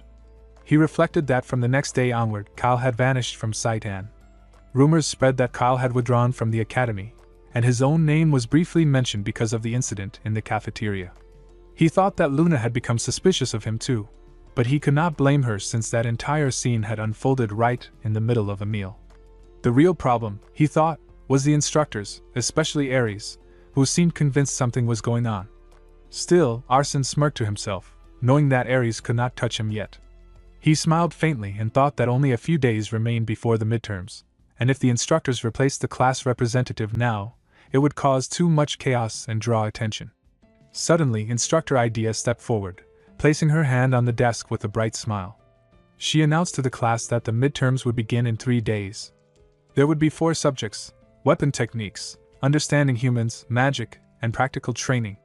Then her expression turned mysterious as she continued, saying that the most important part was the practical exam. She revealed that on the final day of the midterms, the exam would involve invading the humans' school, the Royal Academy. Laurel raised her hand with excitement and declared that the first place in the midterms would belong to her. The class around her buzzed with restless energy, filled with both nerves and determination. Arsene sat quietly among them, his thoughts cold and focused. He reflected that fighting against the humans who had killed many of their families had everyone fired up. He thought it was better this way than seeing them tremble in fear or sink into worry. His mind drifted to the events of his novel, remembering that if things followed the original story, Class A would be completely wiped out during the midterm exams. But he also believed there was still hope. He thought that he had already changed the flow of countless past events. He had bribed Kyle to leak false information to the Royal Academy, and he had even prevented Luna, the healer, from being expelled. Destroying the Royal Academy itself was impossible, but maybe he could at least stop the tragedy that awaited his classmates. If he succeeded, he would gain high praise as the class representative, and winning Instructor Aries' trust would come as an added reward. That trust, he knew, would open another chance to access Citan's armory. He thought with a cold smile that the goal for this midterm was simple: survival and high scores. He had to give everything he had, as if his life truly depended on it. The scene then shifted to the academy courtyard, where Renee stood before him. She looked at him sharply and said that it had been a while. Arsene nodded calmly. Renee's expression turned cold as she added that it was only because he kept avoiding her. Before Arsene could reply, a soft voice interrupted them. Diana stepped forward gracefully, her presence commanding, and she introduced herself to him. Arsene looked at the 2 girls before him, feeling a wave of confusion. He thought that people often said the more one tried to avoid bad ties, the more they ended up following. He had no idea what to do in this situation. Diana smiled playfully and asked if he was not going to say hello back, warning that it might hurt her feelings. Arsene quickly straightened his posture and bowed respectfully, introducing himself as Pixie Adele and saying it was an honor to meet someone of such noble lineage. Renee crossed her arms and spoke sharply, telling him to skip the formal greetings and explain why he had avoided her all this time, only to now ask for a duel. Arsene looked at her seriously, and replied that it was because he had felt guilty. Then he extended his hand forward, revealing a small bottle of mana potion resting in his palm, and said that he had brought it as a gift to make up for it, calling her Milady. Diana looked at the potion with mild surprise and commented that she had heard they had become difficult to find since the war. She smiled at Renee and said that she should take it and forgive him. But Renee pushed her hand aside and refused coldly, saying that she did not need such things. Arsene's expression shifted slightly as he tried to explain himself again. He said that the other cadets often bullied him for being a half-demon, so he had kept his distance, fearing it might cause her trouble. Then he went down on one knee and lowered his head, saying that if his actions had hurt her in any way, he sincerely apologized. Renee turned away with a faint smile, and said that she was not hurt in the first place. Diana poked her cheek playfully and said with excitement that it seemed things had gone well for their lady. Then she turned her head toward Arsène with a bright smile and commented that Renée was just too stiff, saying she would be perfect if she could fix that part of herself. Renée ignored her teasing and raised her sword with determination. She said firmly that it had been a while, so how about a training session? Arsène nodded in agreement. Diana leaned closer to Renée's ear and whispered for her to show her new skill to her guard. As Renée's body began to glow with dark mana, her eyes shimmered in icy blue. The air around her thickened, the aura strong enough to make even the ground tremble faintly. Arsène's eyes widened in shock as he recognized the technique in his mind. He thought that it was sword lacquer, a level of power close to sword energy, something only expert human knights could achieve. When the mana fully absorbed into her sword, Arsène smiled calmly and remarked that it was not quite complete yet. Renée nodded once in agreement. Arsène then asked while gripping his dagger if they should clash once. She nodded again without hesitation. He rushed toward her, their weapons meeting with a sharp golden spark that cut through the air. Renée swung her sword swiftly, but Arsène bent backward and dodged with ease. As he moved around her, he thought that with his enhanced vision he could see all of her movements clearly, which made the fight manageable. Renée gripped her sword tightly as dark mana gathered around her body again, swirling like smoke. In the next instant, Arsène's dagger shattered into pieces, and his eyes widened in disbelief. He thought in surprise that she had formed Jiamchul in an instant. He scratched the back of his head and said with amazement that it was incredible, managing to produce Jiamchul with such power. Renée only nodded calm and composed. Diana praised her cheerfully, poking her side with a smile. But as she kept watching, her expression slowly changed into curiosity. She said that the more she looked, the stranger it seemed, something ordinary yet not ordinary, and she wondered what it could be. Arsène looked slightly annoyed at her words. Arsène looked at Diana and thought that one of the powers she possessed was observation, the ability to notice even the tiniest details, down to a single hair on someone's body.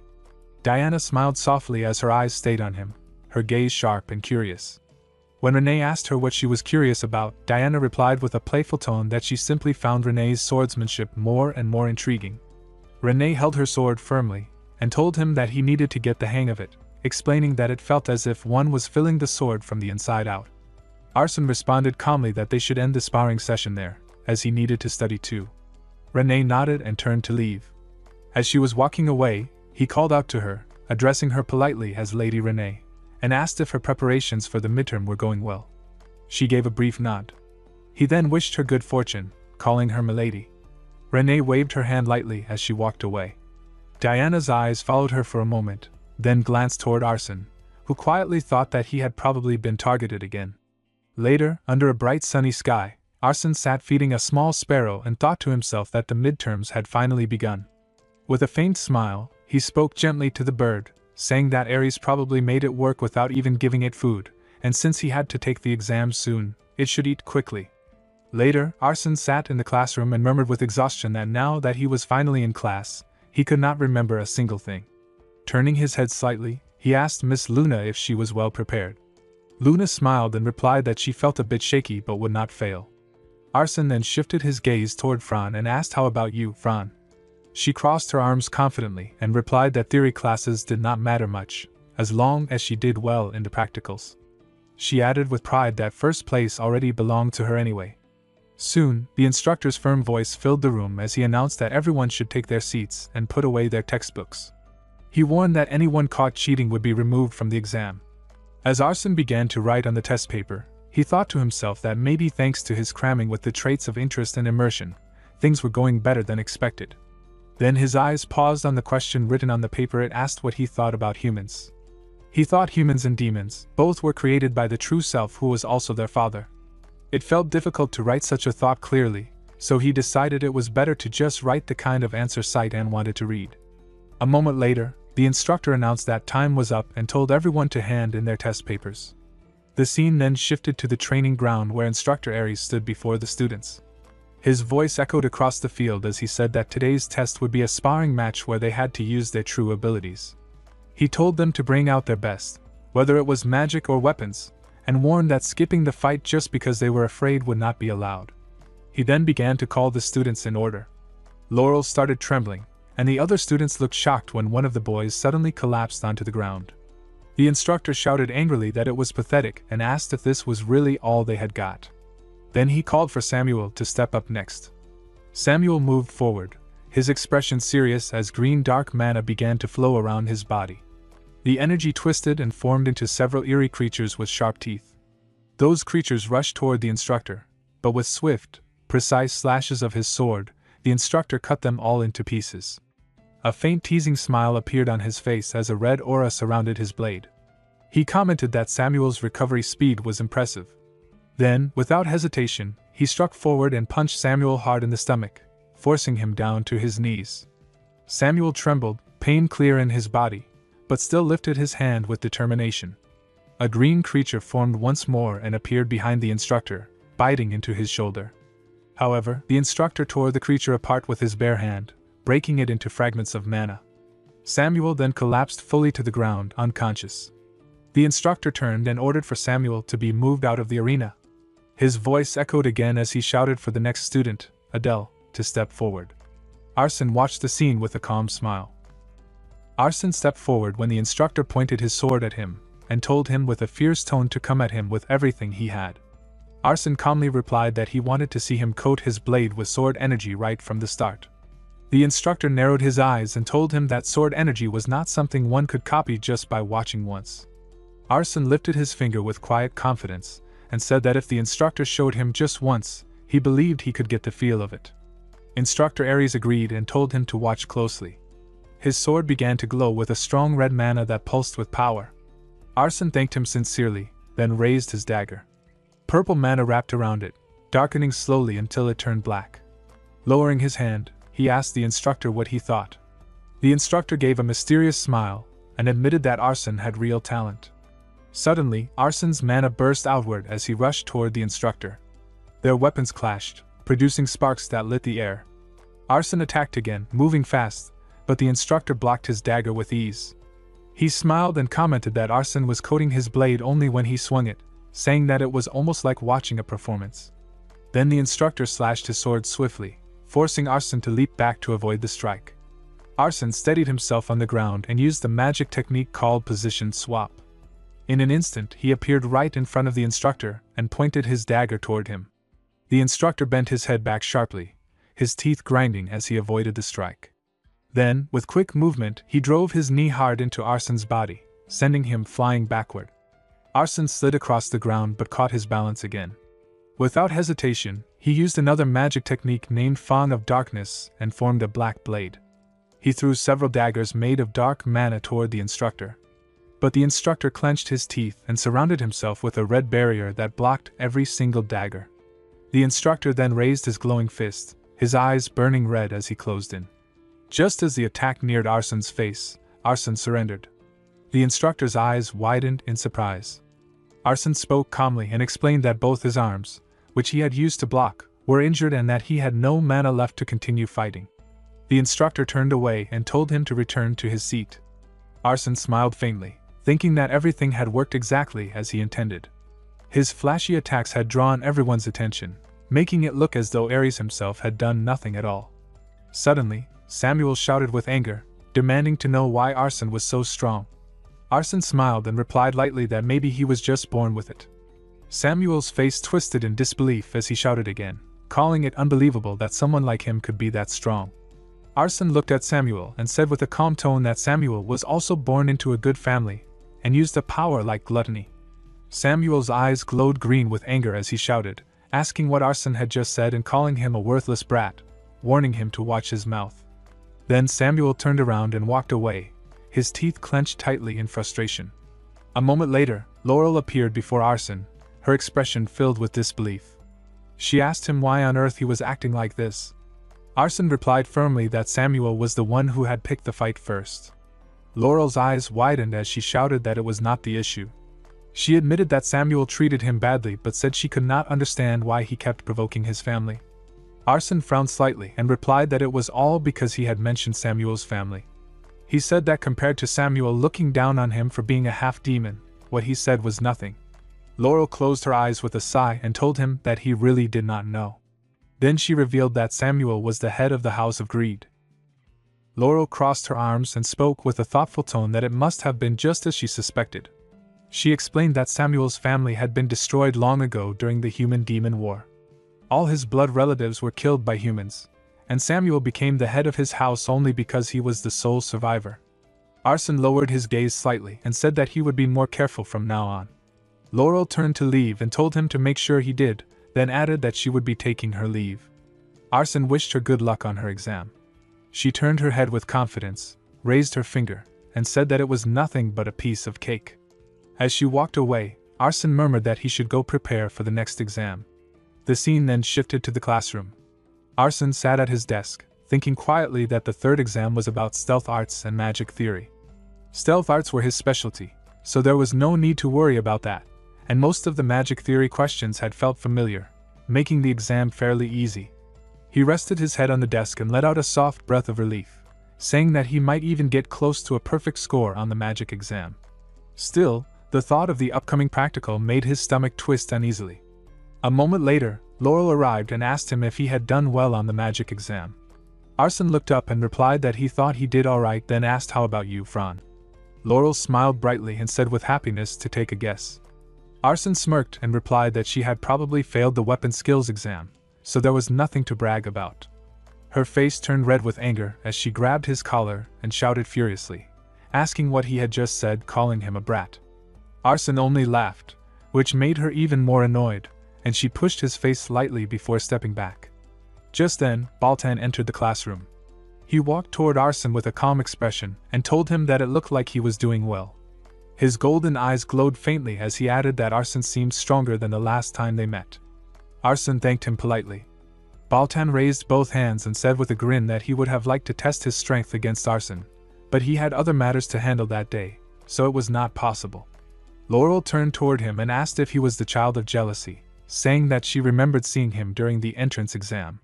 Baltan turned slightly and said that he needed to go somewhere, then asked her if she would come with him. Laurel frowned and asked angrily if he dared to order her around. Baltan laughed and explained that this time, the class presidents were gathering for a meeting. Laurel crossed her arms and told him that she was not a class president. Then she pointed toward Arson and said that he was the president. Baltan's expression changed into an eager grin as he shouted with a dangerous smile that Arson was the class president. He said he really wanted to fight him right then and asked if Arson had some time. Arson smiled and said that since they needed to attend the class president meeting, another time would be better, then told Baltan to lead the way. Baltan turned slightly and replied that it was fine and told them to follow him for now. Laurel and Arson walked behind him as they made their way down the corridor. While walking, Arson asked what the reason was for calling the class president meeting. Baltan turned his head and explained that it was about the area assignments. Arson nodded and said that it was a meeting to decide which place each class would attack. Baltan stopped in front of a door and replied that Arson figured it out quickly, saying that it was no wonder he had been chosen as a class president. Then he opened the door, and the three of them stepped inside. In the room, other class presidents were already present. Principal Lucian greeted them warmly as they entered. Arson smiled and thanked him for inviting him. Diana leaned toward Renee and said that her escort was quite impressive. The principal looked around the room and said that since everyone was there, they should begin right away and asked everyone to take their seats. Gower glanced around with clear disgust and muttered that even a passing Cerberus would laugh at the idea of holding a meeting with such insects. Aaron, resting his head lazily on the desk, replied that Gower was not entirely wrong. Diana clenched her teeth, her body trembling with anger. Arson looked around quietly and thought to himself that the atmosphere felt wrong, wondering if this was truly a meeting or a trap. Then Gower glared at him and ordered him to get out of his seat, calling him a damned mongrel. Arson stayed still, thinking that he was surrounded by enemies on all sides. Arson thought that even the principal was quietly allowing the situation, so if that was the case, he would need to show a bit of his skill. Gower placed his hand on Arson's head, but Arson quickly grabbed his dagger and pressed it against Gower's neck. The blade flashed as he slashed near the neck, forcing Gower to clench his teeth and shout in rage. Suddenly, several purple daggers flew toward Gower, but he blocked them all before charging at Arson with a clenched fist. Arson moved lightly to the side, easily dodging the blow, then slashed Gower's arm. Gower screamed in pain. Arson grabbed his face and held the dagger against his forehead, ready to strike again. Just then, the principal spoke with a calm smile and told them to stop and return to their seats. She told Adele to sit next to Aaron. Arson nodded in response and stepped back. Diana smiled and spoke with admiration, saying it was impressive and just as expected from Renee's guard. Then the principal spoke again, her tone turning serious as she explained that there was only one reason she had gathered them to assign each class a region to invade in the human realm during the upcoming practical. Arson asked with curiosity that he had heard a little about this but wanted to know exactly how the division was made. The principal smiled faintly and explained that it was better to see it directly than to hear it. Then a glowing map appeared on the screen before them, showing the territories laid out clearly for everyone to see. Arson looked at the glowing map and said with calmness that it was a map of the human realm's continent. The principal nodded and explained that she had originally hoped Class A would attack a certain location, but she might have underestimated the class president, so she had decided to give them an even harder task. Arson's eyes showed surprise as he listened. The principal continued and explained that, according to the information from their spy, one of the first-year classes in the human realm was planning an outdoor lesson to invade a secret realm. Laurel stood up and shouted with confidence that such weak opponents were not even worth fighting and that their Class A should instead attack the capital. Arson thought quietly that the spy did not yet know the timing, but the protagonist group had already grown strong enough to surpass the children of the 7 deadly sins. He clenched his fist and then spoke firmly that their Class A would attack one of the first-year classes of the Imperial Academy. Gower gritted his teeth and mocked him, asking if he was backing out because he feared mere humans.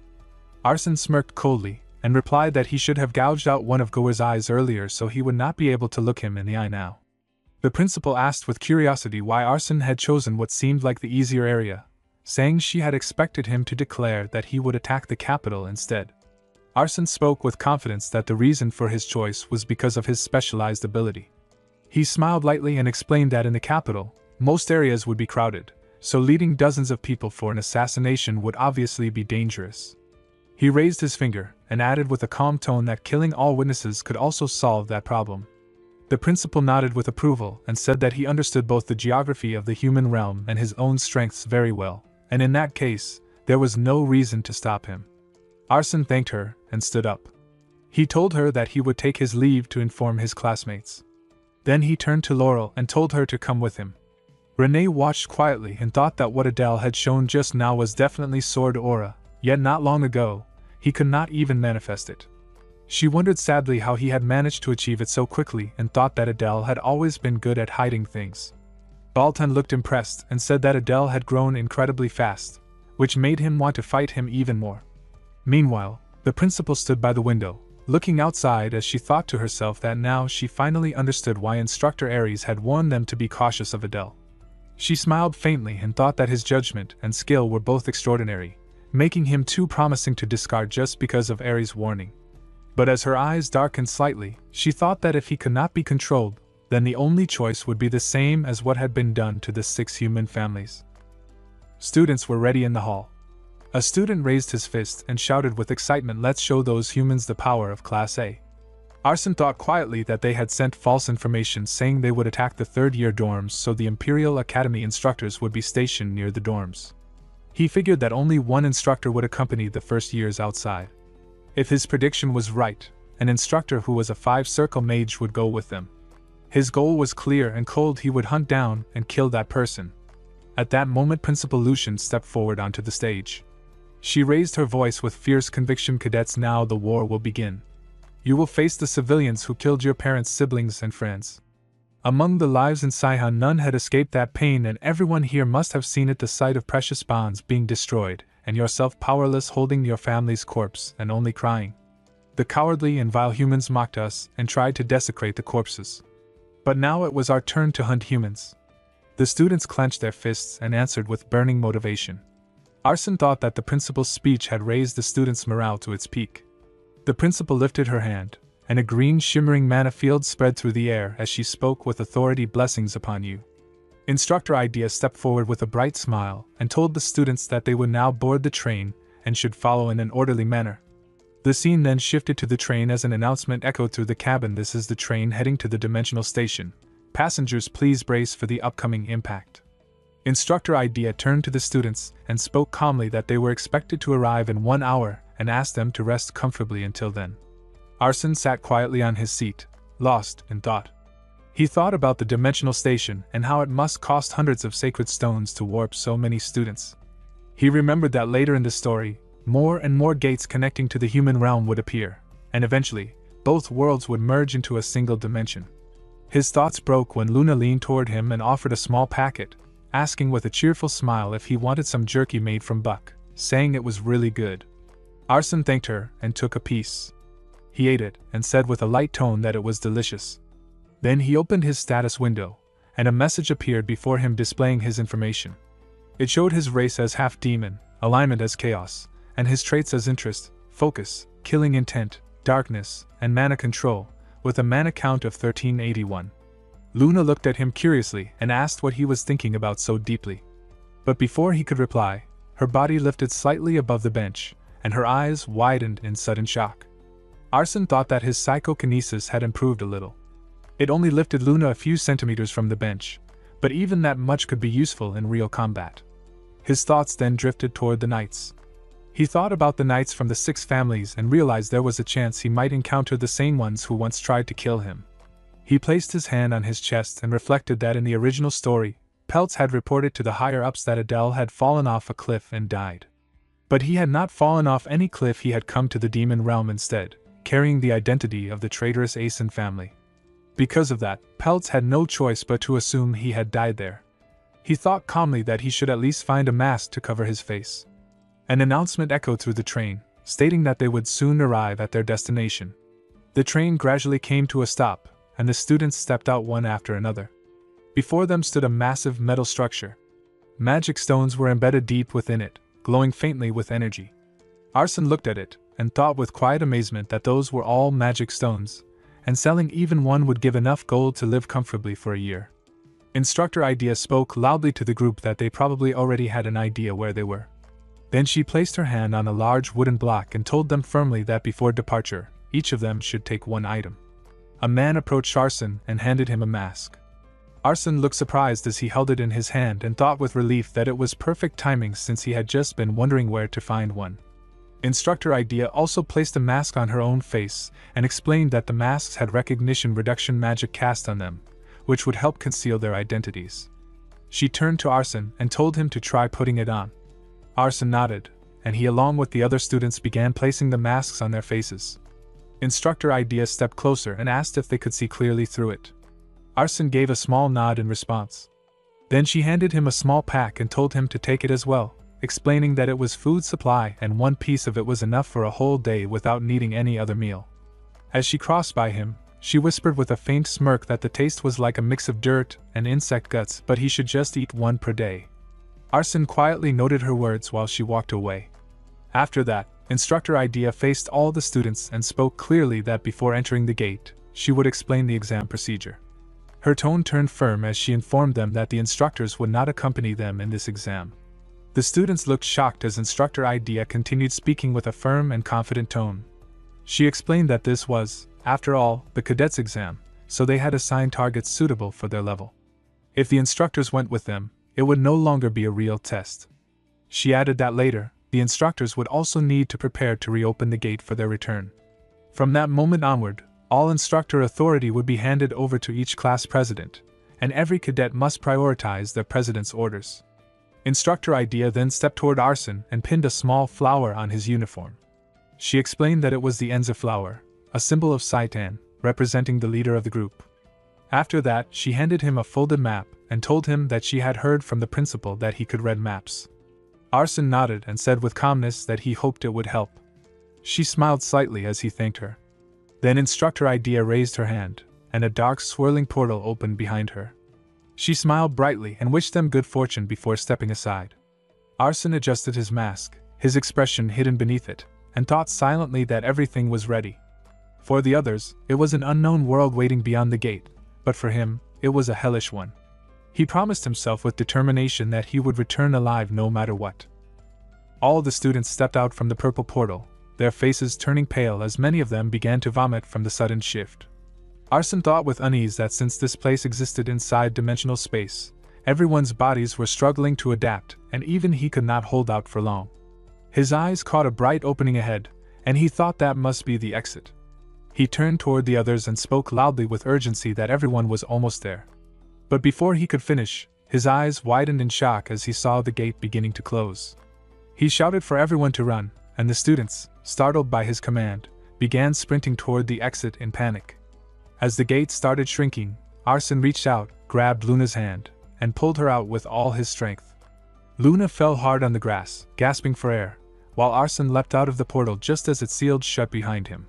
They both stood on the edge of a high cliff, the wind brushing against their faces, and before them stretched a breathtaking sight: the Imperial Academy Sky Island floating majestically in the clouds. The students stared in disbelief, murmuring among themselves about how it was even possible for an island to float in the sky.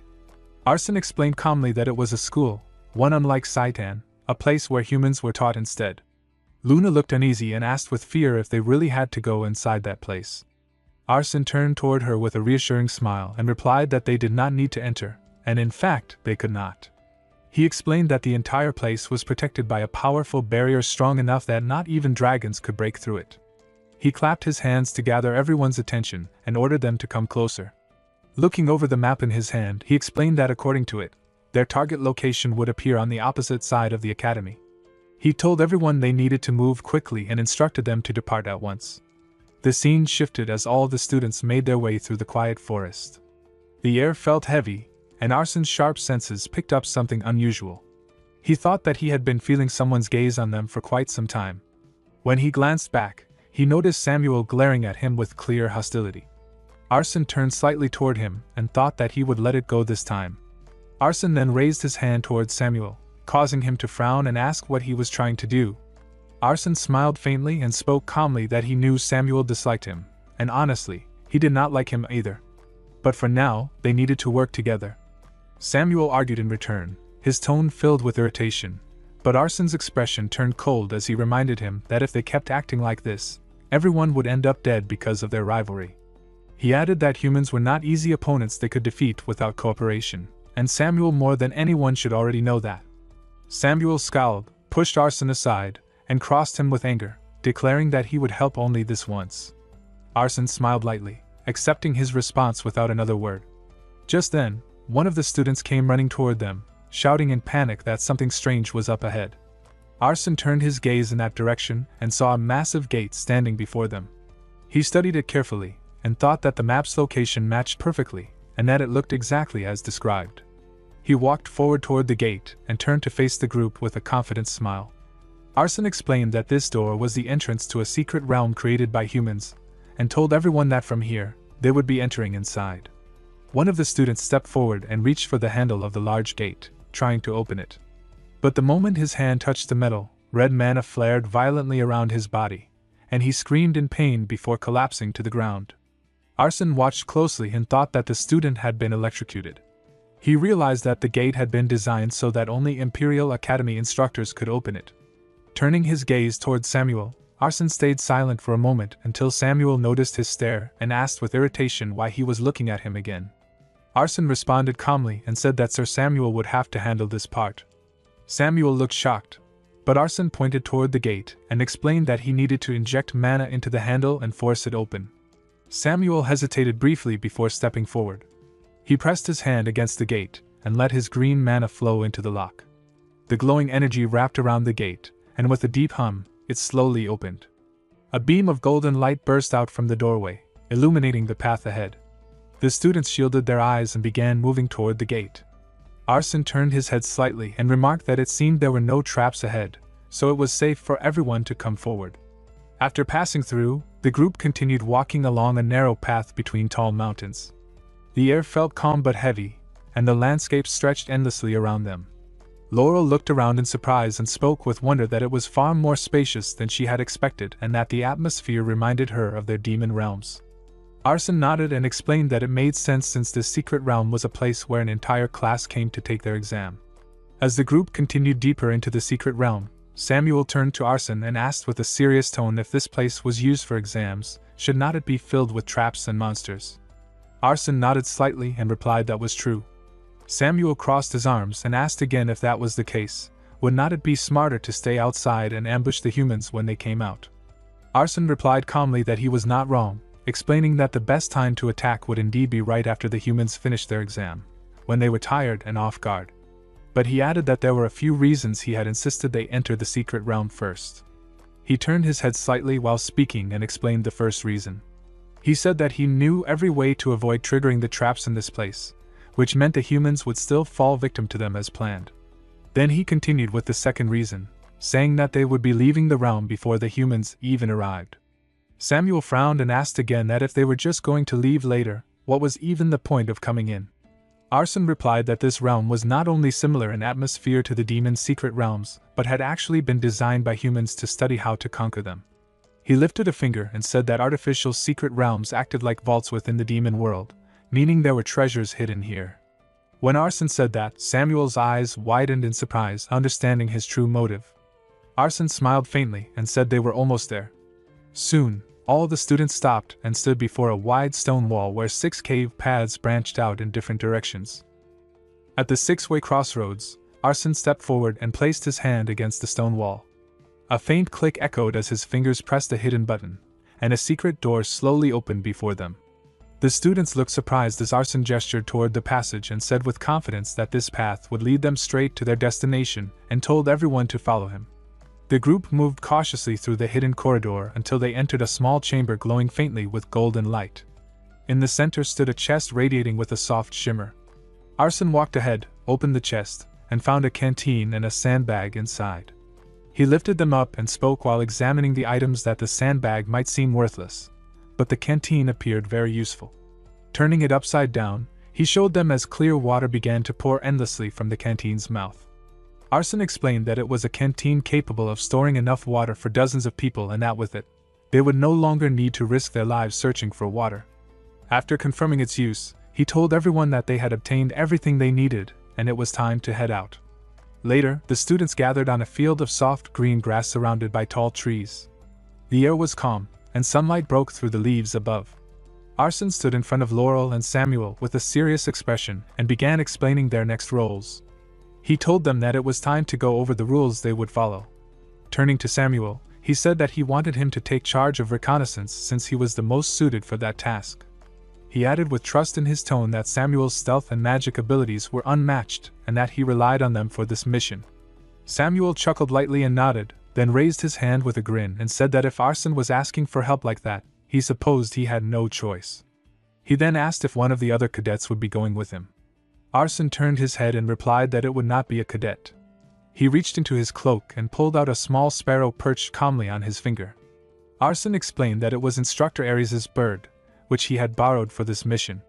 He added that he had grown close to it, and had even given it a name, Shijo.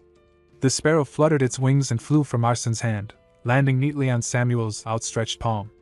Watching it, Arson thought that he had indeed taken care of the bird for quite some time and had gotten closer to it, but he still was not sure if it trusted him as much as it trusted Aries. His expression darkened slightly as he decided to test it.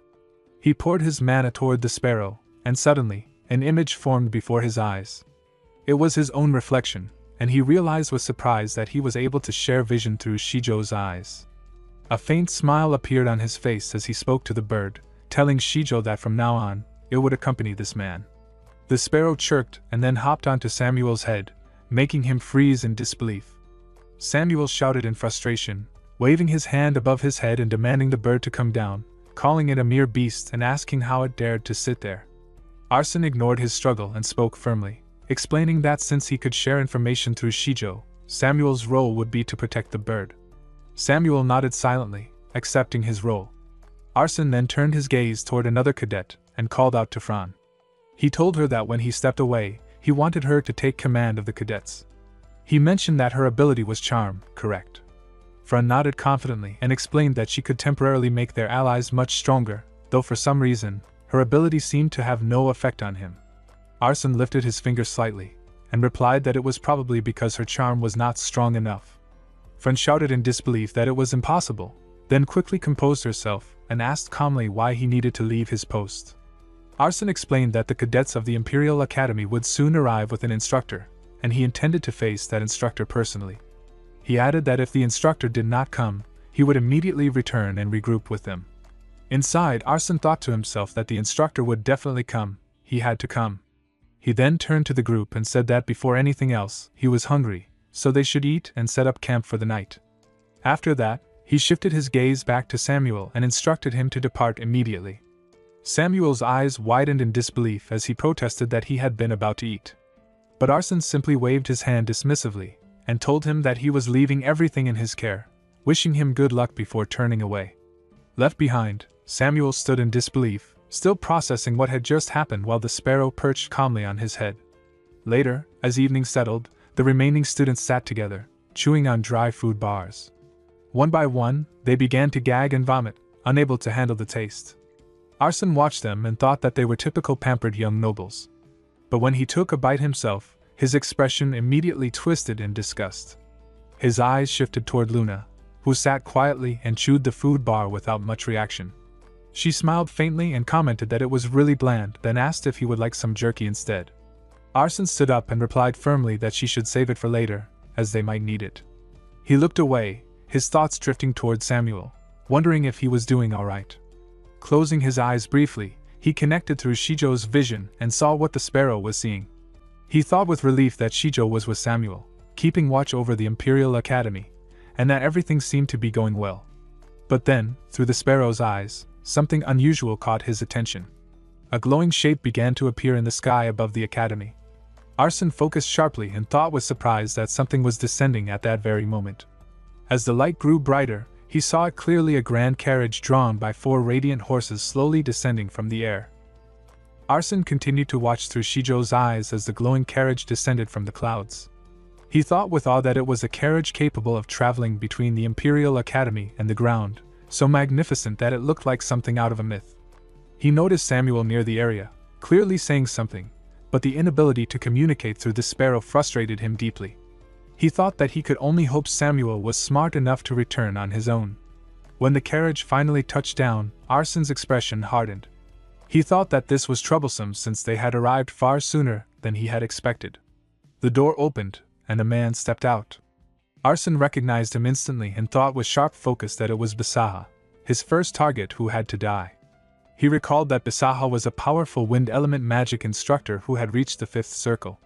However, like Robolt, he specialized more in theory than in combat, which meant defeating him was possible.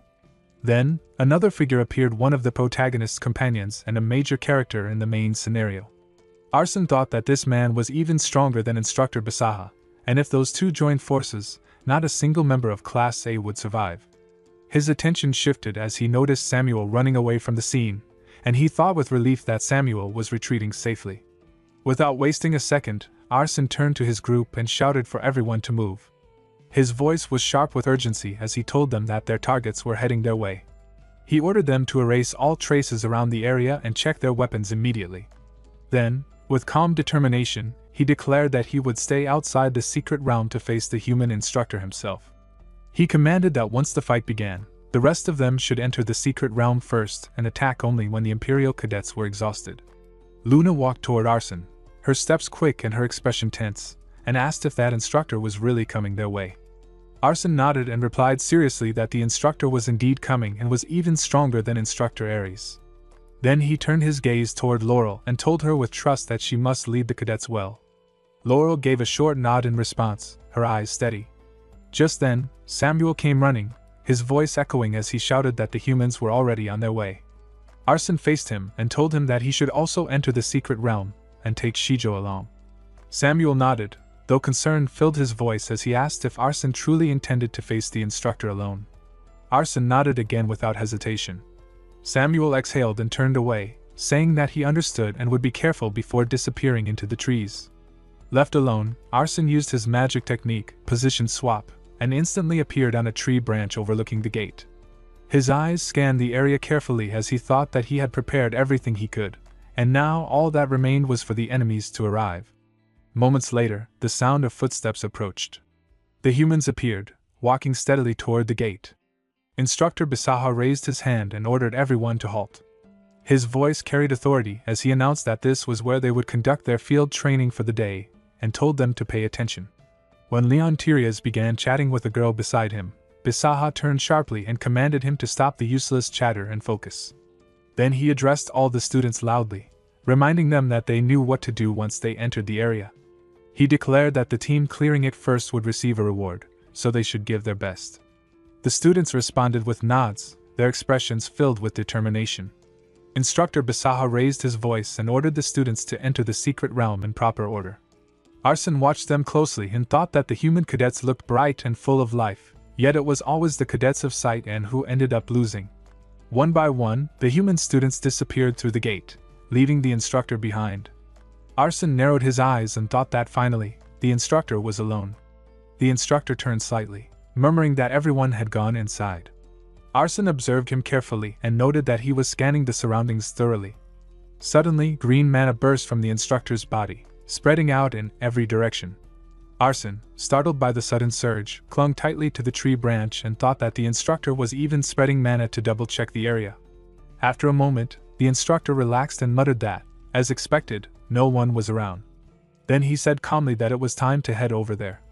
Arson watched him move and thought that he was finally heading toward the secret hideout, deciding to follow once the instructor was far enough. But suddenly, Basaha paused and murmured that it felt like someone was nearby, then brushed it off as his imagination. He placed his hand on a nearby branch, and green mana flowed from his palm into the wood. The tree began to glow faintly, sending ripples through the air. Arson's eyes widened in realization as he thought that the tree was a protective mechanism and that if he had touched it carelessly, he would have been blown away without a trace. The instructor continued walking toward a door, but just as he reached it, he suddenly stopped and turned his head sharply. A purple dagger shot toward him, aiming for his skull, but he blocked it instantly with a shimmering blue barrier. Shocked, he shouted and turned toward the source. There stood Arson, surrounded by dark mana that coiled around his body like smoke. His expression was cold and unreadable as he raised his hand and spoke in a low, chilling voice that he could have killed him. Instructor shouted while clenching his fist with anger and asked who he was. Arson quickly used his magic technique called stealth while gripping his dagger tightly and vanished from his place. The instructor began gathering mana in his hands, his face filled with focus and rage. He raised both hands and shouted with power as green wind started swirling around his body, calling it to tear the enemy into pieces. Arson covered his body with his arms, thinking with tension that the instructor's reaction speed was faster than he expected. The instructor then commanded with a sharp voice for the wind roaming through the forest to find his enemy. At once, a burst of green mana filled the forest air, shaking the trees. But Arson swiftly used his technique position swap and appeared on a high tree branch. He jumped down from the branch and used position swap again, suddenly appearing right in front of the instructor. The instructor's eyes widened in surprise as Arson raised his dagger. In that instant, Arson used another technique called Dark Fong, and purple mana burst out, covering both his body and dagger. He swung the dagger down toward the instructor's head, but the instructor quickly created a shield above himself. With fury in his voice, the instructor released his magic, and a powerful blast exploded across the forest. When the dust finally cleared, Arson stood there unharmed, his presence calm and unshaken. The instructor's voice roared through the air as he shouted for Arson to stop hiding like a rat and come out. Instructor formed several swirling currents of wind around himself, their force shaking the forest ground. Arson looked surprised by the sudden power. He quickly used his magic technique while thinking with tension that he had to press his body down with psychokinesis and hold on, because if he got swept away, it would be over. When the air finally became calm, Arson pushed away the pieces of wood stuck on his body, sat up on the ground, and smiled while saying that he had survived. As he lifted his gaze, he saw the instructor standing in front of him. The instructor clenched his teeth and said with anger that Arson had finally shown himself. Arson leaped high and rushed into attack, but the instructor quickly formed a barrier to protect himself. The instructor then sent several glowing sharp blades of wind toward Arson. Arson dodged them one after another, and thought with a faint smile why the instructor was targeting him so much. The instructor laughed coldly and said that Arson was a fool digging his own grave. He then shouted while gathering a large amount of mana in his hands, asking if Arson thought victory would come just by defeating him. His voice thundered through the forest as he declared that he would show his true power. As he raised his hands, a huge ball of mana began to form. But suddenly, the instructor's surroundings changed, and he found himself in a strange space-like place. Shock filled his mind as he thought that he had been fighting the assailant only moments ago. Meanwhile, in the real world, the instructor stood motionless. Arson appeared silently in front of him, opening many dark portals behind the instructor to release daggers. The instructor instantly created another barrier, blocking all of them, and shouted with rage. But Arsene only smiled calmly and began counting softly until 7. The next moment, he appeared inside the instructor's barrier. The instructor's eyes widened in disbelief. Arsene smiled with mystery and moved swiftly as he attacked, saying that it was over, Bisaha. The instructor's eyes widened in shock as Arsene slashed his dagger through the man's fingers, cutting them down in a single motion. Arsene landed behind him, breathing heavily, and sat on the ground with exhaustion. He said with relief that it had been the strongest opponent he had ever faced. Slowly, he removed his mask and murmured that it was a relief he had not lost his key senses after using perfect stealth. He thought with unease that if it had been his eyes instead, just imagining it gave him chills. Holding a mana potion bottle in his hand, Arsene thought that he needed to recover his mana first. He reminded himself that he had already drunk the intermediate potion right after perfect stealth, so only the advanced potion was left. He drank it quietly, then murmured with a blank tone that he could not taste anything, realizing he had lost his sense of taste. His gaze shifted toward the door as he thought about looking for the elixir. Before leaving, his eyes turned to the instructor's motionless body.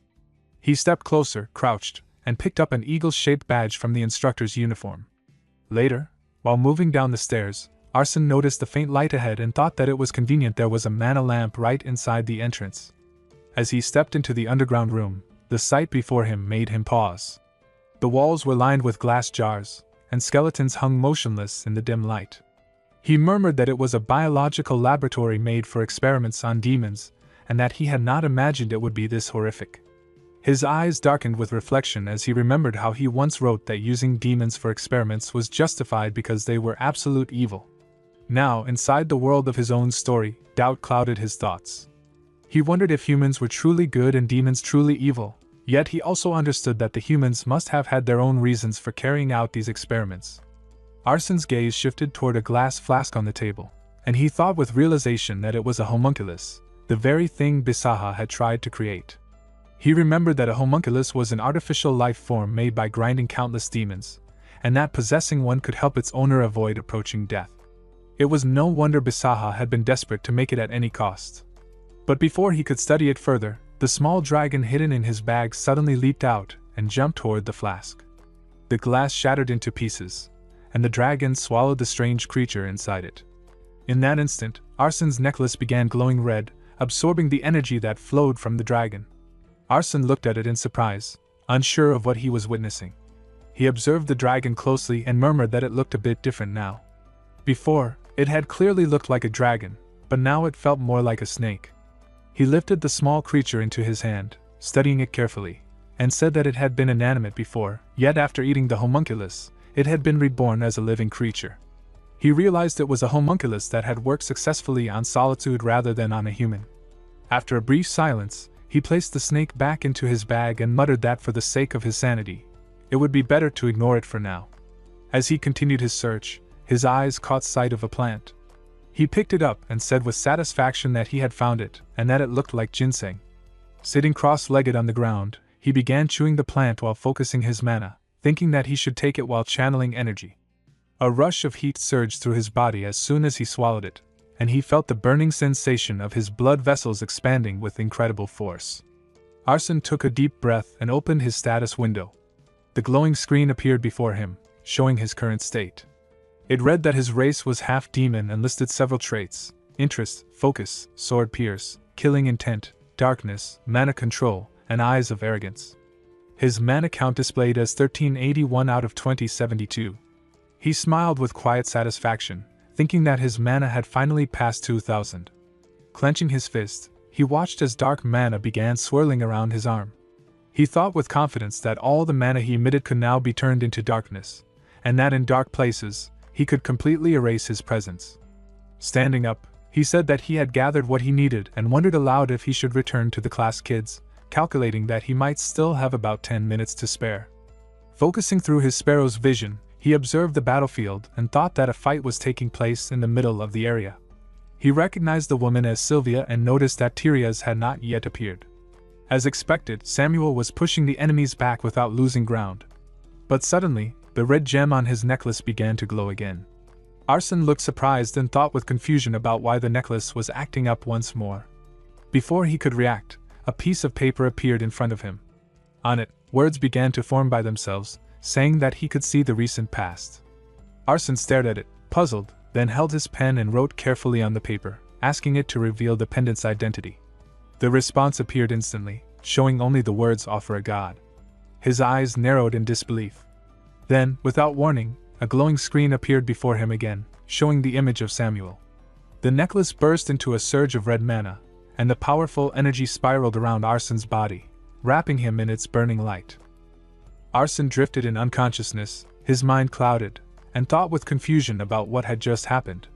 When his senses slowly returned, he looked out the window and saw soldiers outside killing demons with their weapons.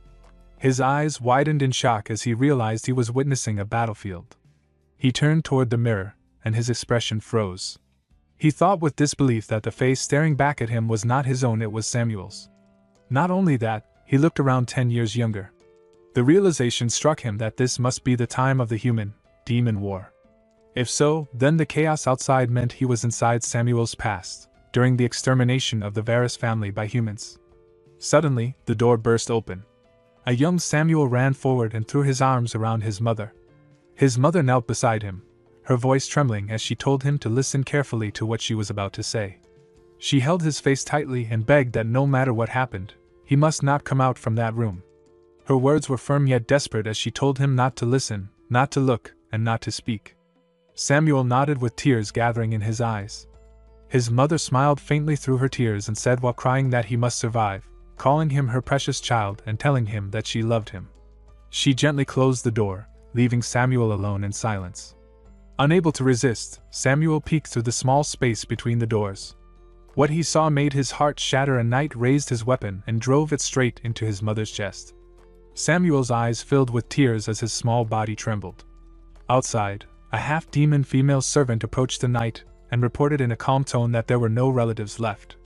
The knight slashed the half-demon maid's head in one clean motion and said with a mocking tone that he had promised to let her go, not to spare her life. A deafening explosion suddenly shook the entire area, throwing dust and fire across the ruins. Samuel was flung to the ground, landing near his mother's lifeless body. His small frame trembled as he burst into tears and crawled toward her, calling out with grief. His body began to glow with green mana, twisting under its unstable power.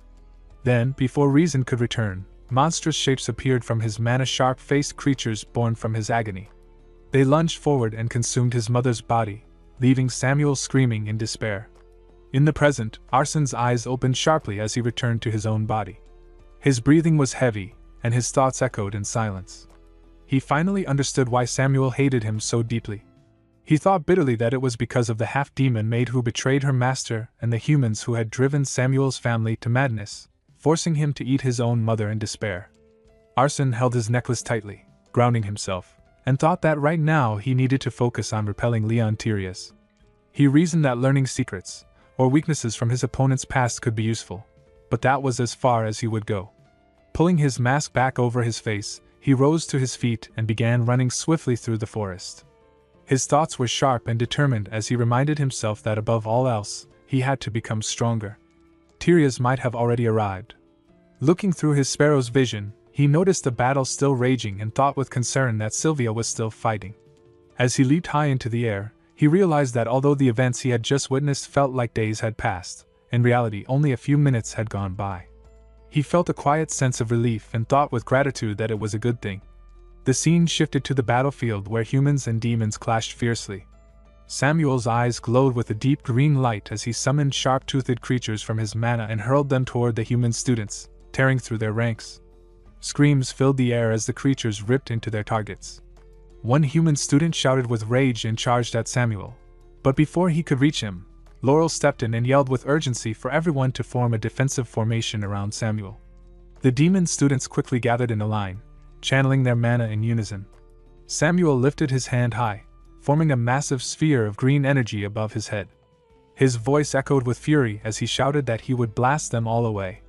The ground trembled, and a sudden pressure spread through the air, thick with violent energy.